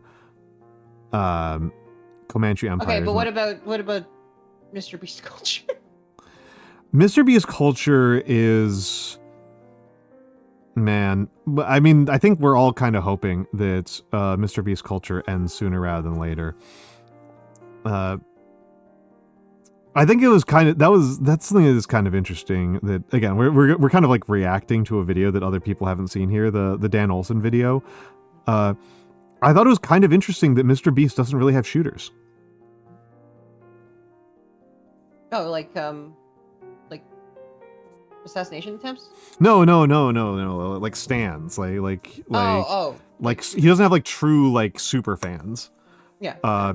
Like there are there's a lot like people don't just like there isn't like a lot of like people walking around with Mr. Beast shooters.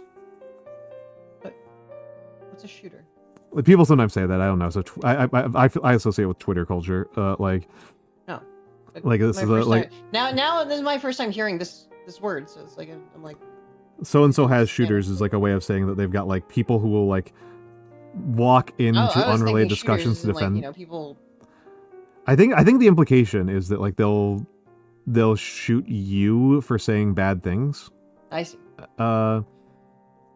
It's kind of the implication. I think somebody. It's entirely possible that somebody here knows better than I do. Yeah, people willing to defend you. Yeah. You're high. I'm high as fuck health. Sorry, Clone Squad. The help that you're going to get is going to be. I'm going to keep streaming for a bit. That is the help that you're going to get. I'm personally torn because the calligraphy. I am personally feeling very, very frustrated with my calligraphy at the moment. So Hopefully the conversation is. the conversation is not frustrating. The conversation is not frustrating. I'm just. I think it's. My sleep was very, very disrupted over the weekend. And I think my motor skills are not where I want them to be as a result of that. I think it's local health. I think it's a local health issue. Yeah, it's 5 a.m. It's 5 a.m. Baby.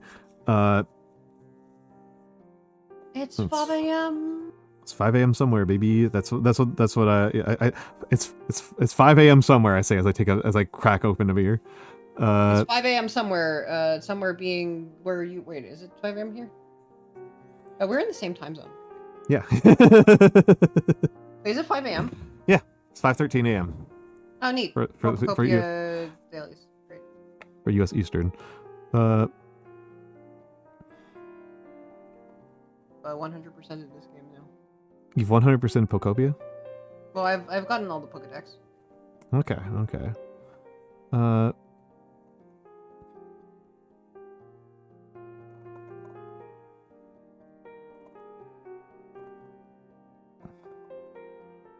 Finally got a good S here. If you had me as a teacher, you probably only got an Ace. I don't know. I failed a lot of my students. It's not something I'm like proud of, but it is, you know. If they didn't show up to class, you know. What was my average grade that I gave? I think I was a relatively easy grader. I know I give a lot of students panic attacks. So I had like a final curve on my coursework. And so a lot of students would have like really bad grades like going into finals week, and then they would be like a full letter grade higher than they thought they were. I was like, yeah, I told you this like all the time. I tried to say, I said this like, and if you asked, I would have told you, like, you are like a full letter grade up from where you look. Just because it was like, you know, I would try to make multiple choice quizzes that were like relatively challenging, and that meant that most people got like 7 out of 10 right. But I didn't really want to. I was like, yeah, that's like an A-. That's a B, right? Because I was making them hard. So I was making them hard. Yeah, no, I am torn between. I think my average was the average grade for my class was probably like a high B. It's probably like the median.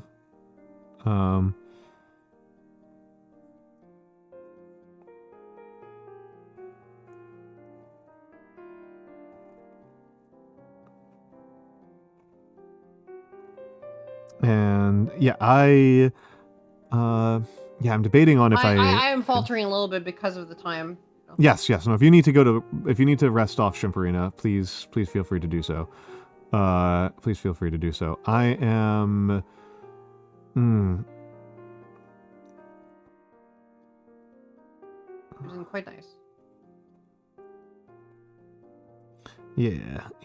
I am debating on if I. Once you are done streaming, I should. Well, I'm debating on if I end stream. Well, because I haven't actually. This is not actually that long of a stream. We're only at 4 hours and 39 minutes. So I'm trying to figure out my pacing here. You normally start this later. No, I normally started. I was 2.5 hours late to my own stream. Okay, well then.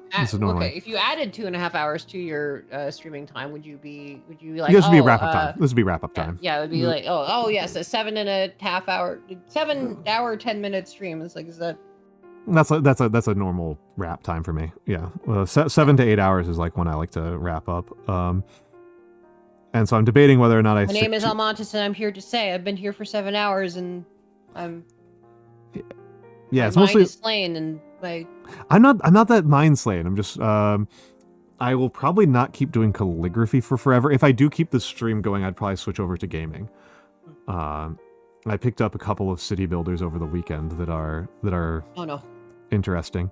I did see somebody, by the way, very close to my home with a the Bober Kurwa shirt. The what? Bober Kurwa. It's like the meme about.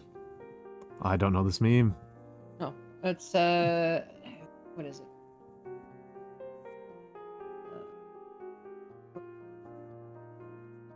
It's Kurwa Bober. It's like it's a Polish internet meme. Stemming from it's a Polish That would internet meme definitely stemming make it from- hard for me to know it. yeah. Was a person excitedly like seeing a beaver, and they're like, "Bober Kurwa!" They're very, very excited about it, seeing a beaver. I do love Timberborn. That's tomorrow's stream. That's tomorrow's stream is Okay, yeah. Timberborn. It's funny because like Terry's been playing Timberborn for like quite some time, and then like suddenly you're playing Timberborn. And... Yeah, I'd been meaning to play it on stream for a while, and then when I heard like the 1.0 was coming out, I was like, I can wait for the 1.0. But yeah, yeah, European beavers have been were pretty extincted. It was a very important part of the founding of both of our countries, of the U.S. and Canada. Very important element of how our countries came to be. They needed to search for more beaver. They needed beef. They needed to beef. Needed to find them in Ohio. I mean, it was getting a beaver pelt from Canada to France is cheaper than getting a beaver pelt from Russia to France. Yeah. Was like a huge part of it. Hello, Sybil. You are supposed to be asleep. Bober is a funny word for beaver. I like that game a lot. I will say that I think in the current run of the game, it might be like I might put it down after like the next week or two for a while. I am hoping to launch the Earth Repopulator, and the real question is just like, not like can I do it, but do I have the patience to do it?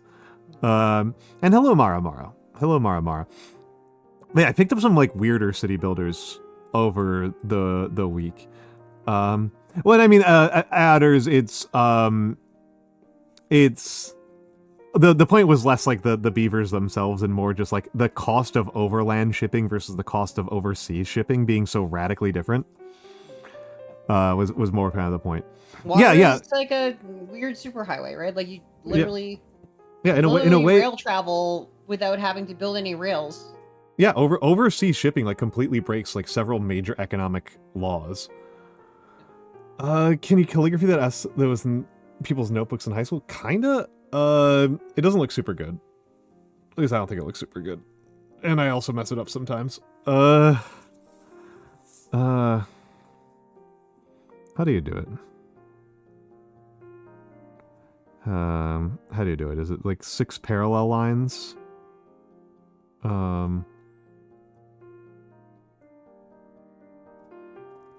I've done it as calligraphy a few times, but it's something like... Okay, well, I, regardless of which decision you choose to make, I am in fact, like, You're probably crashing. going to become totally useless in a couple moments. So I'm going to leave you to your chat and Sleep well, Shrimperina. Sleep well. I did not get to the end of that sentence. No, you didn't. You just completely gave up. Yes.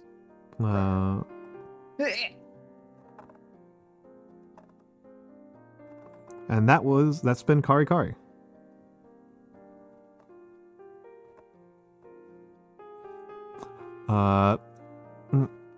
She didn't actually. Oh, there she goes. There she goes. Hello, C Pikachu _ Hello. Well, that's I think it's pretty mediocre. That's pretty mediocre. I think I am going to stop doing calligraphy regardless. I need to decide what I want to do. Because now my elbow is pinched. And so, thank you. This is actually kind of a low point for me. I'm actually very, I feel like this is actually not right where I want it to be. I'm usually a better calligrapher than this. My use for the last couple of weeks have been betraying me, so I was trying to work on my use today. But I can now feel my elbow is pinched, so I do not want to keep doing it. I mean, see, Pikachu, it's a matter of everyone kind of has their different skills. There are, I am a permanent bronze in every team shooter I play. In Overwatch, in Marvel Rivals, in Apex, I am permanent bronze. One of my strongest memories of playing those types of games was I got up to silver as a tank in Overwatch. Once. I managed to win enough to get up to silver tank in Overwatch, and I proceeded to lose 35 games in a row.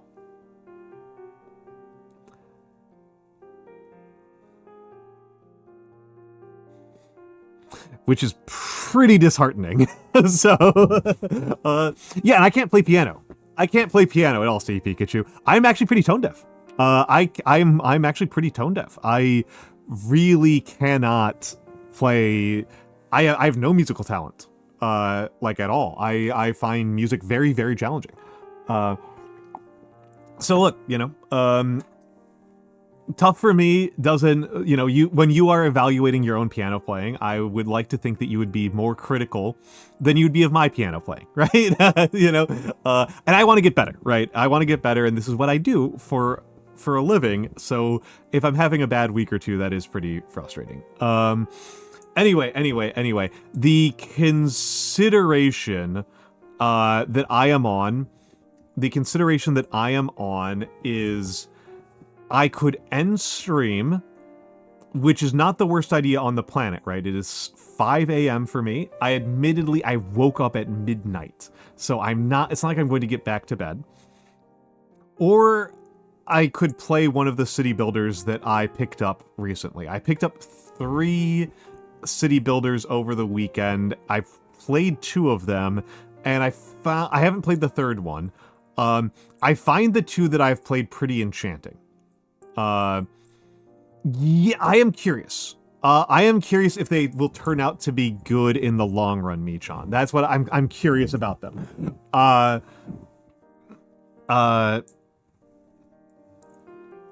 If you had to choose something to Flores Foster Jenkins as I don't know what that means, KariChary. I don't know Flores Foster Jenkins. And C Pikachu _ thank you for the follow. The 2 that I have played are I have played Diplomacy is Not an Option, which is very much a wave defense city builder. And I've only played I've played a little bit of it. And I have enjoyed it.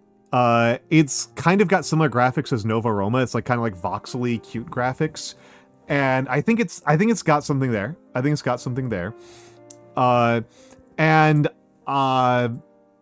But I don't understand it well enough at this point. I don't really understand how to make a more complex defense than just have a big army. I'm really not sure how I could make a defense that actually funnels enemies in a meaningful way. I'm really not sure. I don't really know what that looks like. I've just played a little bit in sandbox mode. And I've gotten 20 days in and then lost. The other one that's a little bit more enchanting to me because I did so badly at it, was, what is it called? Kaiserpunk. Despite the name, I think it's more from Kaiser Reich in terms of the inspiration. It feels it's a sort of alternate what if the Russian Civil War, right? It's like what, very quick history lesson here. In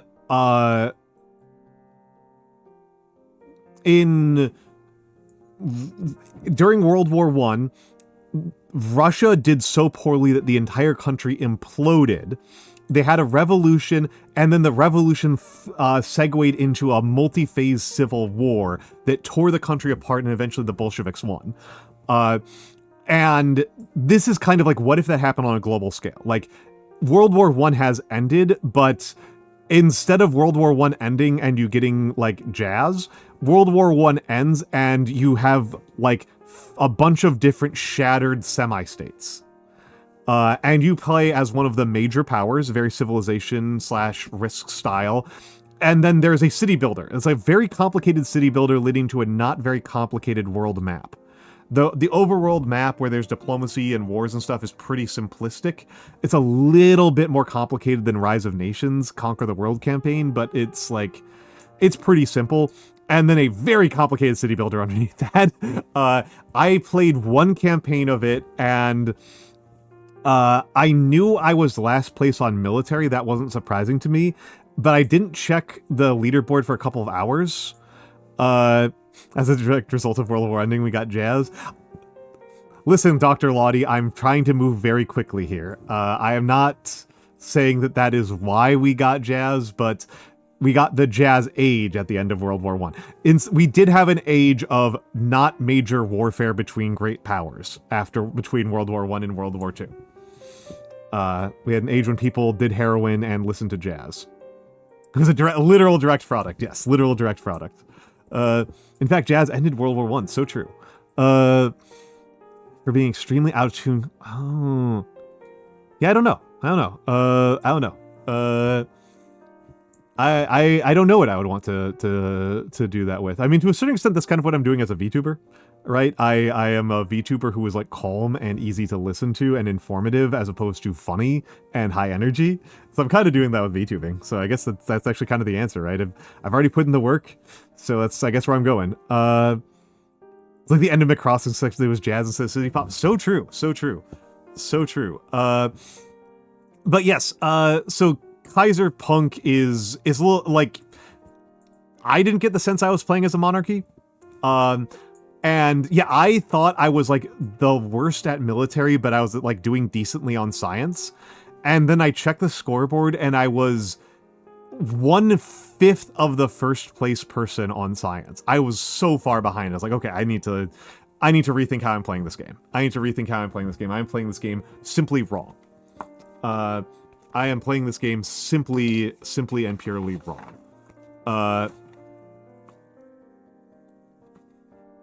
The Red Baron ordered the German forces to help destroy the evil supercomputer response. I should watch Macross one of these days. But also watching TV shows takes so much energy out of me. There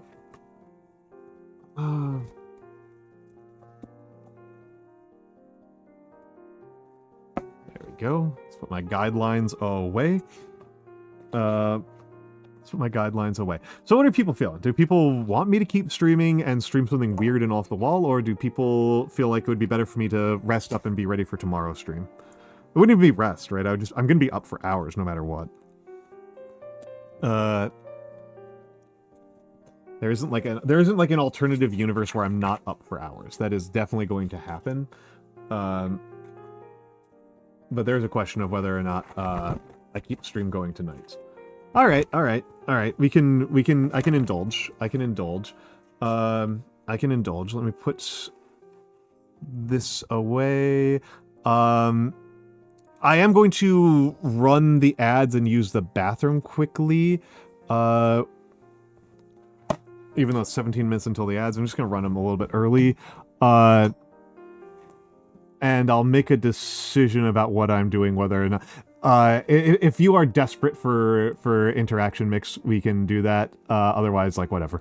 Okay, I'm gonna run the ads and use the bathroom. Here's what the schedule looks like, by the way. So, be right back.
Oh.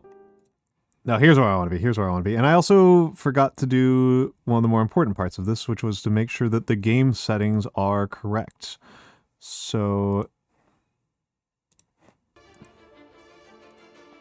there we go. There we go. Hello, eBiscuit. Hello, eBiscuit, who has been here for a while. But yes, yes. I think it's kind of loud. I think it's kind of loud. Hold on, let's turn down the audio a little bit. Oh, that's way too quiet. Wow. I've never had that happen. I think that's fine. I think that's fine. Yeah, this one I'd not heard of before. I saw it was on sale. And it was bundled with 2 other games that looked interesting to me. So I picked it up. I have done the tutorial. I have done one campaign that I very much lost. So I'm gonna mess around a little bit with some of these settings. We might want to turn it down to medium, and might want to turn it to windowed mode. No.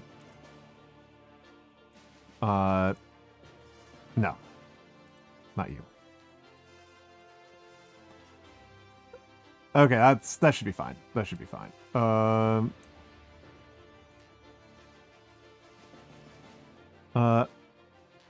That should be fine. I actually think it's kind of neat. It has one city builder element that I think is really a swing that I'm not sure about. There's a strangely formal swing to the game. And I'm kind of curious. I know like some of the other people here are city builder fans. I'm kind of curious if they'll pick up on why I think it's such a big swing. You'll allow me to continue. I've played the tutorial before.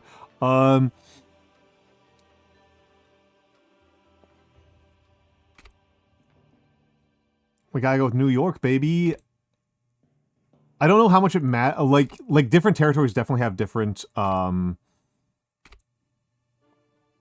different like effects, and I think that you can only get one player per one of these regions, one major power per one of these regions.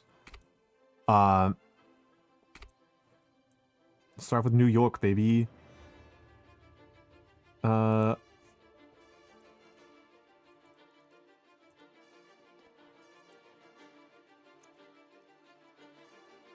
Newer York. Okay. This is kind of interesting, right? Is that there are national bonuses, but they are based on your they are just a series of bonuses that anybody can have. Some of them do feel like they are more based around certain cultures than others, and of course some of them are like that's a British Mark IV and an American Sherman, right? I'm actually entirely sure what tank that is.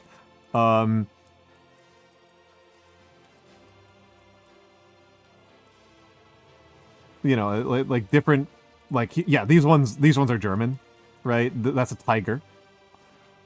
That's a Tiger. That's a World War I infantry tank on the furthest right. These are Soviet. Do they have more than 3?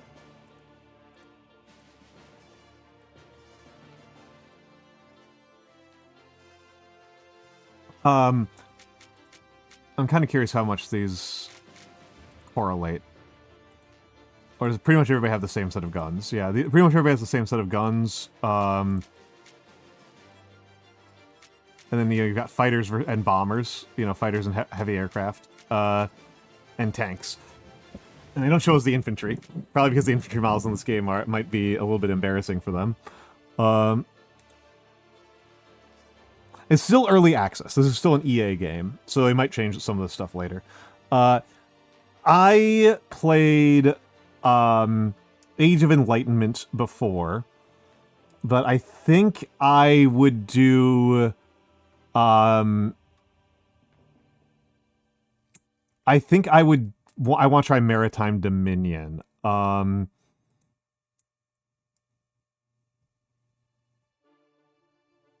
Honestly, this one sounds really good for my playstyle, industrial, but I think I'm gonna do maritime.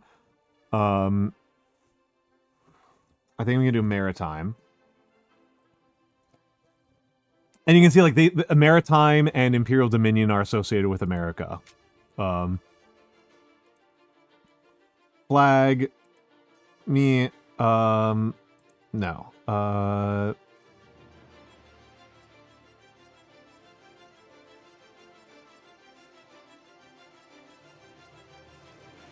I'm gonna be the psych. I don't like any of these emblems, particularly much. Most of these are like very fasci adjacent to me in ways I don't find very comfortable. So I'm just gonna turn the emblem visibility to 0.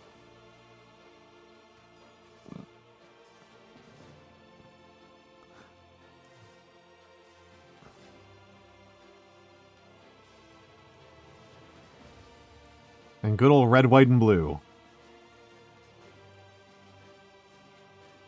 Good old red, white, and blue.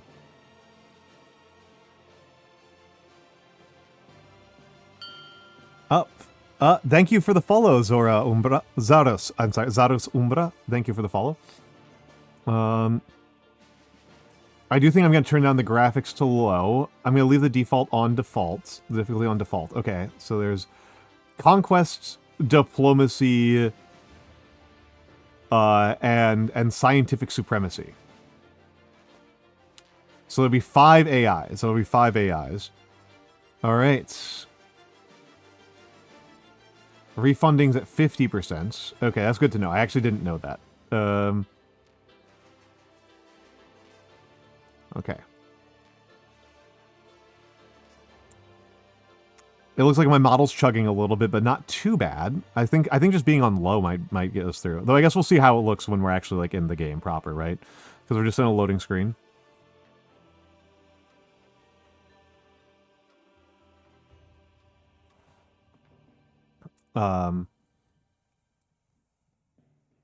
Unemployment can cause riots.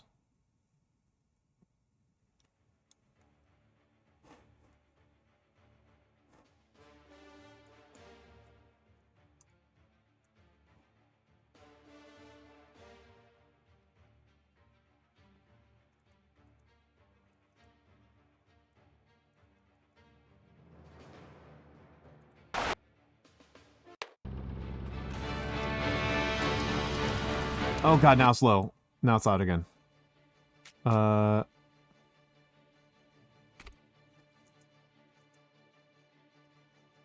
hold on. Pause.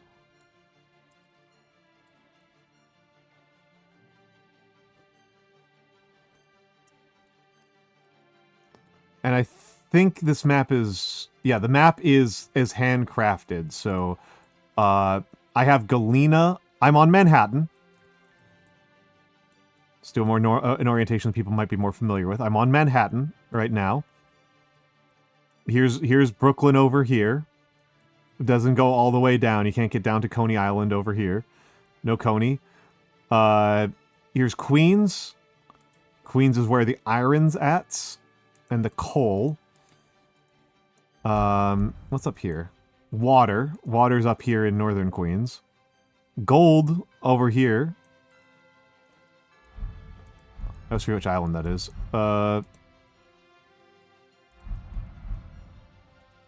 Lol. Nothing here. Quartz. Aluminum. They called aluminum or aluminium? Aluminum. Proper Americans. Quartz. What's up here? Crude. More aluminum. So a decent amount of crude. Some copper down here. Some coal. So there's a lot of coal. There's a lot of coal. There's some water on Staten Island. On the tiny little bit of Staten Island that we get. And some water over here in Jersey. Zinc in Jersey. Quartz. I already said that before. Quartz. Lots of quartz in Jersey. Over in Hudson. but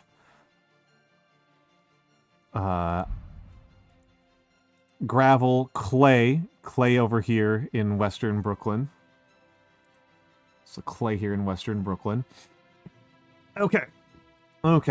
So, and this is the world map, for what it's worth. This is the world map.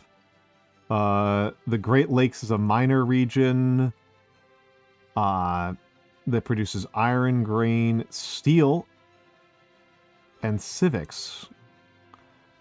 And the southern Appalachia produces grain, iron, rubber, and morale. And I don't have info about any other regions on the planet at the moment.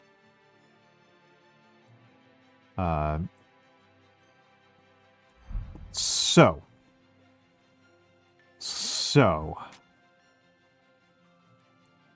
You can't get anything done without population. This is something that's interesting about the game. This is actually something I like quite a bit about the game, is that technology is not really, like, researched. You get technology points by building things. By building things and by doing things. You just kind of get points for doing things. You don't get them... Like, you don't really have to, like, build scientists as a specific category of person. At least not in terms of, like, getting research done. So... I'm going to need to get over to the iron area pretty quickly. Yeah, well, the thing is, this is actually something I think about a lot, because my dad's a scientist, and I'm a history nerd, and so I think a lot about what is your model, right, as a society? What is your model for... Also, it looks like the game does slow down my model quite a bit. It looks pretty chunky to me. I'm going to decrease the graphics a little bit more, but I do have to ask folk if they would prefer to have me just go over to PNG. Oh, come on, that's not what I want at all.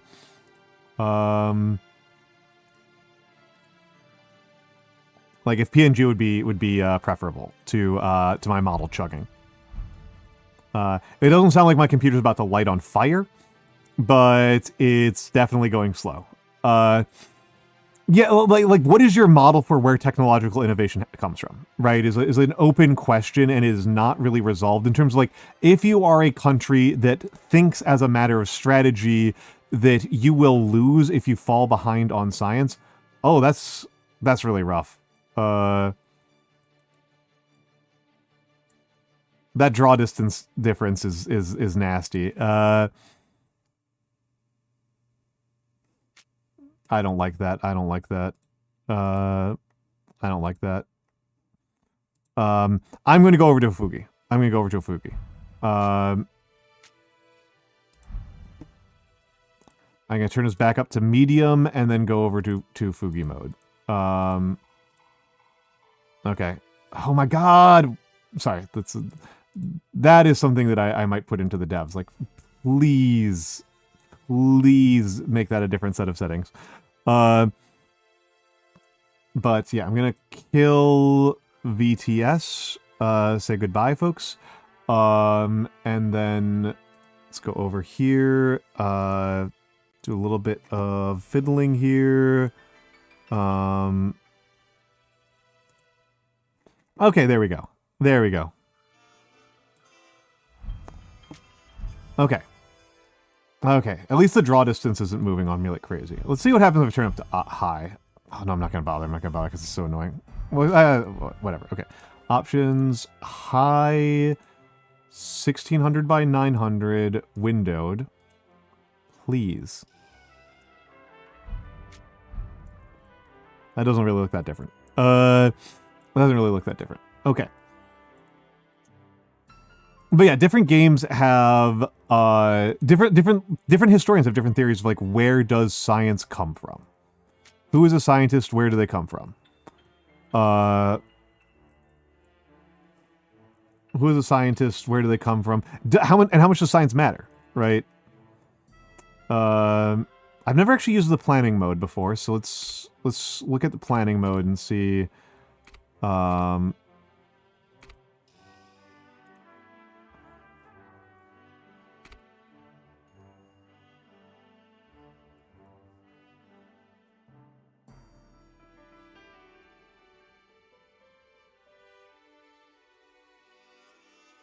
kind of curious about this. Okay, so...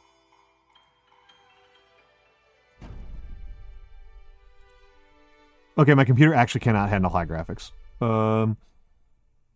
That's good to know. We're going back down to medium. We're going back to medium. Computer cannot actually handle this.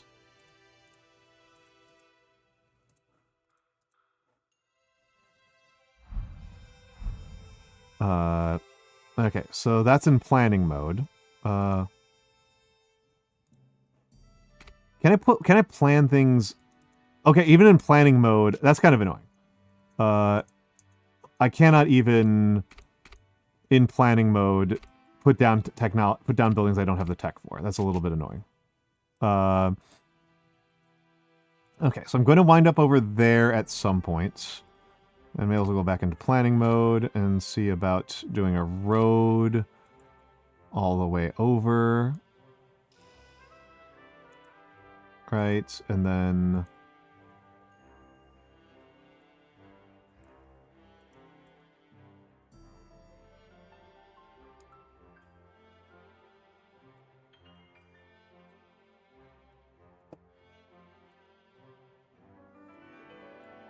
Because even a dirt road costs money just to have.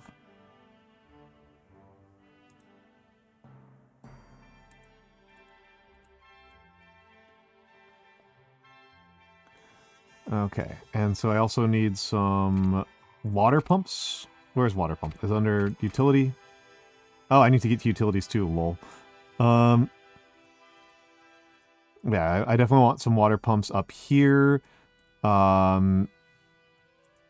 I think I'm going to probably just try to center most of my population along here. Are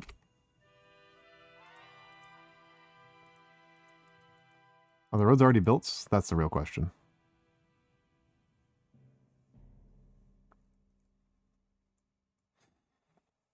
Some correlation as in... Yeah, it's never so clean. And so the really big question, right, is like, is science made kind of like by people tinkering, or is it made by specialists? Right? Like what's the importance of specialists versus non-specialists? Okay, so we have 119 plywood. Okay, you can't planning mode roads. That's what I've learned here. So you cannot planning mode roads. Okay, foresters count for utilities. That's good to know. This area is going to be mining.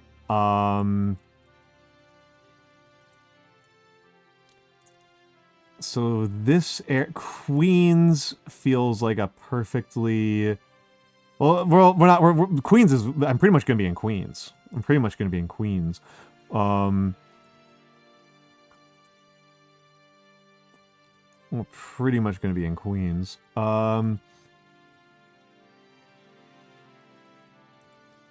So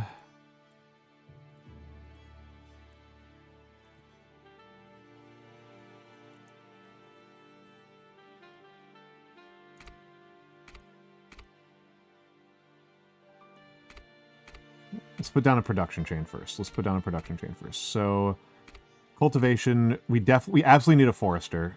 I screwed myself really badly at least once by not getting plywood manufacturing up until I was already like out of wood. Well, the depot is actually the most important thing. So the depot will be like right here.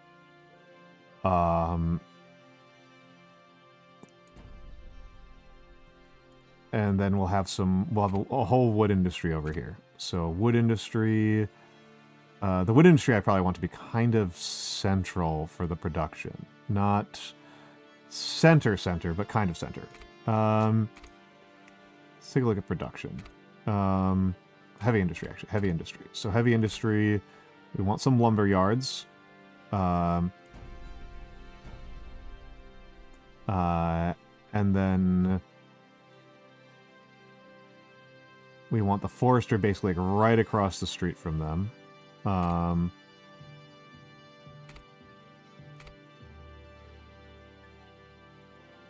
this is the really important part of the stats. If you can't see, it's that if you have buildings, if you see those like these little green lines, these little green hop lines here, that means that these buildings can do instantaneous internal transfer, right? That means that these can do instantaneous internal transfer. 1919. We are in 1919. It's a sort of alternate history, post-World War One, is the idea. Okay, there we go.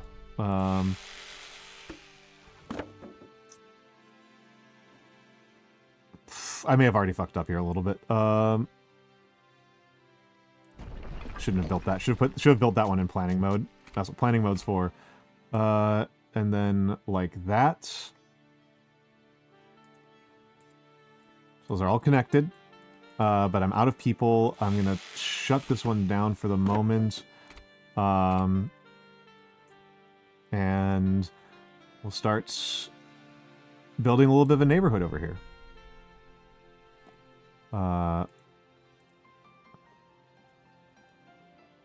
Yeah. What if World War One like actually broke the entire planet?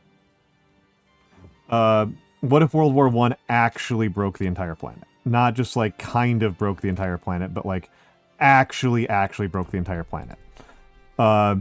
What if World War One had the kind of effect on... What if World War One affected everyone else in society in the same manner of how... of like the Russian Civil War.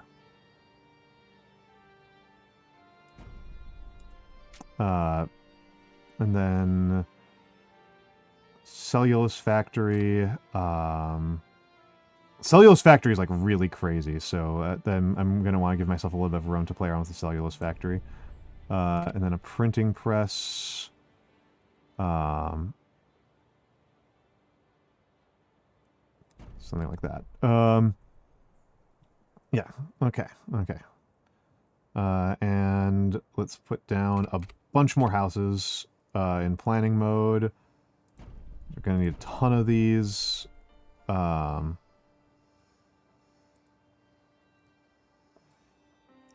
think 3 in a row is kind of what I want. I think 3 in a row will make room. I think I can replace 3 houses with 2 high-rises. I think. I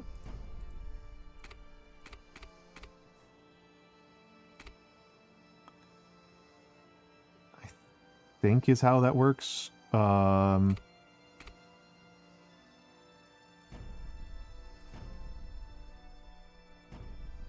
Let's think about this. Public service buildings, fire station. So I want something like that for a fire station. Should serve a pretty wide margin. Okay.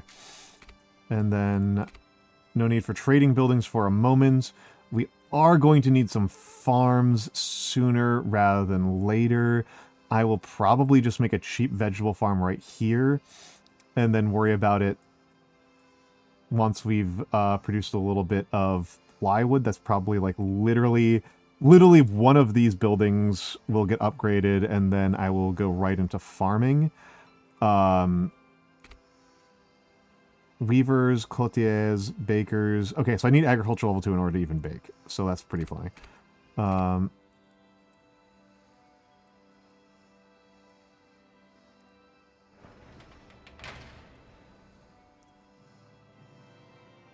Okay.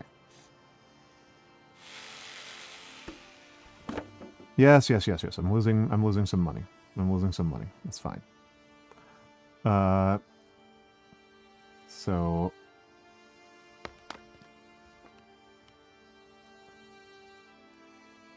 let's leave planning mode, because I've never really played around with planning mode.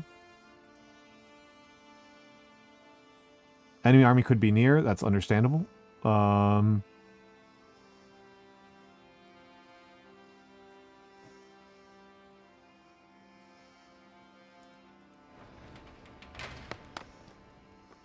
So yeah, need to produce wood first.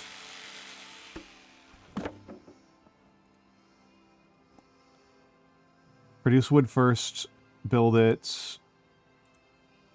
So I have more workers, 'cause I'm literally at 2 workers right now.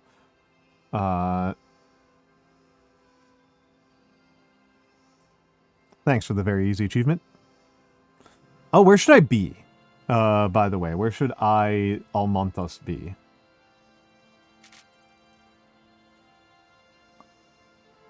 On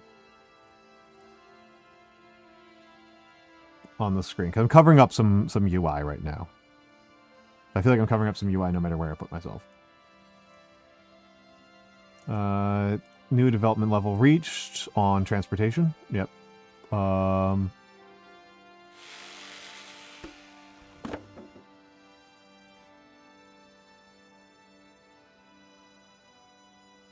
I think upper right might be the best one for me. Let's try studio mode.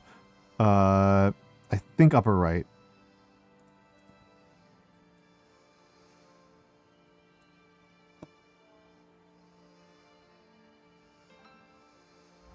Yeah, we'll see how much we care about those. Those are concrete and glass, which we're not going to be using for a while.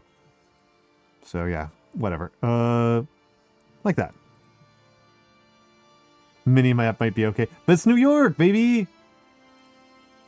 Okay, build that. Turn that on.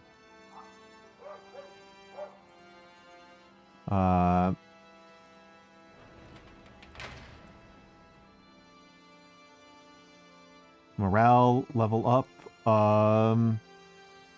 Okay, 14. One more, and then I'll start planning. Then it's time to make the farming a farming sector. The farming sector is actually going to wind up being kind of important. So let's well, let's start salvaging some stuff. Let's start salvaging some stuff. I've got spare workers. I can salvage a bunch of stuff. I can salvage a bunch of stuff. So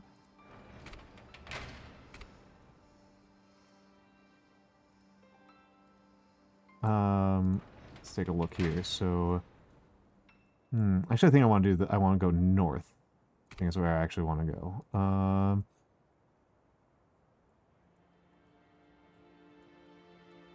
Somewhere over here.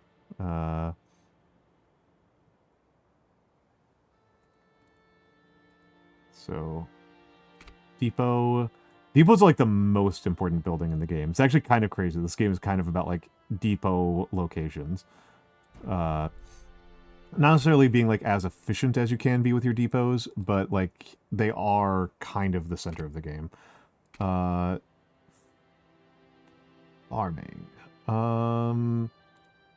Let's take a look at production. Let me see how big the footprint on those are. Dinguses. Okay. Okay. We need some vegetable farming, and vegetable farms don't actually have a lot of important pathways. Hello, Dr. Hidaka. This is a game called Kaiserpunk. It's a very strange city builder. It's a very strange city builder that is it's an alternate history World War I where the war went so badly basically everybody is dead. So there are we are what's left of the United States. We are what is left of the United States. Is just this little crappy city in Manhattan. Well, Queens. But, oh, gotta...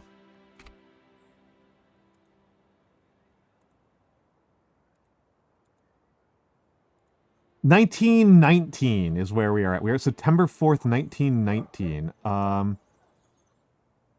Wait, what? This is a labor house? Well, that wasn't a salvage, that was a repair? I'm just gonna move you.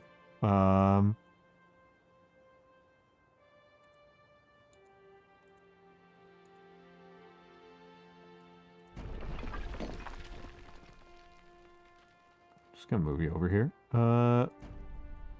Yeah. Yeah, it's Newer York. It's Newer York. We are currently in Queens. I am a Brooklyn boy, but Queens is a little bit more copacetic to my current plans. Okay, so let's build that, and then we can start thinking about... We are building plywood at a decent pace, so that means we can start thinking about building some further stuff. We can start thinking about some further stuff.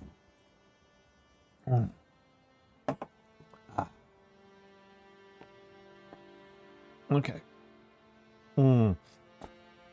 Mostly military. Mostly military is what I've got to start thinking about.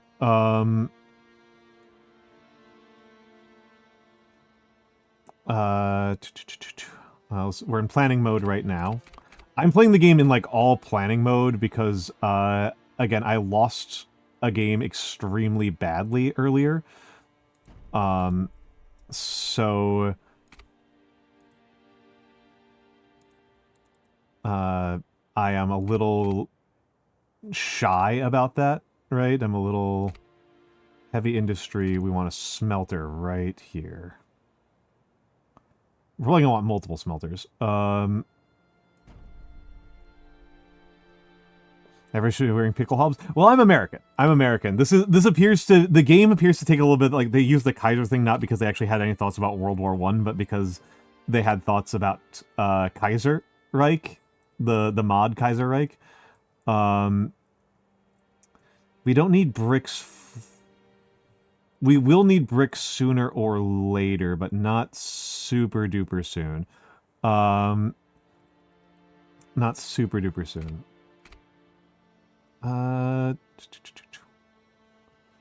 And how far off am I from... I need more technology to get water. Yeah, we're going to need to move into military bases sooner or later. It's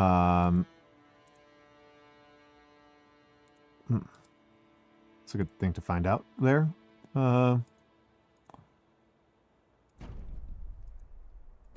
There we go. A little bit closer. A little bit closer. Hold on a second here.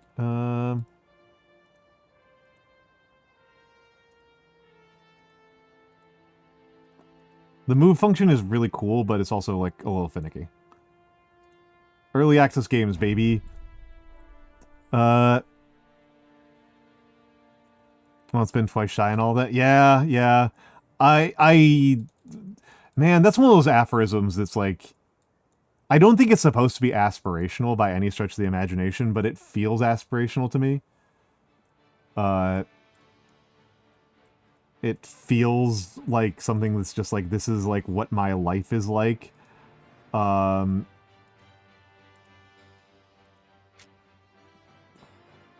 I produce coal natively. So I don't need coal mines super soon. That was a mistake I made earlier, was that like my territory just produces coal by default. So I can be quite a bit sloppier with coal than I thought I needed to be.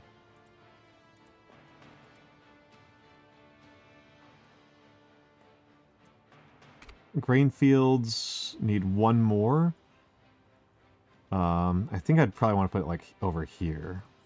And then start worrying about bread from there. Bread is like super intense.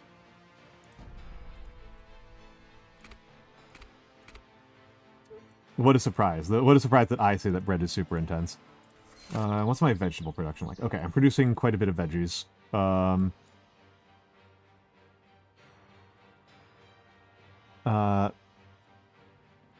Just played XP33 for 8 hours straight and about to go to bed. Very understandable, Dr. Hidaka.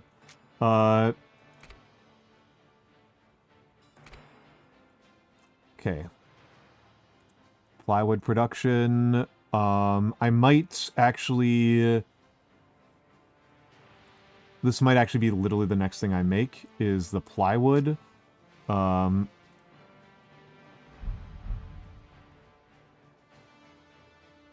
Planning mode got me. My previous game of this, I'm super spooked by still. So it's. I hope that you tolerate me being a little bit of a scaredy weenie about like what I'm doing with Newer York. Because over here we're going to have to start making munitions, right? I might actually want to move this further back.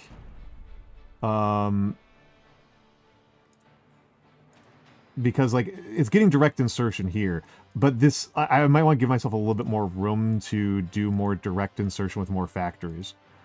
Build you.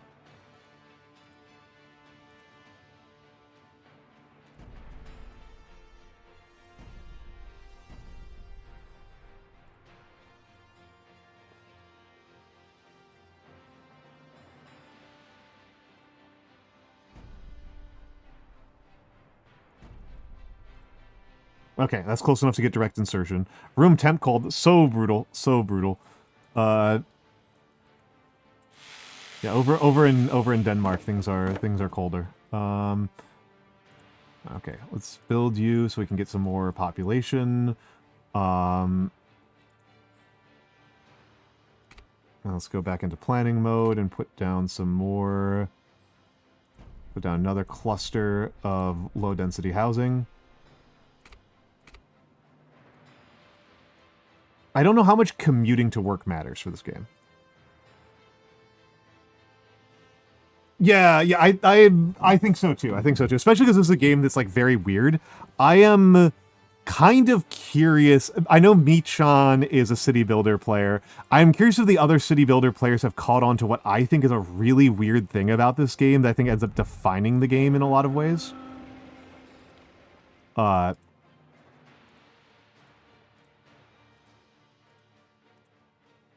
You're playing City Skylines right now? Nice. Yeah. But like when I compare this to like Frostpunk or Timberborn or something, there's something about this game that I think is very strange.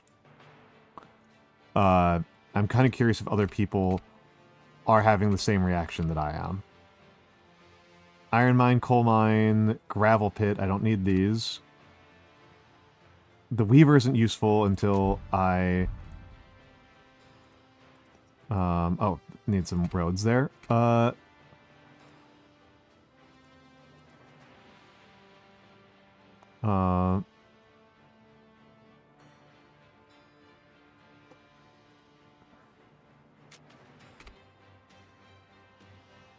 Focus on food production. Produce bread. Okay, they have told me to start producing bread. Okay, so bread is highly valuable. Bread is crazy valuable. Oh, I can't build it until I get agriculture level 2. How far am I off from agriculture level 2? How far off am I from agriculture level 2? I need 14 more agriculture points to get up to agriculture level 2. Okay, okay. That is brutal. That is brutal. It just didn't work. Your city died of thirst. I've never actually had a city die in that game. Let's start on the other production chain that involves agriculture. And I'm gonna have it happen in the lower right, I think. Actually, no, I should have this happen in the lower right and that happen in the top left. Bakery should be in the lower right, given the way that the actual...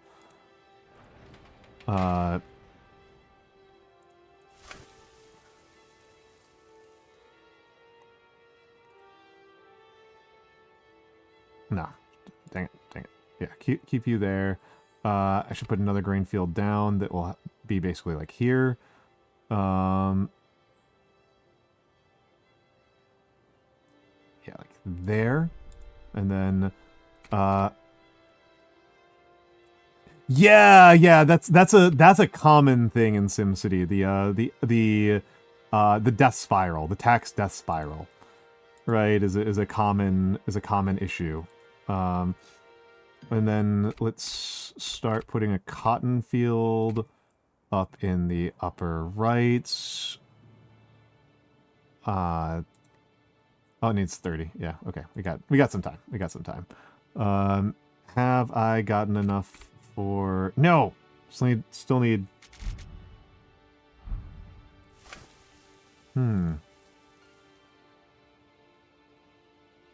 I am still trying to figure it out. It has intrigued me. That is where I've currently landed on it, is that I find the game highly intriguing. That doesn't mean necessarily good, just intriguing, right?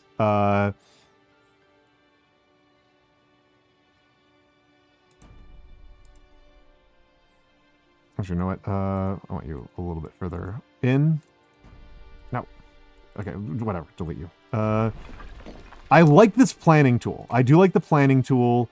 I wish the planning tool was a little bit more forgiving. But I like the concept in general. I appreciate the concept in general. And then we want some... We need a weaver, like right there. Right? We actually want to be able to put several weavers here. How much does a weaver... I wish I knew how much what the ratios were. Oh, I can just full and build that.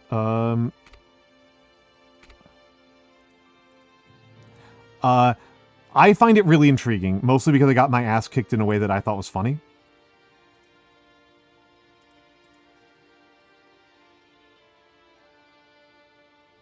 Oh, well, I can't actually employ anybody here, because it needs water, and I don't think I've unlocked water yet. I haven't unlocked water yet. I am going to put down some windmills. Probably somewhere like here. I don't think you need the power substations to be next to anything. I don't think they actually need to be next to anything. I think they can just be wherever. I think it's very neat. I think there's a bunch of very neat ideas going on in Kaiserpunk. I don't... Oh, bakery finally unlocked. There we go. That's what I was waiting for. Bakery unlocked. So flour mill and bakery.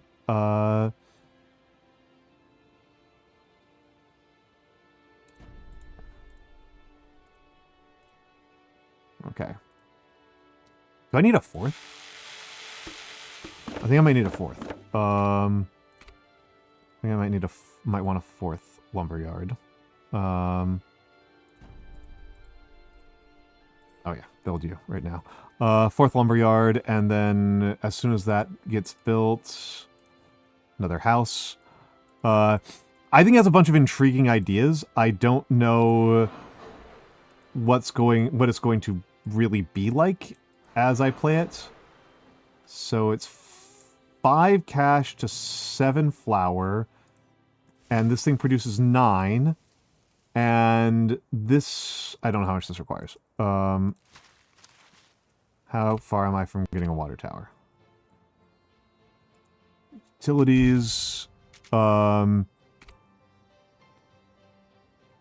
I need 80 for utilities. I might just finish building one of these early, just to create the jobs for it. But I want to get the bread out first. But I think it's a neat game. I have not been successful at it. I have gotten my ass kicked horrendously at it, in fact. It's entirely possible I'm losing really badly right now.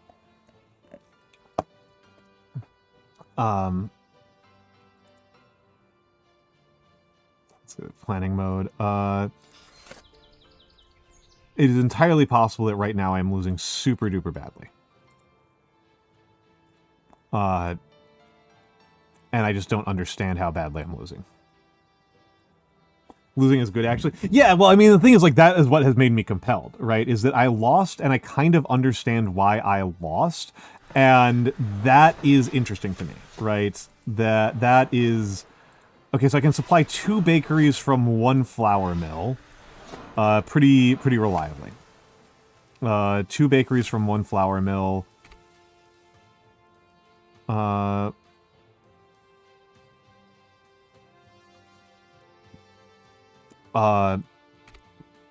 Yeah, if I lose a game and I kind of understand like why I lost, then I can be pretty compelled by it, right? How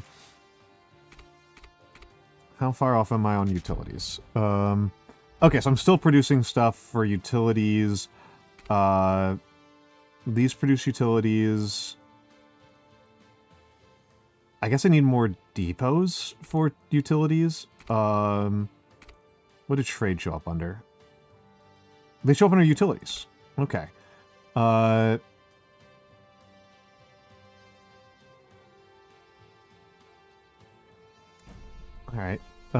Negative electric flow. Okay. So time to build these. Oh yeah, this needs to get built as well.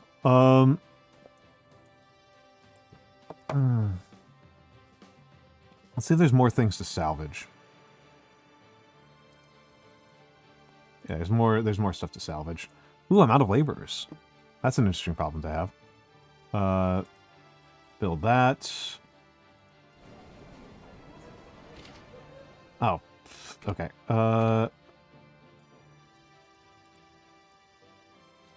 Mostly building that so I could see if I can get the utilities. 52 out of 82. Still got a lot of time left on utilities. Transportation. Let me take a look around. What else needs utilities? Power substations, windmills. No, I don't need manufacturers right now. I need some dang utilities. Can I just build a bunch more roads? Is that what I'm going to do? Am I going to... let's put a bunch of gravel roads down, right? They're more expensive, but that's, like, valuable in its own way.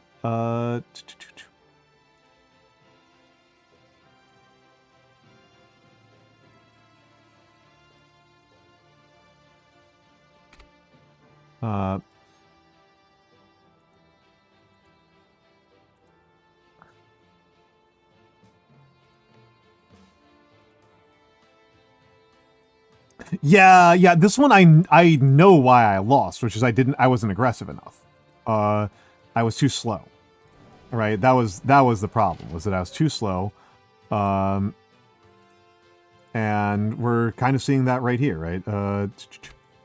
Production buildings, another bakery. Oh, yeah, another bakery. And let's go into planning mode. Weaver. We want multiple weavers for this one, right? And then I will want some cloutiers behind it, right? Like that. And I think then... I wish you'd let me put down the water tower, because I want to put the water tower right there.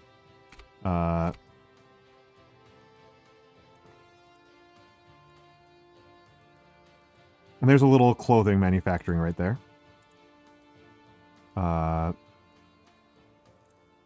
There's a little bit of clothing manufacturing right there. And you can see here, like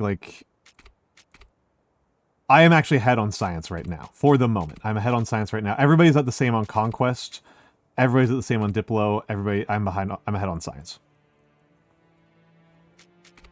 It is funny that they just tell me this. So we've got the Eastern Expeditionary Force, the Colony of South Wales, the People's Movement, hell yeah, the Sultanate of Zanzibar, and Bharat. Well, I have a guess on where Bharat and Zanzibar might be. But yeah, I feel like if I lose and I understand why I lost, that's usually like a good sign. And in this game, it's like I understand why I lost, but not super deeply why I lost.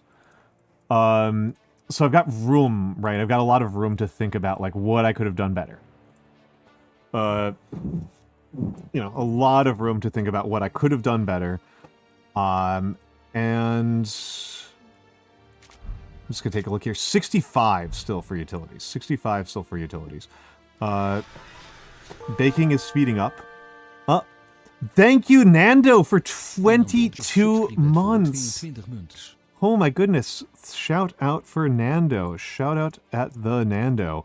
How are you doing, Nando? How are you doing, Mr. the Nando?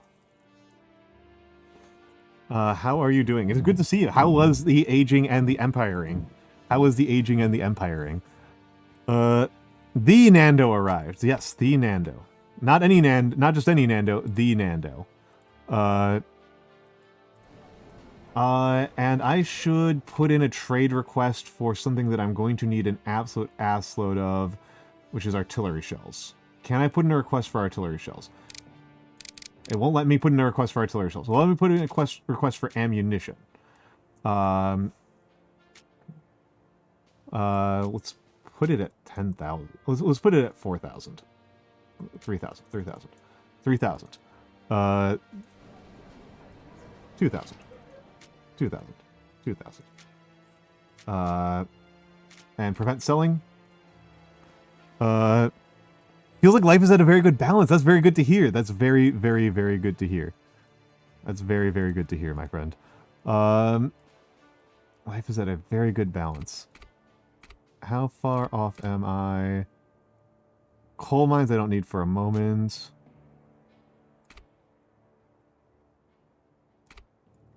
Water pump.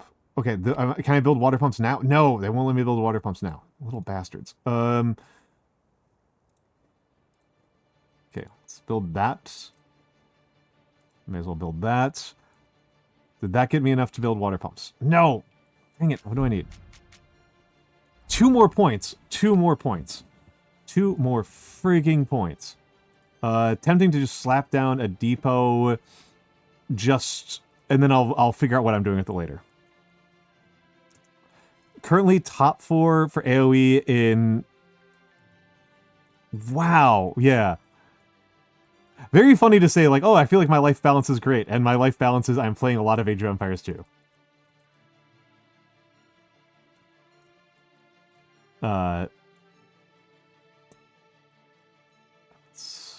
Something like that. So no, that kind of construction is less important than getting like these oil fields up and running sooner rather than later.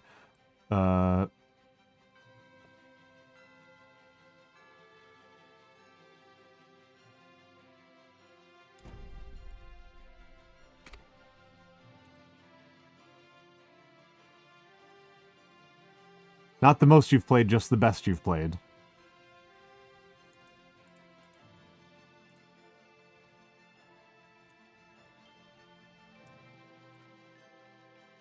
Okay, is that enough to get me there? No! Fine. Build it, and then pause it. Immediately. Going to lose my mind! Utilities at 78. Do I need a... What do I need?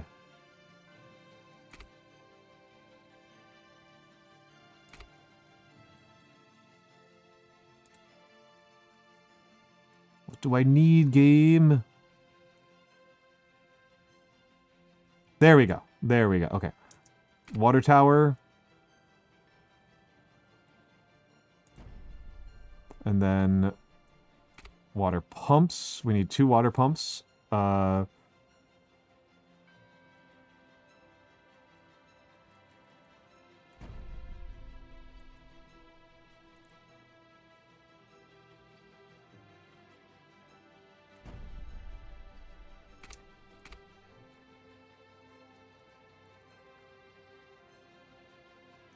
Need some more plywood.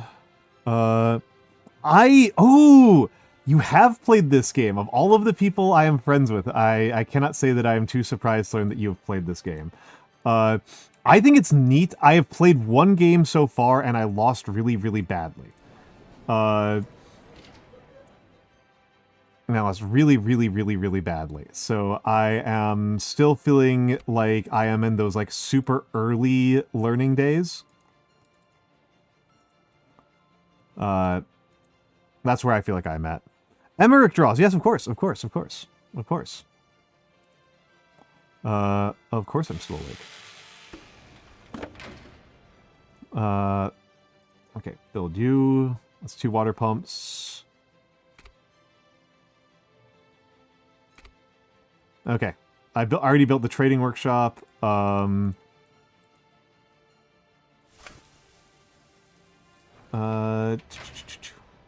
Is there a resource overview? So water, I'm getting an enormous amount more than I need. Vegetables, I'm doing okay on. Plywood, I'm using so fast. Iron, grain I can start using more. Fruit, I am coming out massively ahead on. Flowers hanging just tight. I wonder where bread is. Where's bread? Hold on, let's just take a look here. What am I producing the most of? Sichuan. Sichuan. So water, electrical parts, so that's weird. Coal, plywood, fruit, electricity, grain, iron, bread I'm up on still. I'm still up on bread, I'm still up on veggies. Still up on bread, still up on veggies. What are you missing? Okay. Okay, cotton, I thought I would have already. Well, I had to make... because I woke up super late, is really the actual answer. It's because I woke up super duper late. I woke up really late, and so I have... I am not actually very tired right now. That's really the core of it.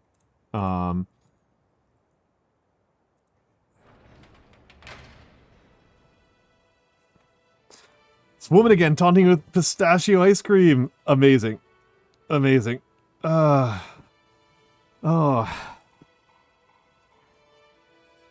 And I think... Let's take a look around here. Do I have more things to get rid of? Salvage some more stuff while I'm thinking about it. I am a mint guy. Pistachio ice cream, I do not hate it. I know people who have this very strong reaction of, like, they hate the pistachio ice cream because they wanted it to be mint ice cream, and they were very shocked when they took a bite into it and it wasn't. Do you need manufacturers? You need laborers. Okay. Okay, so we're going to start making steel. There's more you could go for ice cream. Amazing. Yeah. And let's see. We need to start thinking about military manufacturing. We need to start thinking about this. So, food rations are going to go up here. We're in planning mode. So,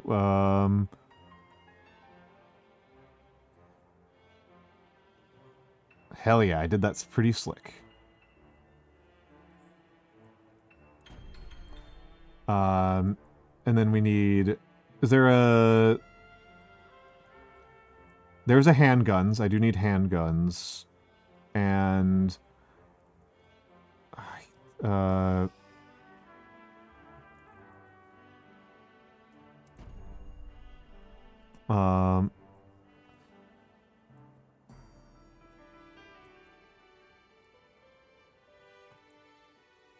my favorite mint ice creams actually tend to be white. My favorite ones have tended to be just purely white.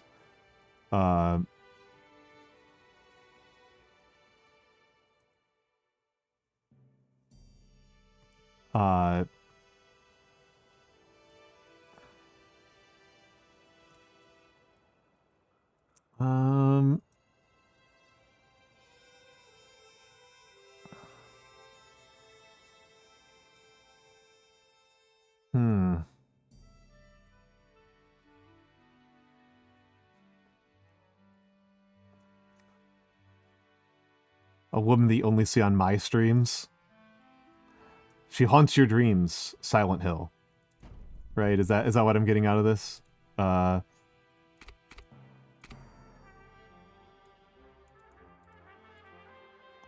And I don't know. I don't know if I actually want to be spread out like this. I genuinely don't know if this is like actually good technique.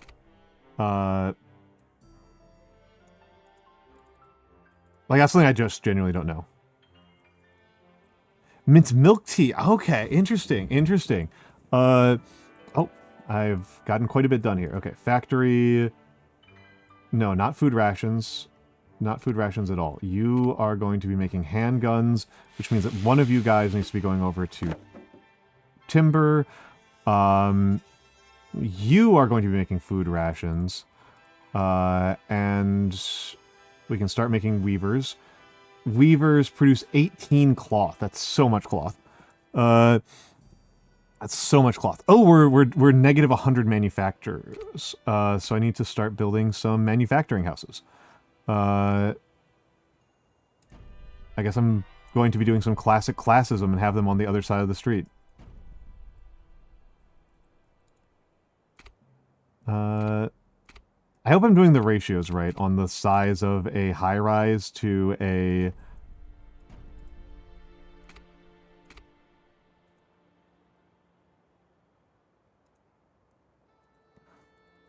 People's luxuries are low. Which luxury do they want? They're lacking luxuries, they're paying less taxes. That's understandable. No power substation nearby. Fine.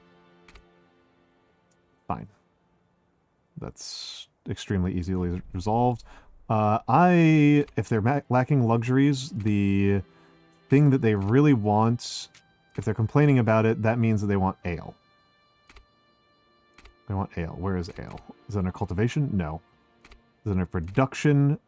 Clothier, weaver, bakery, flour mills, public services, mining, mines. Okay, first of all, let's build a couple of these first. No, power substation nearby. You need to be built first. Power substation. We are at -5 power. We can worry about that in a second.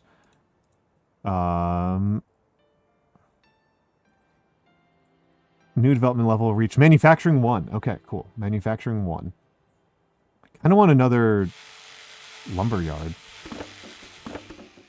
I think that's what I really need. It's another lumber yard. I need more plywood. Need more plywood. Plywood is my problem. But where is Ale House?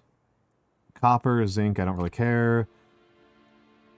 That's brickworks. That's fine. Production buildings, flour, bakery, weaver, clothier, brewery. It's morale. Brewery is morale. Okay. No, water tower nearby. I forgot about that.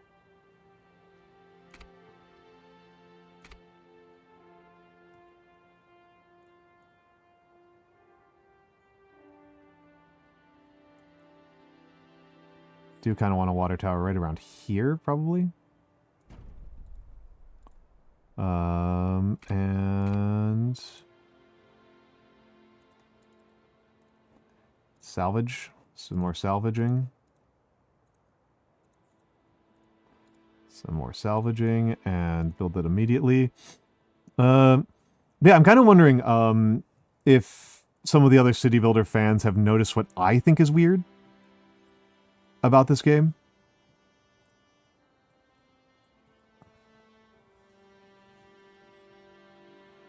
Oh, and this newspaper, that's the one they're probably complaining about, is lack of newspapers. That's what's probably going on here. So, lack of newspapers, I can deal with that.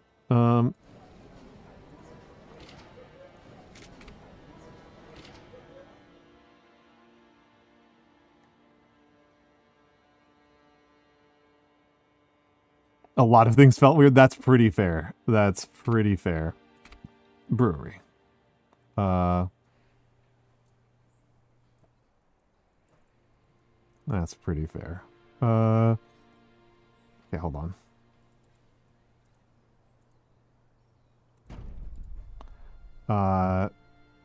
To me, the thing that feels weird about this game and is really like driving my decision making about how this game feels weird is how fast it is. That you don't have to wait for things to get constructed. That's what stands out to me. is that everything is instantaneous construction. I'm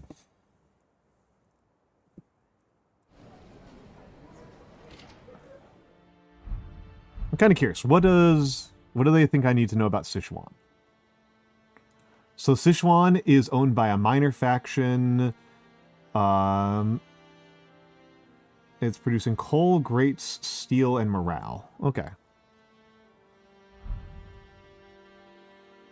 Yeah, Sierra is the other game company that kind of does that, and I think it's kind of weird there too.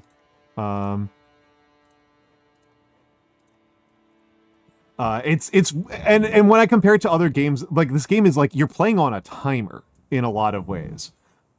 So the fact that like you just instant build everything in a game where you are playing by a timer a lot of the time is strange to me. Let's just do this outside planning mode. Okay, so yeah, definitely short. I'm short on electricity, but we'll get there. Yeah, it feels weird in Sierra games. It feels weird here too, to be honest. But the fact that this is like a timed game where like you can get invaded by your neighbors makes it feel crazy. I've played very little Anno. I have played very little Anno. I've also not played a lot of Sierra games. Like I know that makes me kind of unusual here. But like I genuinely haven't. I'm gonna go a little bit over on power for the moment. And then let's take a look here. So, okay, so I don't need to build more manufacturing housing for the moment. Anno is super comfy. Yeah, absolute opposite city builder journey. For me, it's been like, it was really the survival city builders that made me really want to play. So like I played SimTown and SimCity 1 way back in the day. But I've played a lot more like Frostpunk and Against the Storm, and and to a certain extent, Age of Empires, right? Is like a city build, is like an introduction to city builders for me. I think I actually need even more plywood. So these are 5 by 3. I'm actually just gonna move you over here. There we go. And then build another heavy industry lumberyard right here. We need so much freaking plywood. Okay, no longer in a population shortage.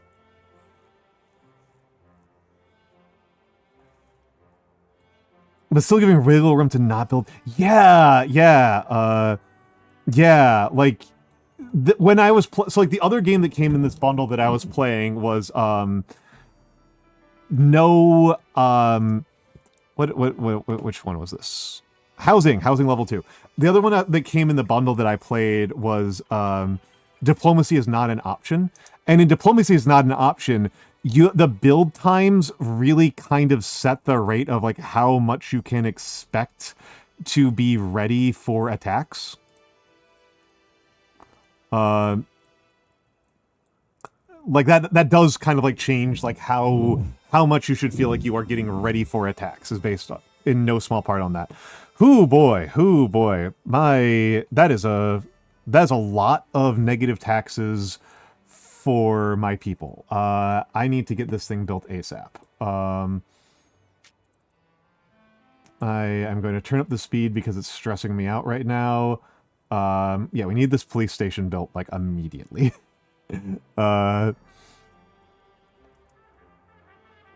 Sierra Nevada. We'll go check out Sierra Nevada in a second. After I build this one. Okay. So let's go over here. Sierra Nevada. Sierra Nevada has not been conquered. Okay, that tells me something. Manufacturing, comfort, and utilities all went up. Power needs power substation. Shit.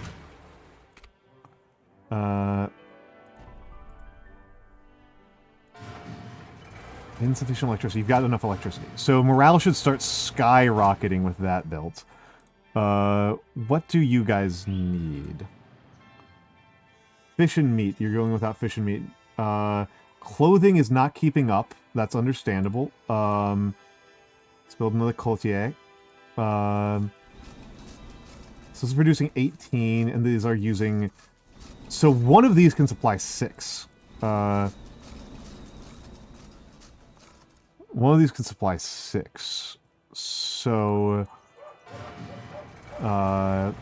I think I'm going to need to build another... Did I get to a point with labor high rises? Yes, I did. I did. Oh,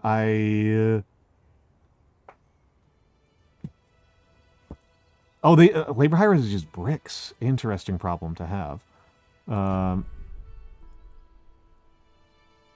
Okay, I was correct. 2 labor high rises replace 3 labor houses. And we're bankrupt. I've never had this happen. I've never gone bankrupt before in this game. Never gone bankrupt. Okay, folks. I'm gonna take a big stretch here. Hello, Tootsie de Gobble. Where am I on? I need to use the bathroom. Which is usually ads are starting soon. Wow, incredible timing. I was like, usually if I need to use the bathroom, that's a sign that ads are about to start soon. We have reached a level where we can decide between union, pacifism, and nation states. I am just very aesthetically opposed to choosing nation state. So it's really between pacifism and union. I'm kind of leaning towards union. +1 production tier 1 resources, though, is pretty good. So we'll be right back. We'll be right back.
Hello, I'm back. Hello, I'm stuck in a fruit blender. That is a very goofy first time chat. I would be very surprised if anybody could hear that.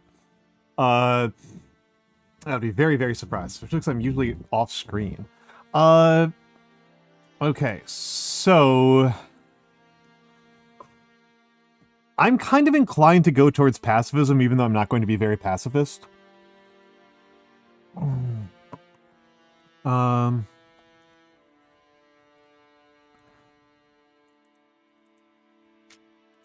Okay. I gotta check something here. Okay. I'm getting Steam achievements for stuff that I've definitely done, so that's funny to me. Jeez, these beats. My people are poor. What is happening here?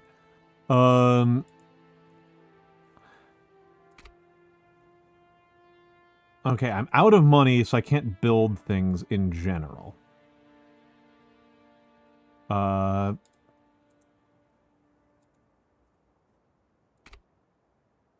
I can build housing.